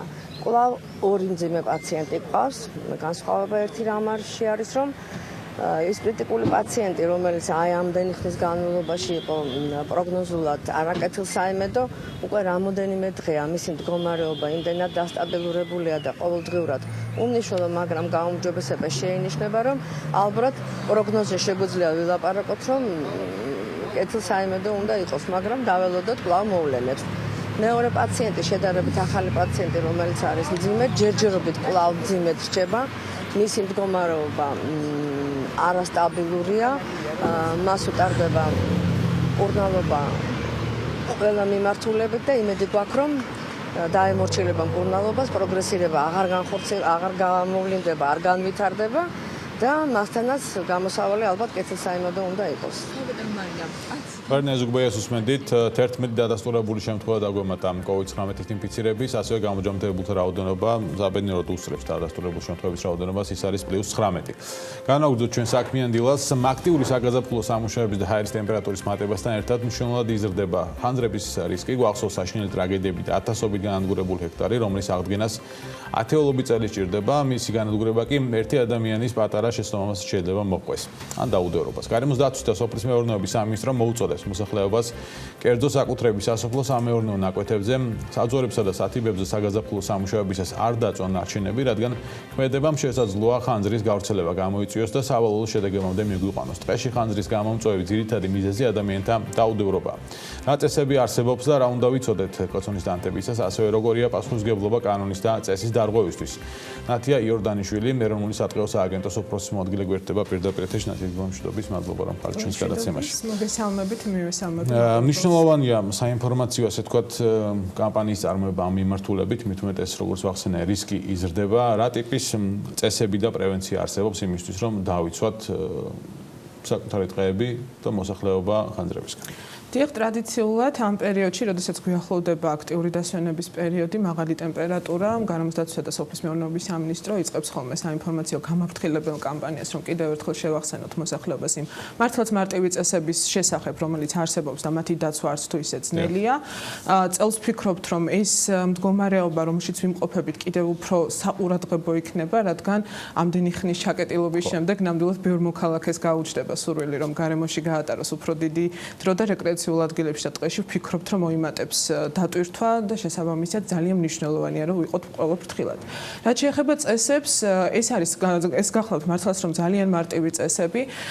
ერთის მხრივ დაცულ ტერიტორიებსა და ტყის ნაწილში დაცულ ტერიტორიებთან დაკავშირებით კიდევ უფრო გამარტივებულია, რადგან ასეთ ეროვნულ პარკებში არსებობს ამისთვის საპიკნიკეთ სპეციალურად გამოყოფილი ადგილები, სადაც დასაშვებია მხოლოდ ცეცხლის დანთება და კონტროლის მარტივად ხდება. რაც შეეხება ტყეს, აქ არის რამოდენიმე ადგილი, სადაც აკრძალულია ცეცხლის დანთება, ასეთი რომც არ ვიცოდეთ, ლოგიკურადაც უნდა მივხვდეთ, რომ ხეების ვარჯის ქვეშ, ხესთან ახლოს, წიწოვან კორომებში ან გაუწმენდავ ტერიტორიაზე, სადაც ჩამოყრილია ფოთოლი, წიწვი, ან არის მოთხილ-მოტეხილი ტოტები, ასეთ ადგილზე არ უნდა დავანთოთ და თუ მაინც ვანთებთ ცეცხლს, ამისათვის უნდა გავასუფთავოთ დაახლოებით 1 მეტრისა და 50 სანტიმეტრის რადიუსში ცეცხლის დასანთები ადგილი, თუ არის ამის საშუალება, შეიძლება ქვებითაც შემოვზღუდოთ და შემდეგ რა თქმა უნდა დავწმუნდეთ, რომ კოცონი კარგად არის ჩამქრალი ჩვენი ტერიტორიის. მიღმა იმ წესებისა, რომელიც მოსახლეობამ უნდა დაიცვას, რომელიც შეიძლება იცოდეს ან არ იცოდეს, ან ლოგიკურად მიხვდეს, რომ არ შეიძლება ცეცხლის დანთება, რა კონტროლის მექანიზმები აქვს უკვე თქვენ სააგენტოს, გარემოს დაცვის სამინისტროს, ანუ რამდენად შეიძლება შესაძლებელია, რომ აი ამ კონტროლმა შედეგები გამოიღოს. გაძლიერებულია წელს თუ არა ეს კონტროლის მექანიზმები, ადამიანური რესურსი დაემატა თუ არა, რა ხდება ამ მიმართულებით. ყოველწლიურად ხანძრსაშიშ პერიოდში ჩვენი თანამშრომლები რასაკვირველია მონიტორინგს ამკაცრებენ, უფრო ინტენსიური ხდება, განსაკუთრებით იმ ადგილებში, რომელიც ჩვენთვის არის გამოყოფილი როგორც ეგრეთ წოდებული ხანძრსაშიში უბანი. ეს შეიძლება იყოს როგორც ტყის შემადგენლობიდან გამომდინარე კონკრეტული ტერიტორია, ასევე ის ტერიტორიები, სადაც ვიცით, რომ ტრადიციულად ძალიან ბევრი ხალხი შეიძლება იყოს და დატვირთვა დიდი იყოს. ასეთ უბნებში გამაფრთხილებელი ნიშნებიც არის განთავსებული და ჩვენი თანამშრომლების მონიტორინგიც ასეთ ტერიტორიებზე გაცილებით ხშირად ხდება, განსაკუთრებით ხანძრსაშიშ პერიოდში. ამისათვის ეროვნული სატყეო სააგენტო იმატებს კიდეც ხოლმე ეგრეთ წოდებულ დროებით მეხანძრე დარაჯებს, რომ მაქსიმალურად იყოს გაკონტროლებული ეს ტერიტორიები, თუმცა მაინც აქ არის თითოეული ჩვენთაგანის პასუხისგებლობაზე დამოკიდებული ეს შედეგები, რადგან შეუძლებელია დამერწმუნებით აი ამ ხელა სივრცეში ყველა შემსვლელი, ყველა ვიზიტორი იყოს გაკონტროლებული. რამდენად შესაძლებელია მაინც გვაქვს ხანძრები, ზოგიერთი ძალიან მასშტაბური გვახსოვს, აღარ მინდა თავიდან იმ ხანძრებზე გახსენება, რომლის ბორჯომის მაგალითად რომლის აღდგენასაც მეახსენა ათეულობით წელი სჭირდება იმ ეკოსისტემის ხანძრები გვაქვს, რამდენად მარტივია მიკვლევადობა, ანუ ჯერ გამომწვევი მიზეზის და არის თუ არა გამომწვევი მიზეზი ძირითადად ადამიანთა დაუდევრობა და შემდეგ უკვე საკანონმდებლო დონეზე რა მექანიზმები არსებობს დასჯის ან ჯარიმის, ან თუნდაც პასუხისმგებლობის თუ მივედით პასუხისმგებელ პირამდე. დიახ, სამწუხაროდ, როგორც სტატისტიკა გვიჩვენებს, ძირითადი მიზეზი არის ადამიანის დაუდევრობა ტყეში ხანძრის წარმოშობის, ეს შეიძლება ხანძრის შემთხვევების რაოდენობა შეიძლება ითქვას, რომ ესეთი პიკური ზრდა მაინც და მაინც წლიდან წლამდე არ გვაქვს დაახლოებით, თუმცა ბოლო პერიოდში განსაკუთრებით მიზეზების 90% მაინც ეს გახლავთ ადამიანის დაუდევრობა. ეს არ არის მხოლოდ თქვა კოცონის ჩაუქრობლა დატოვება ან სიგარეტის ნამწვის გადაგდება, ასევე ნარჩენის დატოვება, რასაც ტყეში ტოვებთ, შემდეგ უკვე შეიძლება მაღალი ტემპერატურის პირობებში ალებაც გამოიწვიოს, ესეც განიხილება და რაც ყველაზე სამწუხაროა, ეგრეთ წოდებული სამეურნეო სავარგულების გადაწვის პრაქტიკა, რასაც ძალიან ხშირად მიმართავენ ხოლმე თუ ფერმერები, თუ ჩვენი ადგილობრივი მოსახლეობა საკარმიდამო ნაკვეთების დასუფთავებისას.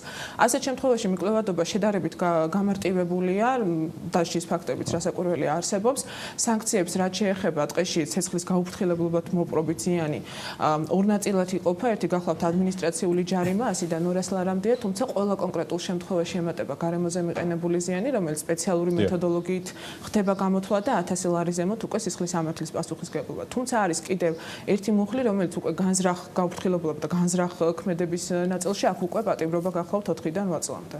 და იყო თუ არა შემთხვევები, როდესაც საკარმიდამო ნაკვეთებში შედარებით მარტივი იქნება, მაგრამ როდესაც ტყის მასივში ჩდება ხანძარი, იქ ძალიან რთულია ალბათ იმ საგამოძიებო პროცესის მართვა და შედეგებამდე მისვლა, ხო? დიახ, ამას შინაგან საქმეთა სამინისტროს შესაბამისი ორგანოები ახორციელებენ, ძალიან გართულებულია ხოლმე ასეთ შემთხვევაში მიკვლევადობა, რასაკვირველია, თუმცა გამოვლენილი ფაქტების რაოდენობაც, როგორც მე მაქვს ინფორმაცია, არის.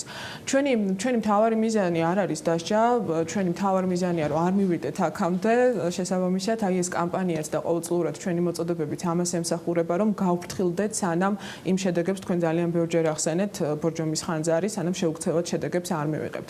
აქვე დავსწრენ, რომ მიუხედავად იმისა, რომ შეიძლება სხვა ქვეყნებთან შედარებით ხანძრების თვითონ შემთხვევების სტატისტიკა ან მიყენებული ზიანი ისეთი მასშტაბური არ არის საბედნიეროდ ჩვენს ქვეყანაში.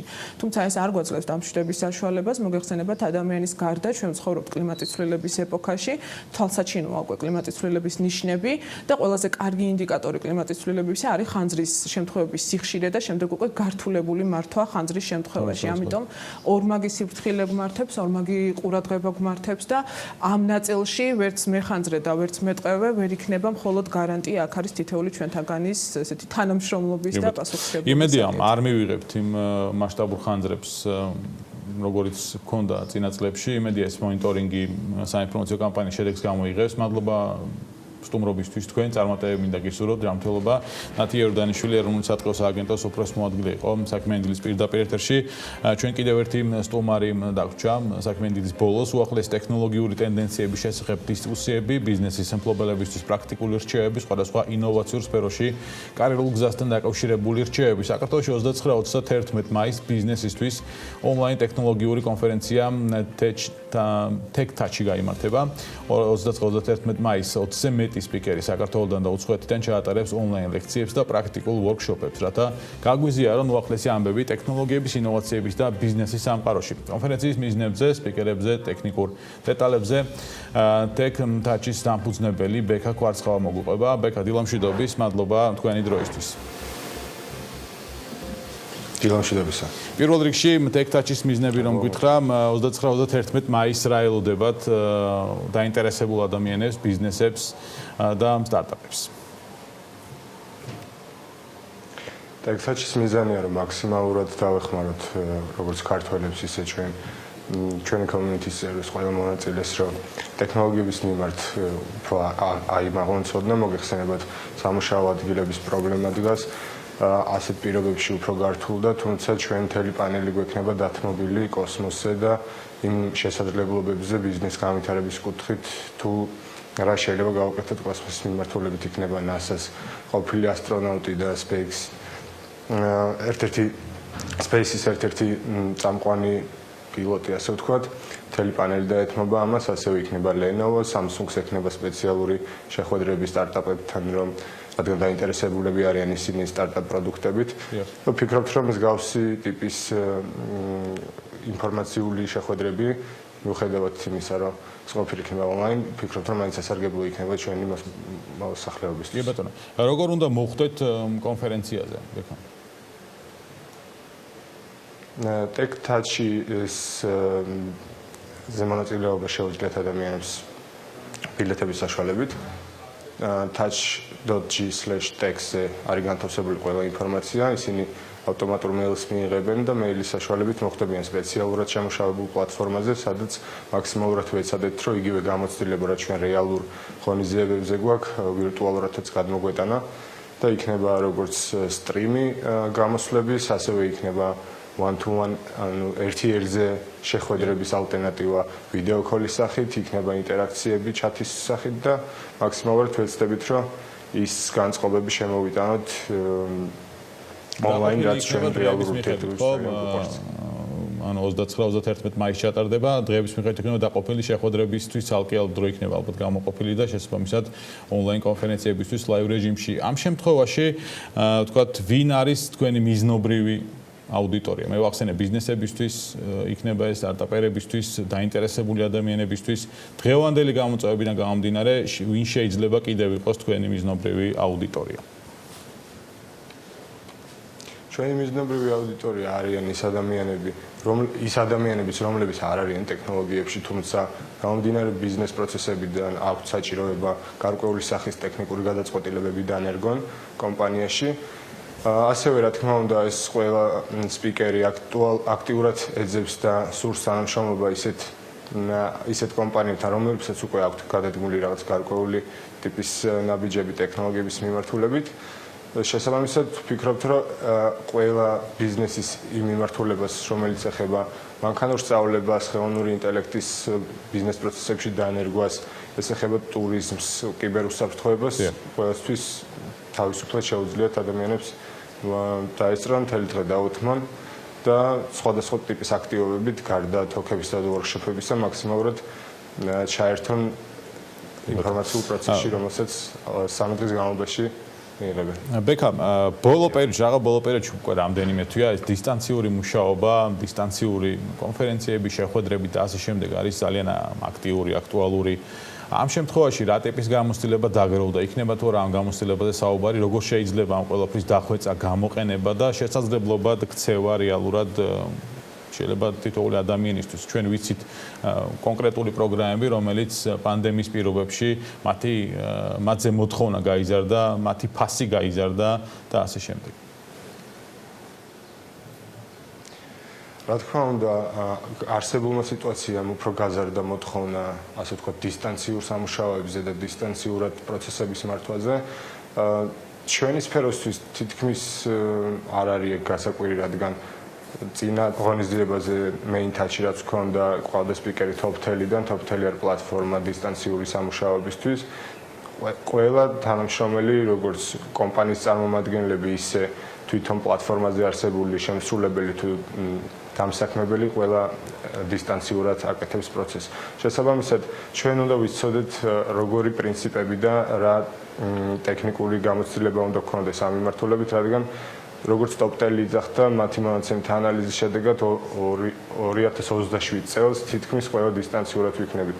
თუმცა მათი მოვლენები დაჩქარდა და ბევრად უფრო მეტი ადამიანი გახდა დისტანციურად მომუშავე. თავისი დადებითი და უარყოფით მხარეები აქვს, თუმცა ჩვენ ყოველთვის მივესალმებით რეალურ ურთიერთობებს, რადგან აქედან იწყება ბევრი საინტერესო პროექტის თუ თანამშრომლობის პერსპექტივა. კიდევ ერთი ნაწილი იქნება თუ არა საშუალება, რომ ადამიანები სპიკერები ვინც იქნებიან ონლაინ რეჟიმში, როგორც წესი კონფერენციებზე არის ხოლმე, როცა ეს ცოცხლად ხდება, მაგრამ აქ კითხვა-პასუხის, ანუ იქ NASA-ს ერთ-ერთი ყოფილი SpaceX-ის პილოტი, მაგალითად, მასთან კომუნიკაციის საშუალება თუ იქნება, ასე კითხვა-პასუხის რეჟიმში. რა თქმა უნდა. რა თქმა უნდა, დაეთმობა 29-ში საღამოს 7 საათიდან დაიწყება კოსმოსის პანელი, სადაც NASA-ს ასტრონავტი ადამიანები, რომლებმაც კოსმოსი გახადეს ტურისტულ მიმართულებად და შექმნეს მთელი ციკლი ამ მიმართულებით, ისინი აქტიურად უპასუხებენ კითხვებს, ასევე იქნება დახურული ვორქშოპი სტარტაპებისთვის Samsung-ის დაინტერესებიდან გამომდინარე და ყველა სპიკერთან სტრიმის დროს მარჯვენა ფანჯარაში იქნება საშუალება კომუნიკაციის როგორც დამსწრე ადამიანებთან, ისე სპიკერებთან. ყველაზე უსაფრთხო მიმართულება მე მგონი კოსმოსში ტურიზმია. დღევანდელი პანდემიიდან გამომდინარე, ეს ტურისტული მიმართულება არის ყველაზე უსაფრთხო, დაავადების კუთხით მინიმუმ. მადლობა ბექა, მინდა რომ წარმატებები გისურვო. ბექა კვარცხავა კონფერენციის ტექტაჩის დამფუძნებელი იყო ჩვენთან ერთად საქმიანი დილის ბოლო ბლოკში 29-31 მაისს გაიმართება კონფერენცია. კიდევ ერთხელ შეგახსენებთ. საქმიანი დილას ამით ვასრულებთ. საქმის კურსს ეთერებში ვხვდებით ერთმანეთ დღის განმავლობაში. ნაყოფს.